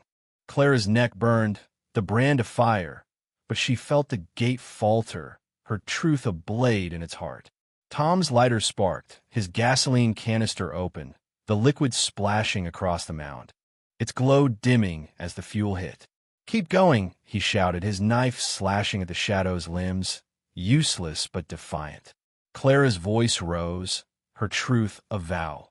"I forgive myself for Daniel, for surviving, for fighting. I choose Harrow's End, not you." The faces softened, Mrs. Ellis smiling, the Lockett's woman at peace, Daniel's eyes warm, and dissolved, the shadow shrinking. The hum faltering, the mound's glow fading. Tom's lighter touched the gasoline, the flame catching, a blaze that roared across the mound, its bleeding symbol charring, the pool igniting. A fire that smelled of ash, not rot. The chamber shook, the walls cracking, the scratches bleeding faster, then stopping, the hum dying to a whisper. Clara's neck cooled, the brand a scar, and she felt the gate's roots snap, its heart burning, its hunger broken. She stumbled back, Tom's arm around her, the flames licking the ceiling, the shadows scream a dying echo. The journals burned at her feet, Ellie's sketchbook curling, their truths no longer needed, their weight gone. The mound split, not with darkness, but with light. A searing glow that consumed the gate's heart, the chamber collapsing, the ladder a desperate climb.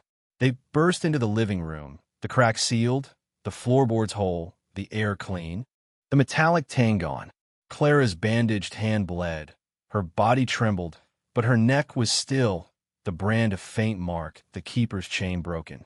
Tom's face was streaked with soot, his lighter spent, his eyes wide with relief.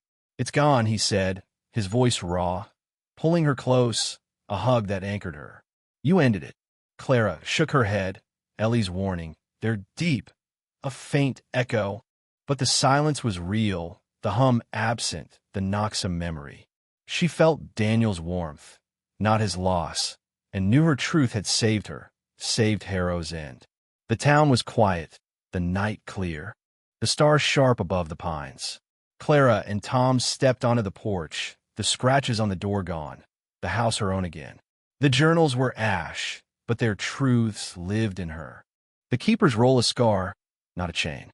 Ellie's house glowed in the distance, and Clara knew she'd check on her, ensure the drawings were still, the gate's shadow gone. The town stirred, voices calling, doors opening, the survivor's truths a shield that held. Clara's neck was still, her hand bled, but her heart was light, the gate's hunger burned, its roots severed, or so she hoped. The keeper's vigil hers to carry, the knock silent, but the night young. Clara Vaughn stood in the heart of Harrow's End.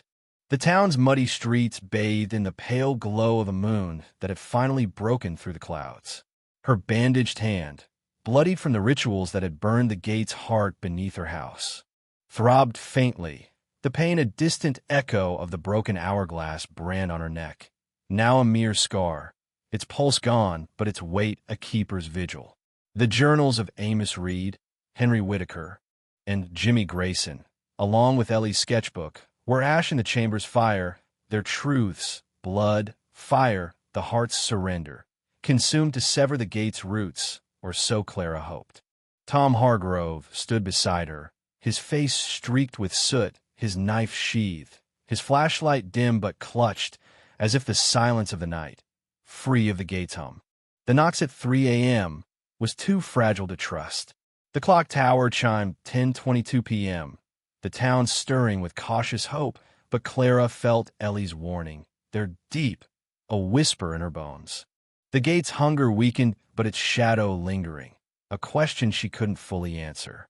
The air was clean, the metallic tang and sweet rot gone, replaced by the sharp scent of pine and damp earth. But Clara's neck itched faintly, a ghost of the brand's fire, urging her to ensure the gate's end.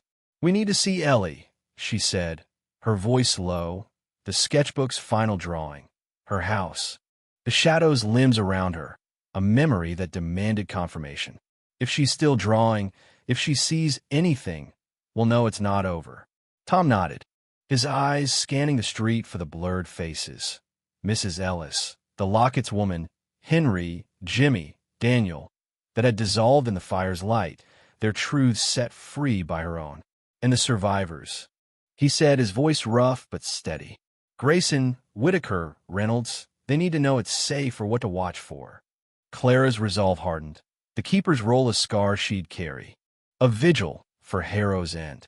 They walked to Ellie's house, the town's houses no longer watchful but weary, their windows glowing with tentative light, the survivors stepping onto porches, their faces softened by the meeting's truths. Clara's boots crunched on gravel, her flashlight off but held tight, its weight a reminder of the chamber's darkness, the shadow's scream. Ellie's bungalow was lit, its curtains open, and Clara knocked, her bandaged hand aching, the absence of the hum a relief, but not a promise.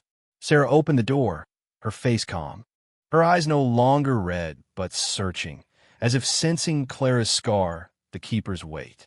She's been quiet, Sarah said, stepping aside, not drawing, just sitting. It's different.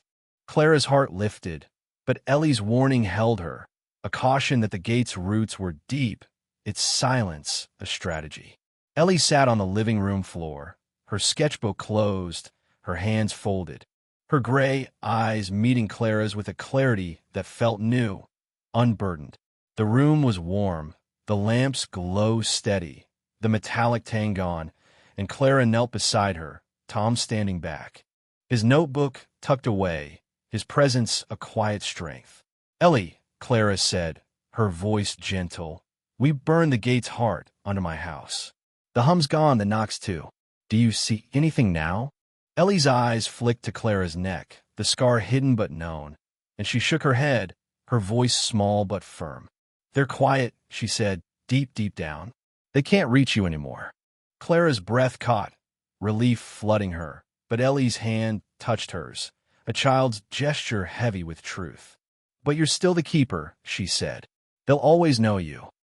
Clara's neck itched, the scar a faint pulse, and she felt the gate's shadow, not active but present, a memory in the town's earth, waiting for a new keeper, a new truth. She nodded, accepting the vigil, the weight she'd carry for Harrow's End. Thank you, Ellie, she said, her voice thick, and stood, Tom's hand brushing her arm, a silent acknowledgement of their shared fight. Sarah's eyes softened, a mother's gratitude, and she hugged Clara, a rare warmth in a town of secrets. You saved us, Sarah said, but Clara shook her head, the journal's ash a reminder of the cost.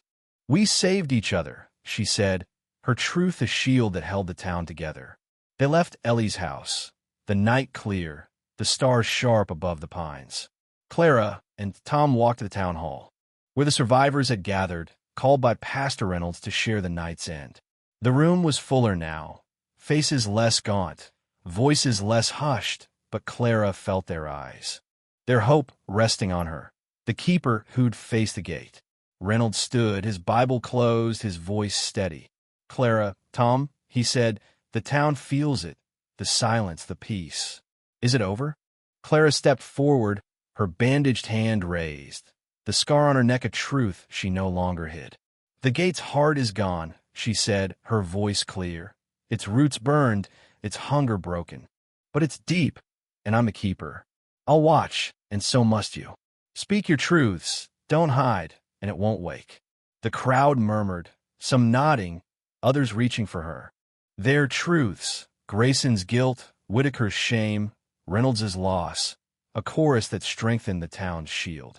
Mr. Grayson spoke, his voice rough but hopeful. The diner's crack is gone, he said. No whispers. Mrs. Whitaker nodded, her eyes wet. My house too, she said.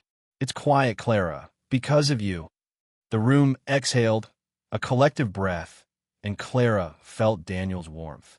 Not his loss, a love that fueled her vigil. Tom's hand squeezed hers, his notebook silent, his presence enough, and she knew the keeper's chain was hers, but not alone. The meeting ended, the survivors dispersing, their steps lighter, the town no longer a graveyard but a home. Clara and Tom walked back to her house, the scratches on the door gone. The crack beneath the floorboards a faint scar, the air clean, the silence real. Clara's neck was still, the brand a mark of her fight, and she felt the gate's shadow, deep and quiet. A question for another keeper, another time. "It's over," Tom said, his voice soft, standing on her porch, the stars above a promise. Clara nodded, her bandaged hand in his, her heart light but vigilant. "For now," she said, the keeper's truth her strength, the knock silent but the night hers to guard. Chapter 12. The Night Breaks. Clara Vaughn stood in the quiet of Harrow's End. The town streets bathed in the soft glow of streetlights that flickered less with fear and more with the wear of time. The broken hourglass brand on her neck was a faint scar, its pulse gone, a silent testament to her role as keeper, a vigil she'd accepted after burning the gate's heart beneath her house. Her bandaged hand, still tender from the ritual's blood, rested on her porch railing. The journals of Amos Reed, Henry Whitaker, and Jimmy Grayson now ash, their truths, blood, fire, the heart's surrender, woven into the town's salvation. Ellie's sketchbook, its final drawing of Clara's house and the shadow's limbs, was a memory of the gate's hunger, weakened but, as Ellie had worn, deep, waiting. Tom Hargrove stood beside her, his face softened by relief but marked by the night's battles, his knife sheathed, his flashlight off. The bloodied ribbon and lockets, ash in his pocket, a reminder of their cost. The clock tower chimed 11:03 p.m., the night clear, but Clara felt the echo of 3 a.m. The knocks silent, yet their absence a question she carried as keeper. The town was alive, its people no longer cowering but cautious, their truths, spoken at the town hall, shared in whispers, a shield that held the gate's roots at bay. Clara's confession, her grief for Daniel, her guilt, her love, had sparked a chain of truths, Grayson's, Whitaker's, Reynolds's, that had quieted the hum, closed the cracks, and burned the gate's heart. But Ellie's words, "They'll always know you," lingered, a warning that the gate's shadow, though deep, was tied to her, the keeper who defied it. "We should check the town," Clara said, her voice low, the scar on her neck itching faintly.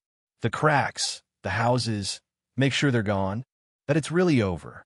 Tom nodded, his eyes scanning the street, no longer for blurred faces but for signs of peace. "And Ellie," he added, "we need to see her, confirm she's not drawing shadows." They walked through Harrow's End, the air crisp with pine and the faint smoke of the church's ruins, a mile away, but ever present in the town's memory. Clara's boots crunched on gravel, her flashlight in her pocket, unneeded but a comfort, her bag light without the journals but heavy with the keeper's roll. The diner was first, its neon sign steady, its linoleum floor unmarred. The crack gone, Grayson behind the counter, his rag still but his face calm. "No hum," he said, his voice rough but hopeful, meeting Clara's gaze. "Thanks to you, Clara." She shook her head, the scar a pulse of duty. "Thanks to us," she said, and Grayson nodded, a survivor's bond in his eyes.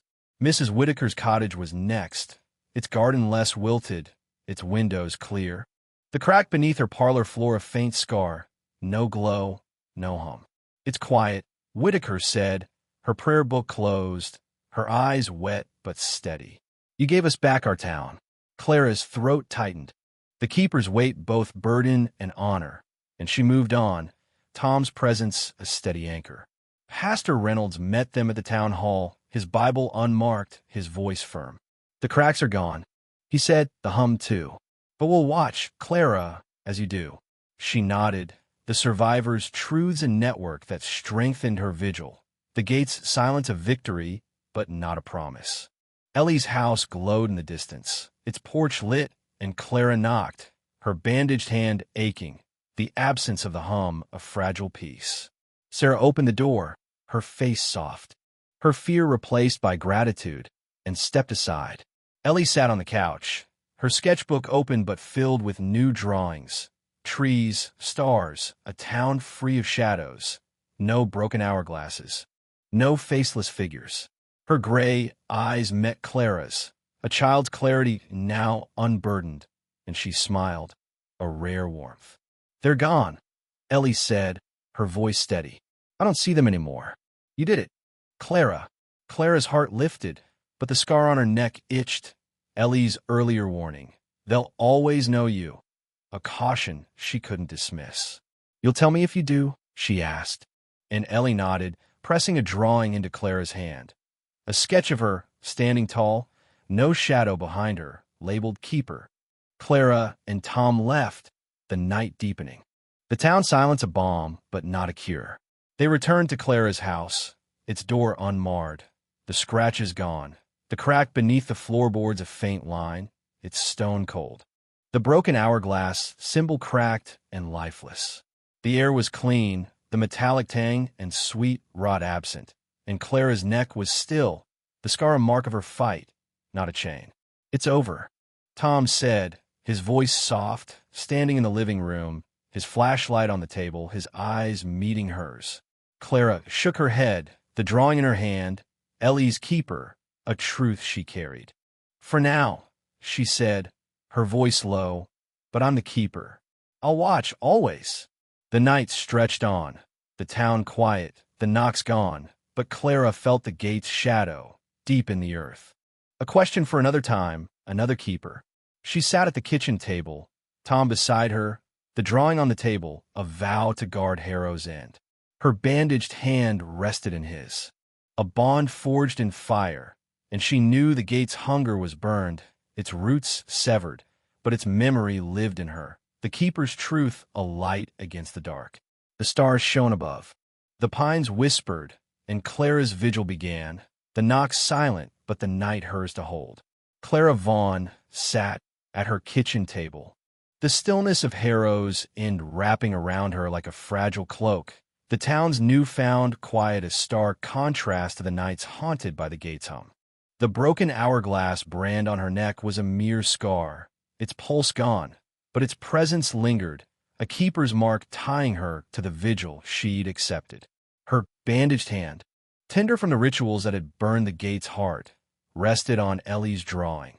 A sketch of Clara standing tall, labeled Keeper, free of the shadow that had once loomed behind her. The journals of Amos Reed, Henry Whitaker, and Jimmy Grayson were ash, their truths, blood, fire, the heart surrender, woven into the town's salvation, while the locket's ash and the bloodied ribbon. Relics of the gate's taunts were silent in Tom Hardro's pocket. Tom sat across from her, his face softened by exhaustion but bright with a cautious hope, his knife sheathed. His flashlight dim on the table, the night outside clear and starlit. The clock read 12:14 a.m., the hour creeping toward 3 a.m., but the knocks were gone, their absence of victory Clara guarded as keeper. The house was her own again, its scratches erased, the crack beneath the living room floorboards a faint scar, its stone cold and unyielding, the broken hourglass symbol shattered. The air was clean, free of the metallic tang and sweet rot that had marked the gate's presence. But Clara's neck itched faintly, a ghost of the brand's fire, urging her to stay vigilant. Ellie's words, "They're gone, but they'll always know you," echoed in her mind, a reminder that the gate's roots, though burned, were deep, its shadow a memory in the town's earth. "We should walk the town," Clara said, her voice low, the drawing under her fingers a vow. "Check every house, every crack, make sure it's truly gone." Tom nodded, his eyes steady, his resolve matching hers. "And we tell them," he said, "the survivors, the town, let them know it's safe, but they need to watch like you." They stepped into the night, the air crisp with pine and the faint smoke of the church's ruins. A distant scar on the horizon. Clara's flashlight stayed in her pocket, unneeded under the stars, but her bandaged hand gripped Ellie's drawing, a talisman of her role. The town was awake. Its people on porches, in doorways, their faces no longer gaunt but questioning, their truths, Grayson's guilt, Whitaker's shame, Reynolds's loss. a shield that held the gate at bay. Clara and Tom moved from house to house, their knocks soft, human, a contrast to the gate's raps. At Grayson's, the diner's linoleum was whole, the hum absent, his nod a silent thanks. At Whitaker's, the parlor floor was unmarred, her prayer book open to a psalm of hope, her eyes meeting Clara's with gratitude. Pastor Reynolds's cottage was lit, his Bible unmarked, his voice calm as he joined them, a survivor's faith in the keeper's vigil. Each house was the same, cracks gone, hums silenced, the broken hourglass, symbols faded, the town's heart beating free of the gate's hunger. But Clara's neck itched, the scar a faint pulse, and she felt the gate's shadow, not active but present, a question in the earth, waiting for a crack in her resolve. They reached the town's edge, the pines looming, the clearing's ash a dark stain under the stars. Clara paused, her flashlight flicking on, its beams sweeping the ground where the stones had crumbled, their broken hourglasses gone, the earth quiet but heavy, as if it remembered. "It's different," she said, her voice low, the scar tingling. "The gate's gone, but the clearing, it's still here, watching." Tom's hand brushed hers, his voice steady. "Then we watch too," he said.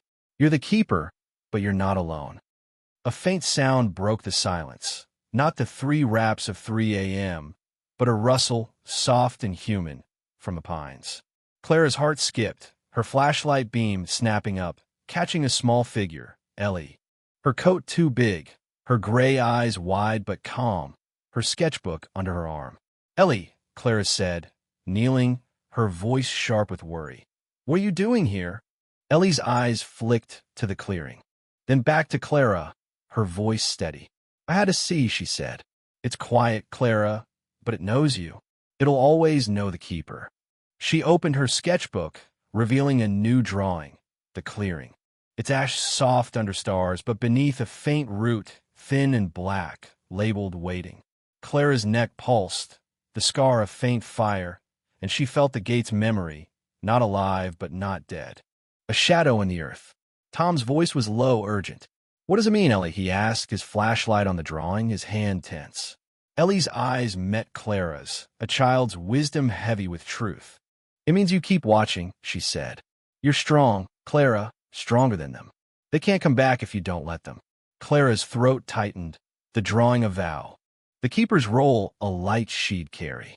She hugged Ellie, the girl's warmth a spark in the cold, and Sarah appeared, breathless, her fear easing at the sight of her daughter. She slipped out. Sarah said, her voice trembling, "But she's right. You're our keeper, Clara." Clara nodded, the scar a mark of her fight, her love for Daniel, for Harrow's End, a truth that held the gate at bay. They walked Ellie and Sarah home, the town settling into a quiet that felt earned, not borrowed. Clara and Tom returned to her porch, the stars bright, the night clear, the clock nearing 1 a.m. The hour of knocks a fading dream. Clara's hand rested in Tom's, their bond forged in fire, her vigil shared, not solitary. "It's over," Tom said, his voice soft, his eyes warm. "A hope she dared to share." "For now," Clara replied, her neck still, the scar a promise, not a chain. The gate's shadow was deep, its roots waiting, but Clara's truth was deeper. Her keeper's heart of fire that would guard Harrow's End, the night hers to hold, the knock silent, but her watch eternal. Clara Vaughn leaned against the porch railing of her Harrow's End home. The town's quiet, a fragile hymn under a sky strewn with stars. The broken hourglass scar on her neck was still a faint mark of her keeper's vigil, its once burning pulse silenced by the fire that had consumed the gate's heart beneath her house. Her bandaged hand, tender from the blood spilled in rituals, held Ellie's drawing, Clara, standing tall, labeled Keeper, free of the shadow that had haunted her.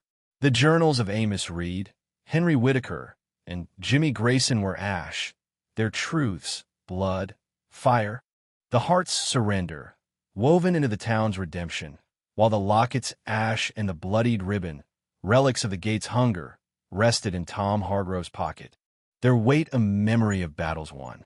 Tom stood beside her, his face softened by the night's peace, his knife sheathed, his flashlight off, his eyes reflecting the stars. A quiet hope forged in their shared defiance. The clock tower chimed 1:47 a.m., the hour creeping toward 3 a.m., but the knocks were gone, their silence of victory Clara guarded. Though Ellie's warning, "They'll always know you," lingered a shadow in the earth, deep and waiting. The town slept, its houses no longer watchful but resting, their cracks sealed, their hums silenced. The survivors' truths, Clara's grief for Daniel, Grayson's guilt, Whitaker's shame, Reynolds's loss, a shield that held the gate's roots at bay. Clara's confession, her love, her strength, had sparked a chain of truths, a town reborn in the fire of honesty. But the keeper's role was hers, a vigil she'd carry for Harrow's End. "We've checked everywhere," she said, her voice low, the drawing crinkling in her hand.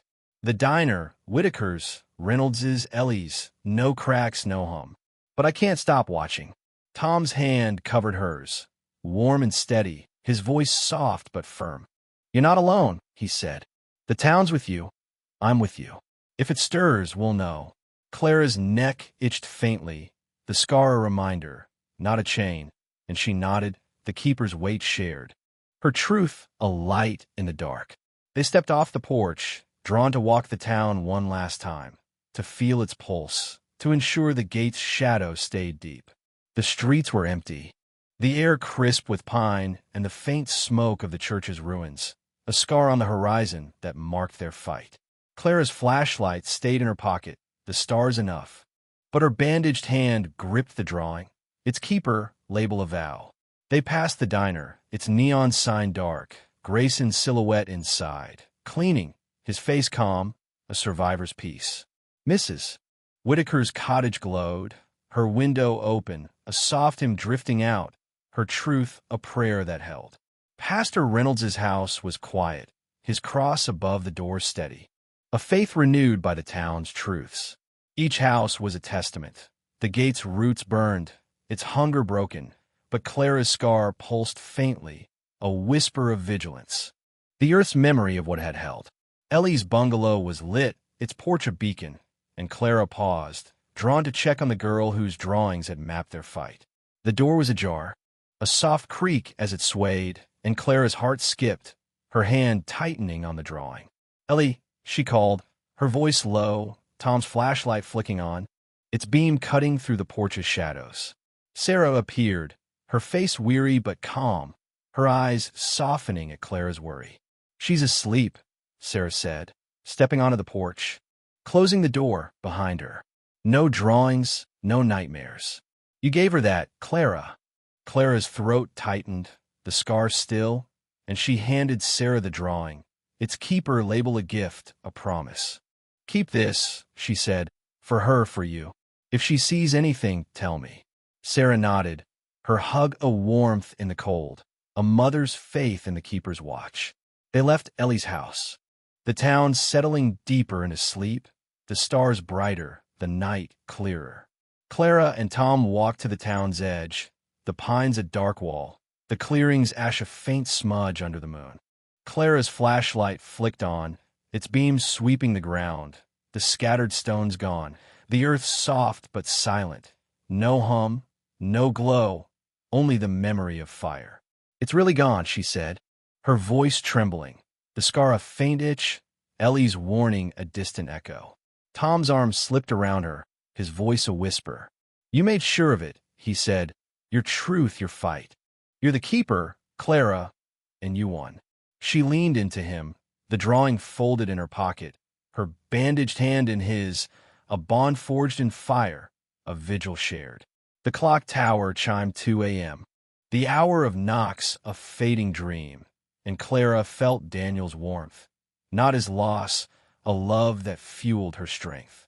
The gate's shadow was deep, its roots waiting, but Clara's truth was deeper, her keeper's heart of fire that guarded Harrow's End.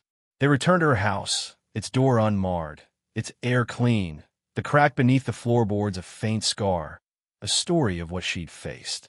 Clara sat on the porch, Tom beside her, the stars a promise, the night hers to hold.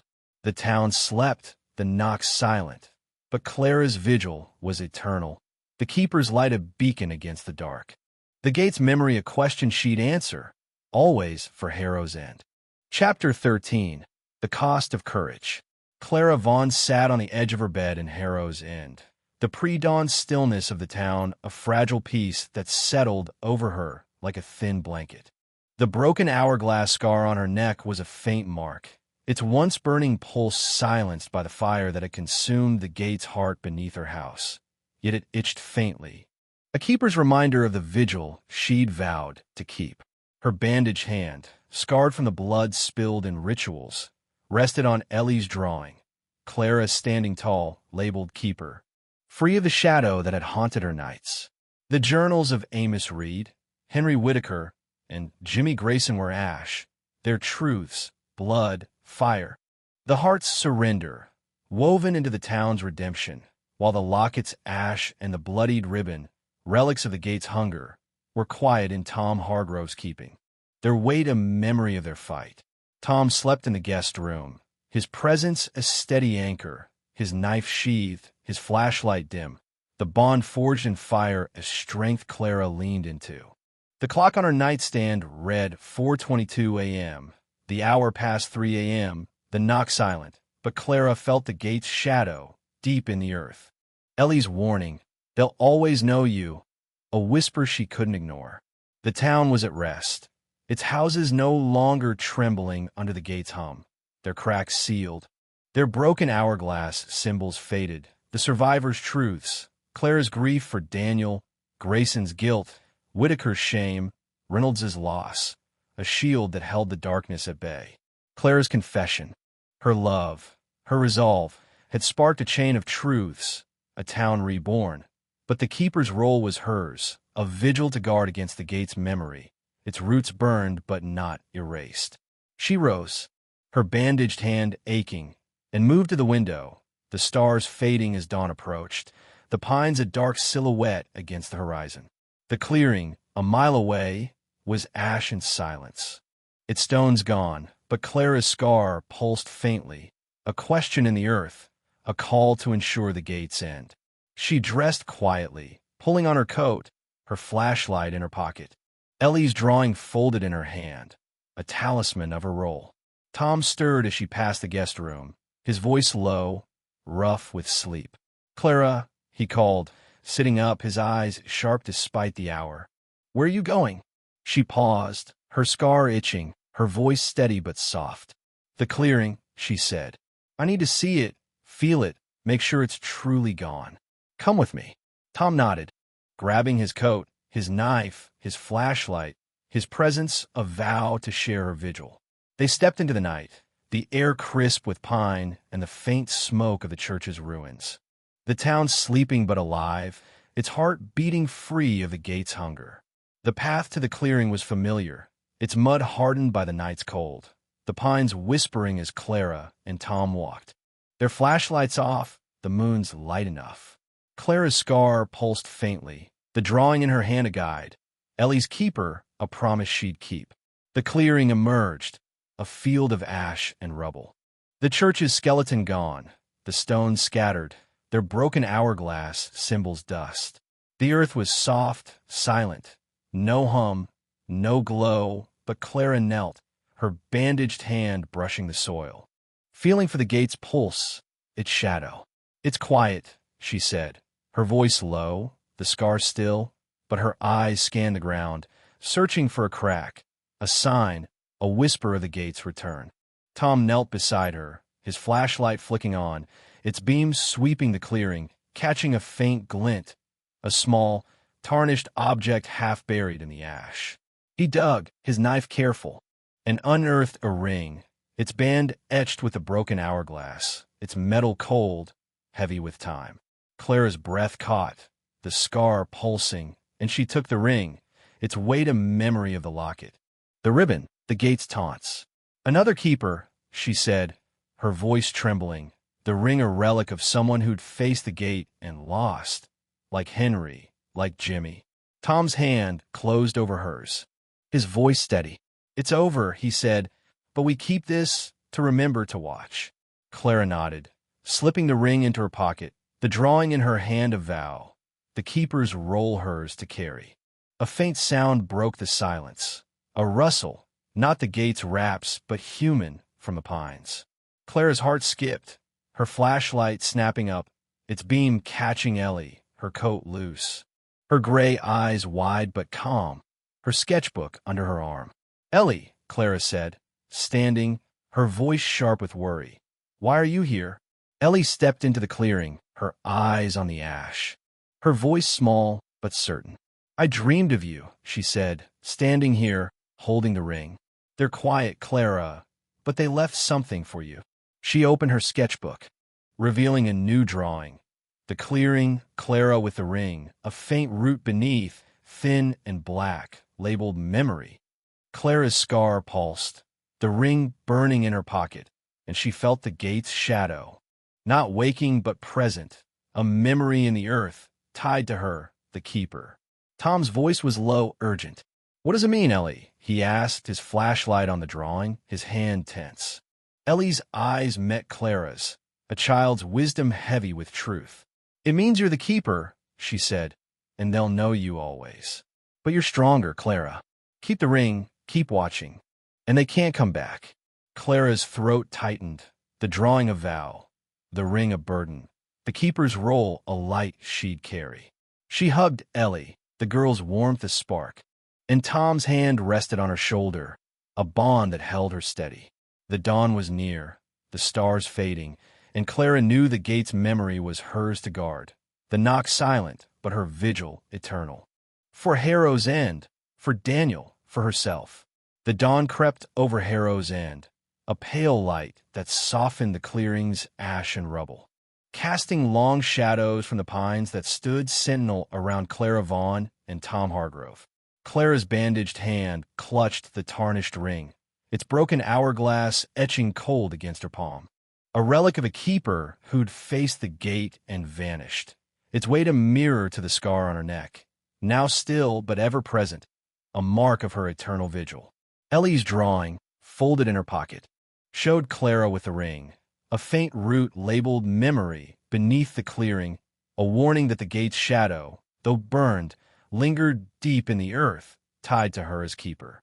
Tom's flashlight was off, his knife sheathed, his face weary but resolute, the bloodied ribbon and lockets, ash in his pocket, a silent testament to their fight. Ellie stood beside them, her gray eyes calm, her sketchbook closed, her words, "They'll know you," always, a truth Clara carried, the gate's memory, a whisper she'd guard against. The clock tower's chime was distant, marking 5. 3 a.m., the hour past 3 a.m., the knock silent, but Clara's scar itched faintly, a keeper's call to never rest. The town slept behind them, its houses free of cracks. Their broken hourglass symbols gone, the survivors' truths, Clara's grief for Daniel, Grayson's guilt, Whitaker's shame, Reynolds's loss, a shield that held the gate's roots at bay. Clara's confession, her love, her resolve, had burned the gate's heart, but Ellie's drawing, the ring, the scar, all pointed to a vigil that would define her, the keeper's role a light against the dark. "We need to tell the town," Clara said, her voice low, the ring heavy in her hand. "About the ring, the memory. They need to know I'm watching, that we're watching." Tom nodded, his hand brushing hers, a bond forged in fire. "And we checked the cracks again," he said. "Every house, every week, to be sure. You're not alone, Clara." Her scar pulsed faintly, a spark of gratitude. The keeper's weight shared, her heart steady. They walked Ellie back to her house, the girl's steps light, her sketchbook a promise of peace, for now. Sarah met them at the door, her face soft with relief, her hug a quiet thanks, her eyes holding Clara's with a mother's trust. "She's safe because of you," Sarah said, and Clara shook her head, the ring burning in her pocket. "Because of us," her voice a vow, the keeper's truth a bond for Harrow's End. Ellie's hand lingered in Clara's, her gray eyes bright, and she whispered, "Keep the ring, Clara. It's yours now." Clara nodded, the drawing in her pocket a guide, the ring a keeper's burden, a reminder to never forget the gate's memory. Clara and Tom returned to the town center, the dawn breaking. The streets stirring with early risers, their faces less haunted, their voices carrying hope. They gathered at the town hall, a small group: Grayson, Whitaker, Reynolds, Mrs. Whitaker, a few others, called by a note Clara left at the diner, their eyes drawn to her, the keeper who'd saved them. Pastor Reynolds stood, his voice calm, his Bible closed. "Clara, Tom," he said, "the town's quiet, the crack's gone. What now?" Clara stepped forward, her bandaged hand holding the ring, its broken hourglass glinting in the morning light, her voice steady but heavy with duty. "We burned it," she said, "but the gate's memory is deep in the earth in me. I'm the keeper, and I'll watch, always for you, for us." She showed them the ring. It's etching a relic of another keeper, and Ellie's drawing, its memory, rude a warning. "We need to watch too," she said. "Check your houses, speak your truths, don't let secrets grow. The gate's gone, but it knows me, and we can't forget." The crowd nodded, murmurs of agreement. Grayson's eyes wet, Whitaker's hand steady. Reynolds' a quiet prayer. "We'll watch with you," Grayson said, his voice rough but firm. "Every crack, every night." Clara's chest warmed, her scar still, the keeper's vigil a shared light, the town's truths a shield that held. But as the meeting ended, a shadow fell. Mrs. Whitaker's voice trembled, her hand clutching a letter, old and yellowed, found in her attic, marked with the broken hourglass. "It's from my grandfather," she said, her eyes wide. "Henry. He wrote. He didn't die. He chose to stay, to guard the gate, to keep it from waking." Clara's scar pulsed, the ring of fire in her hand, and she took the letter, its words a knife. "The keeper's cost is not death, but life, bound to the gate, its shadow mine forever." Her breath caught, the drawing's root, Ellie's warning, Henry's choice a mirror to her own. She was the keeper, not just for now, but always, her life a vigil, her courage the cost. Tom's hand gripped hers, his voice low, fierce. "You're not him," he said. "You broke it, Clara, you're free." But Clara felt the truth, the ring's weight, the scar's itch, the gate's memory a chain she'd carry. Not in chains, but in choice. "I am free," she said, her voice steady, "but I choose this for Harrow's End for you." The crowd was silent, their eyes a mix of awe and sorrow, but Clara's heart was iron, her truth a fire that burned brighter than fear. She slipped the ring on her finger, its cold metal a vow. The keeper's cost her courage, her life a light against the dark, the gate's shadow hers to guard, forever. The morning sun climbed higher over Harrow's End, its light filtering through the pines and casting long, soft shadows across the town hall where Clara Vaughn stood. The tarnished ring on her finger a cold vow of her keeper's vigil. The broken hourglass scar on her neck was still a faint mark of the gate's memory, its roots burned but lingering deep in the earth. A shadow she'd guard for the town's sake. Her bandaged hand, scarred from the blood spilled to seal the gate, held Henry Whitaker's letter, its words, "The keeper's cost is not death, but life." Bound to the gate, a truth that weighed on her, her courage the price of Harrow's End's peace. Tom Hargrove stood beside her, his face a map of their battles, his knife sheathed, his hand steady on her shoulder, a bond that anchored her against the gate's shadow. The survivors, Grayson, Mrs. Whitaker, Pastor Reynolds, and a handful of others, watched her, their eyes heavy with gratitude and sorrow, their truths a shield that held the town together.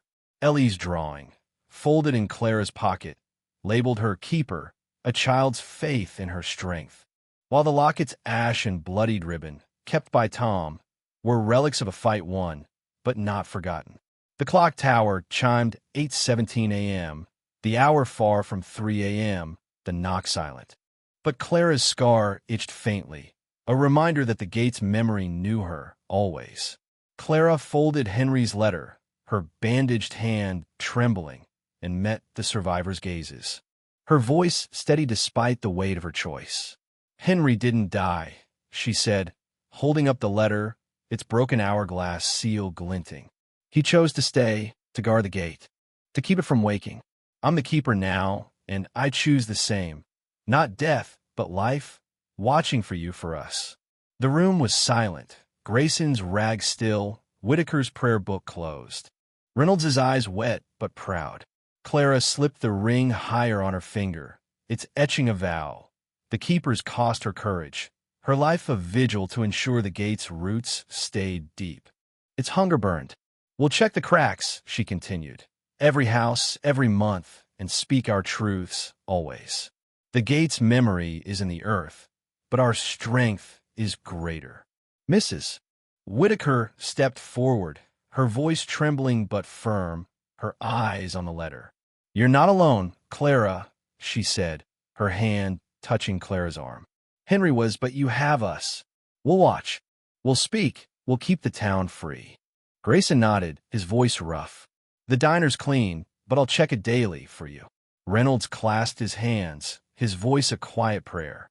We're your chain. Clara, not the gates, he said, and the survivors murmured agreement, their truths, guilt, shame, loss, a light that matched her own. Clara's throat tightened, the scars still. Her heart warmed by their bond. The keeper's vigil shared, not solitary. Tom's hand squeezed hers, his voice low, a spark of defiance. We'll make a plan, he said, his notebook in his pocket, his eyes on hers. A schedule for checks, a place for truths, a way to keep Ellie safe, to keep you strong. Clara nodded, the ring a steady weight, her love for Daniel, for Harrow's End, a fire that burned brighter than fear. She thought of Ellie, asleep in her bungalow, her sketchbook free of shadows, and knew the girl's drawings would guide them, a child's wisdom a beacon. We start today, Clara said, her voice a vow. With the clearing, one last time to be sure. The survivors agreed, their steps lighter, their faces no longer haunted but determined. A town reborn in truth. They walked to the clearing, the pines whispering, the dawn bright, the air clean of the gate's metallic tang and sweet rot. Clara's flashlight stayed in her pocket. The sun enough, but her bandaged hand held the ring, its etching a reminder of Henry, of all the keepers who'd faced the gate. The clearing was ash and silence, the church's ruins gone, the stone's dust, the earth soft but unyielding, no hum, no glow, only the memory of fire. Clara knelt, her hand brushing the soil, feeling for the gate's pulse, its shadow, but it was quiet. The root Ellie drew, memory, deep and still, a question for another time. Tom's flashlight swept the ground, his voice soft. It's done, he said, but we'll come back, every season, to know. Clara nodded, the scar a faint itch, the keeper's vigil hers, shared with Tom, with the town. A rustle came from the pines, soft and human, and Clara's heart skipped, her hand tightening on the ring.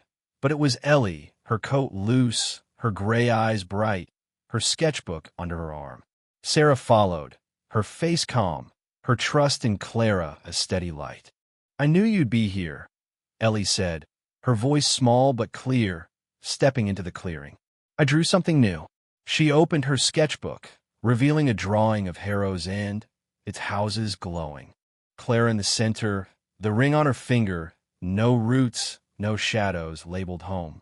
Clara's eyes stung, the scar still, and she hugged Ellie, the girl's warmth a promise, the keeper's role a light. Not a chain. The survivors gathered around, their truths a circle, their eyes on Clara, the keeper who'd saved them, who'd chosen life, not death, courage, not surrender. The gate's memory was deep, its shadow waiting, but Clara's truth was deeper, her vigil a fire that guarded Harrow's End, its nights hers to hold, the knocks silent, her heart free. Chapter 14, The Final Knock. Clara Vaughn stood at the edge of Harrow's End, the town's quiet streets bathed in the golden light of late afternoon. A stark contrast to the nights once haunted by the gate's hum. The broken hourglass scar on her neck was a faint mark, its pulse long silenced by the fire that had burned the gate's heart beneath her house. But it itched faintly, a keeper's reminder of the vigil she'd vowed to keep. Her bandaged hand, scarred from the blood spilled in rituals, held Ellie's final drawing, A vibrant sketch of Harrow's End, its houses glowing, Clara in the center, the tarnished ring on her finger, labeled home, free of shadows or roots. The journals of Amos Reed, Henry Whitaker, and Jimmy Grayson were ash, their truths, blood, fire, the heart's surrender, woven into the town's redemption. While the locket's ash and bloodied ribbon, kept by Tom Hargrove, were relics of a battle won.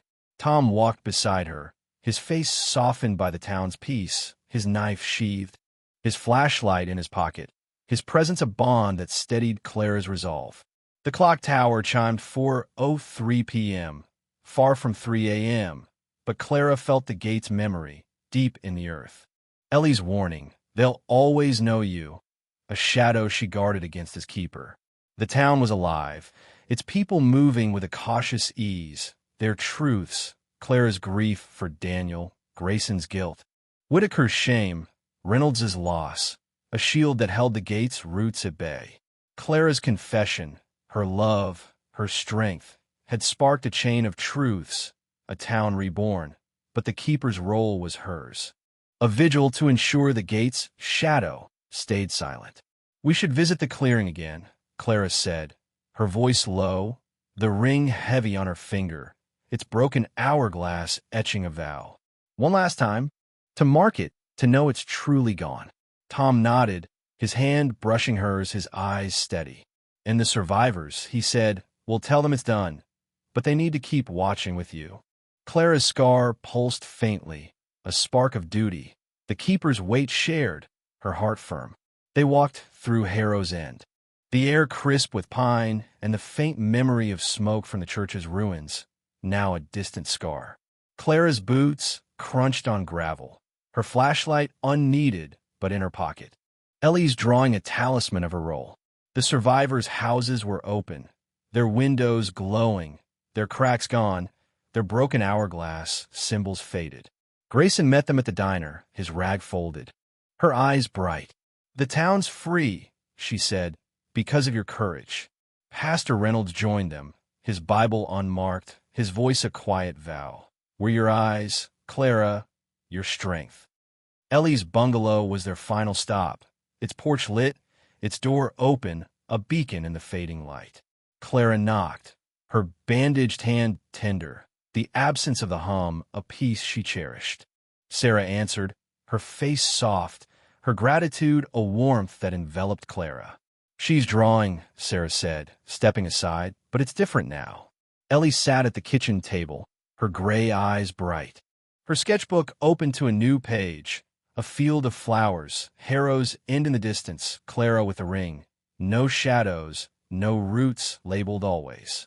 Clara's heart lifted, the scar still, and she knelt beside Ellie, her voice gentle. "It's gone, isn't it?" she asked, and Ellie nodded, her smile a child's faith. "They're quiet," she said, "but you're the keeper, Clara. They'll know you, but they can't touch you."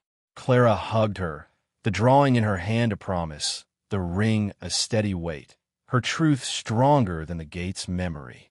"Keep drawing," she said, "and tell me if you see them." Ellie nodded, pressing the sketchbook into Clara's hands, a gift for the keeper's vigil. Sarah's eyes met Clara's, a mother's trust, and she whispered, "You gave us our home." Clara's throat tightened, the scar a faint pulse, and she stepped back, Tom's hand steadying her, their bond a light in her duty. They walked to the clearing, the pines whispering, the dusk settling, the air clean of the gate's metallic tang and sweet rot. Clara's flashlight stayed off, the moon rising, its light enough. The clearing was ash and silence. The church's ruins gone, the stones dust, the earth soft but unyielding, no hum, no glow, only the memory of fire. Clara knelt, her bandaged hand brushing the soil, the ring glinting, feeling for the gate's pulse, its shadow, but it was still, Ellie's always, a truth she held. Tom's hand rested on her shoulder, his voice soft. "It's done," he said, "but we'll come back. Every year to know." Clara nodded, the scar a faint itch, the keeper's vigil hers, shared with Tom, with the town, her courage the cost, her life a light against the dark.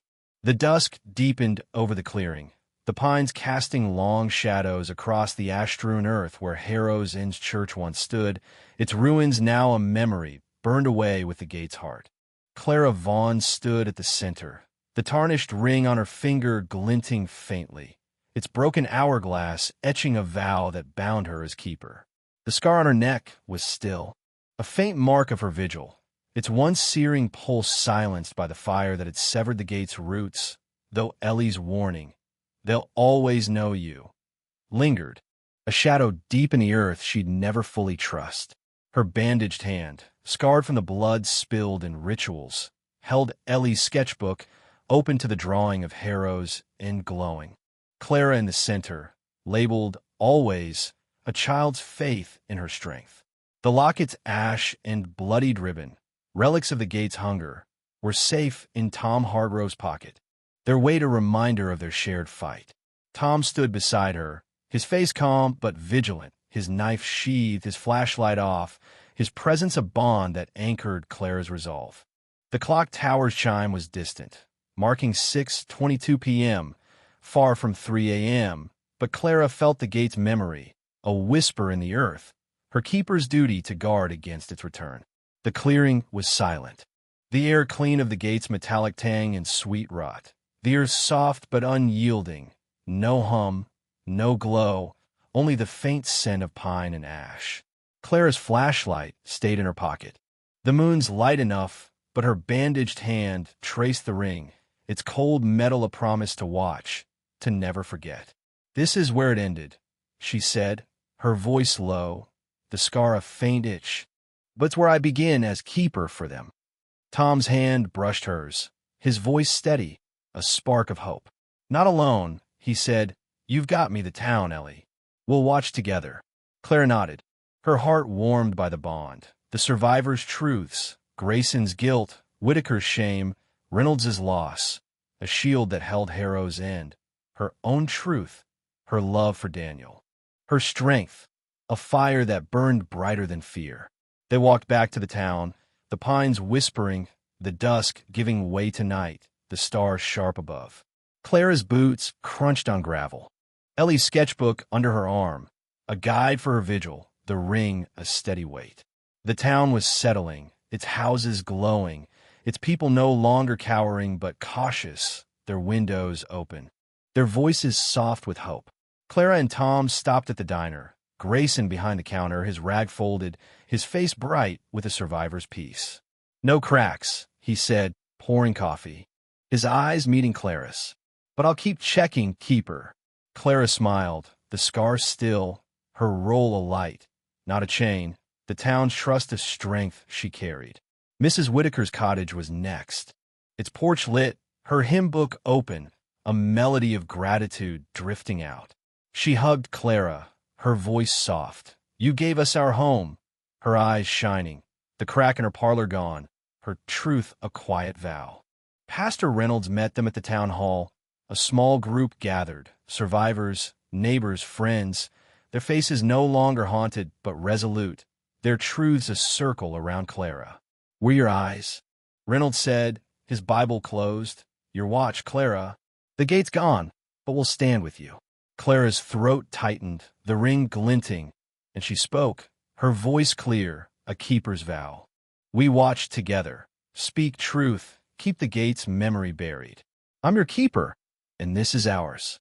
The group dispersed, their steps light, the town breathing free, its cracks sealed, its hums silenced, but Clara's scar itched faintly, a whisper of the gate's deep memory, a question she'd answer with vigilance. She and Tom walked to her house, its door unmarred, the scratches gone. The living room's floorboards whole, the crack beneath a faint scar, its stone cold, the broken hourglass, symbol dust. The air was clean, the house hers, and Clara sat at the kitchen table. Tom beside her, Ellie's sketchbook open to always, a map of her vigil. "It's really over," Tom said, his hand covering hers, his eyes warm, a hope she shared, cautious but real. "For now," Clara replied, her scar a faint pulse, the ring a truth, "but I'll keep watching with you." The night deepened, the town asleep, the stars a promise overhead. Clara stood at her window, the ring heavy, her light burning, a beacon for Harrow's End. She felt Daniel's warmth, not his absence, her love a strength that fueled her fire, her truth a shield against the dark. The gate's memory was deep, its shadow silent, but Clara was keeper, her vigil clear, her heart free. The knocks were gone, but the night was hers, a watch eternal for the town she'd saved. The home she'd reclaimed, the truth she'd found. The dusk deepened over the clearing, the pines casting long shadows across the ash-strewn earth where Harrow's End church once stood. Its ruins now a memory, burned away with the gate's heart. Clara Vaughn stood at the center, the tarnished ring on her finger glinting faintly, its broken hourglass etching a vow that bound her as keeper. The scar on her neck was still a faint mark of her vigil, its once searing pulse silenced by the fire that had severed the gate's roots. Though Ellie's warning, "They'll always know you," lingered, a shadow deep in the earth she'd never fully trust. Her bandaged hand, scarred from the blood spilled in rituals, held Ellie's sketchbook, open to the drawing of Harrow's End glowing. Clara in the center, labeled always, a child's faith in her strength. The lockets, ash, and bloodied ribbon, relics of the gate's hunger, were safe in Tom Hardro's pocket, their weight a reminder of their shared fight. Tom stood beside her, his face calm but vigilant, his knife sheathed, his flashlight off. His presence a bond that anchored Clara's resolve. The clock tower's chime was distant, marking 6:22 p.m., far from 3 a.m., but Clara felt the gate's memory, a whisper in the earth, her keeper's duty to guard against its return. The clearing was silent, the air clean of the gate's metallic tang and sweet rot, the earth soft but unyielding, no hum, no glow, only the faint scent of pine and ash. Clara's flashlight stayed in her pocket, the moon's light enough, but her bandaged hand traced the ring, its cold metal a promise to watch, to never forget. "This is where it ended," she said, her voice low, the scar a faint itch, "but it's where I begin as keeper for them."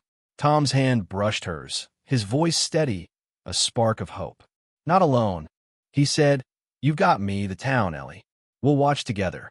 Clara nodded, her heart warmed by the bond, the survivors' truths, Grayson's guilt, Whitaker's shame, Reynolds's loss, a shield that held Harrow's End, her own truth, her love for Daniel, her strength, a fire that burned brighter than fear. They walked back to the town, the pines whispering, the dusk giving way to night, the stars sharp above. Clara's boots crunched on gravel, Ellie's sketchbook under her arm, a guide for her vigil, the ring a steady weight. The town was settling, its houses glowing, its people no longer cowering but cautious, their windows open, their voices soft with hope. Clara and Tom stopped at the diner, Grayson behind the counter, his rag folded, his face bright with a survivor's peace. "No cracks," he said, pouring coffee, his eyes meeting Clara's. "But I'll keep checking, keeper."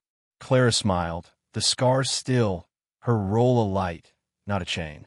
The town's trust a strength she carried.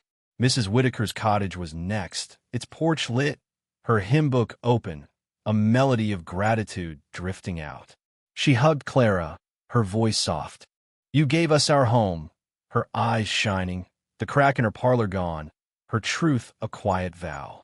Pastor Reynolds met them at the town hall, a small group gathered, survivors, neighbors, friends, their faces no longer haunted but resolute, their truths a circle around Clara. "We're your eyes," Reynolds said, his Bible closed. "Your watch, Clara. The gate's gone, but we'll stand with you." Clara's throat tightened, the ring glinting, and she spoke, her voice clear, a keeper's vow. "We watch together, speak truth, keep the gate's memory buried. I'm your keeper, and this is ours." The group dispersed, their steps light, the town breathing free, its cracks sealed, its hums silenced, but Clara's scar itched faintly, a whisper of the gate's deep memory. A question she'd answer with vigilance. She and Tom walked to her house, its door unmarred, the the scratches gone. The living room's floorboards whole. The crack beneath a faint scar, it's stone cold. The broken hourglass symboled dust. The air was clean, the house hers, and Clara sat at the kitchen table, Tom beside her, Ellie's sketchbook open to always, a map of her vigil. "It's really over," Tom said, his hand covering hers, his eyes warm, a hope she shared, cautious but real. "For now," Clara replied, her scar a faint pulse, the ring a truth, "but I'll keep watching with you." The night deepened, the town asleep, the stars a promise overhead. Clara stood at her window, the ring heavy, her light burning, a beacon for Harrow's End. She felt Daniel's warmth, not his absence. Her love a strength that fueled her fire, her truth a shield against the dark. The gate's memory was deep, its shadow silent, but Clara was keeper, her vigil clear, her heart free. The knocks were gone, but the night was hers, a watch eternal, for the town she'd saved, the home she'd reclaimed, the truth she'd found. Clara Vaughn sat on the porch of her Harrow's End home. The night a gentle veil over the town, its streets quiet under a sky ablaze with stars that seemed to pulse with the rhythm of her keeper's heart. The broken hourglass scar on her neck was a faint mark, its once burning brand silenced by the fire that had consumed the gate's heart, but it stirred faintly. A whisper of the vigil she'd sworn to uphold. Her bandaged hand, scarred from the blood spilled in rituals to seal the gate, rested on the armrest, Ellie's sketchbook beside her.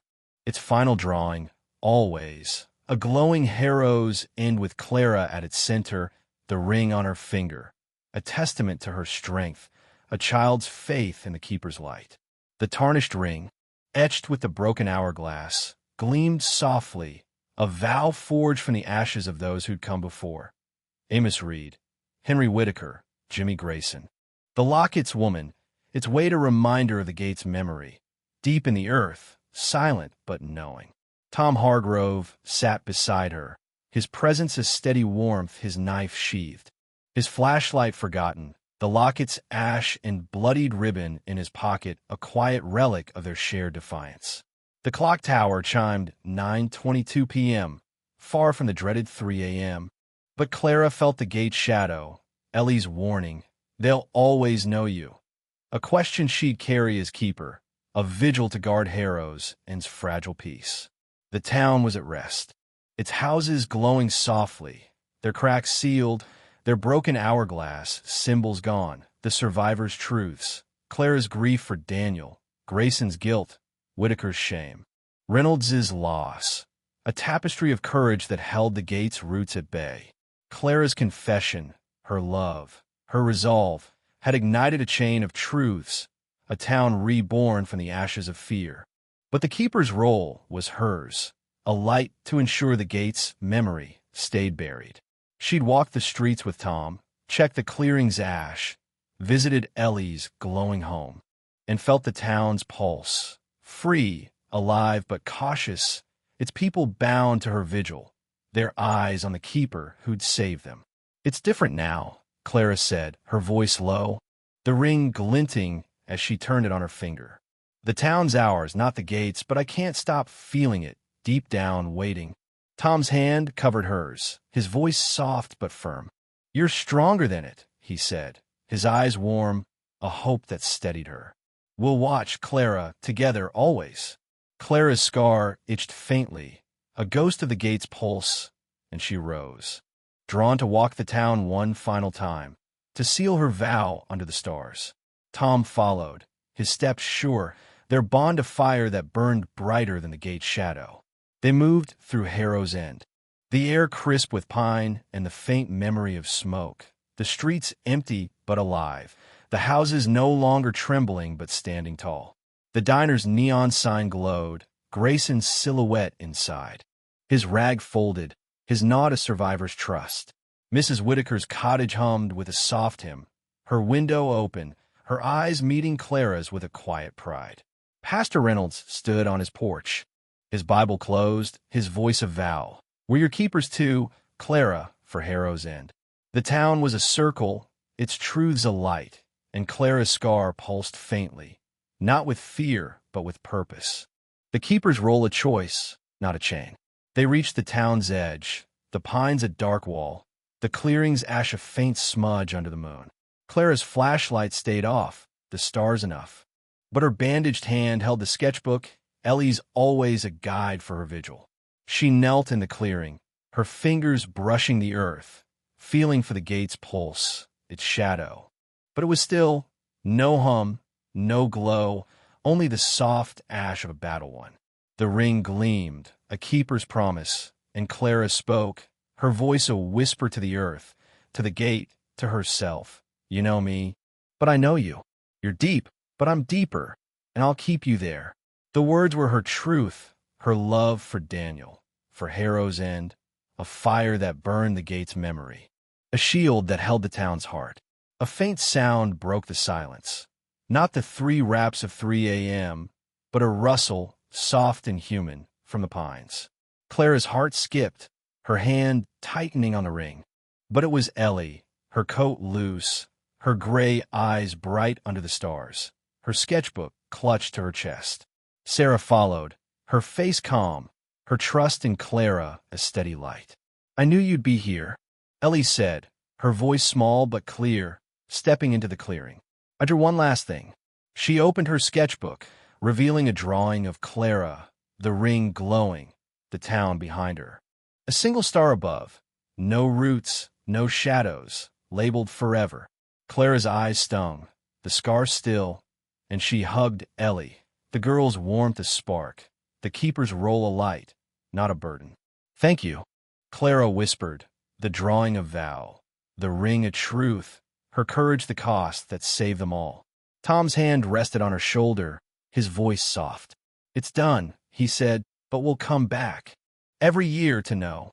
Clara nodded, the scar a faint pulse, the gate's memory deep but silent, a question for another keeper, another time. The town was hers, its truths of fire, its nights free, but the shadow lingered, a whisper in the earth. Would it return, or was her vigil enough? She stood, Ellie's hand in hers, Tom beside her, the survivors' truths a circle.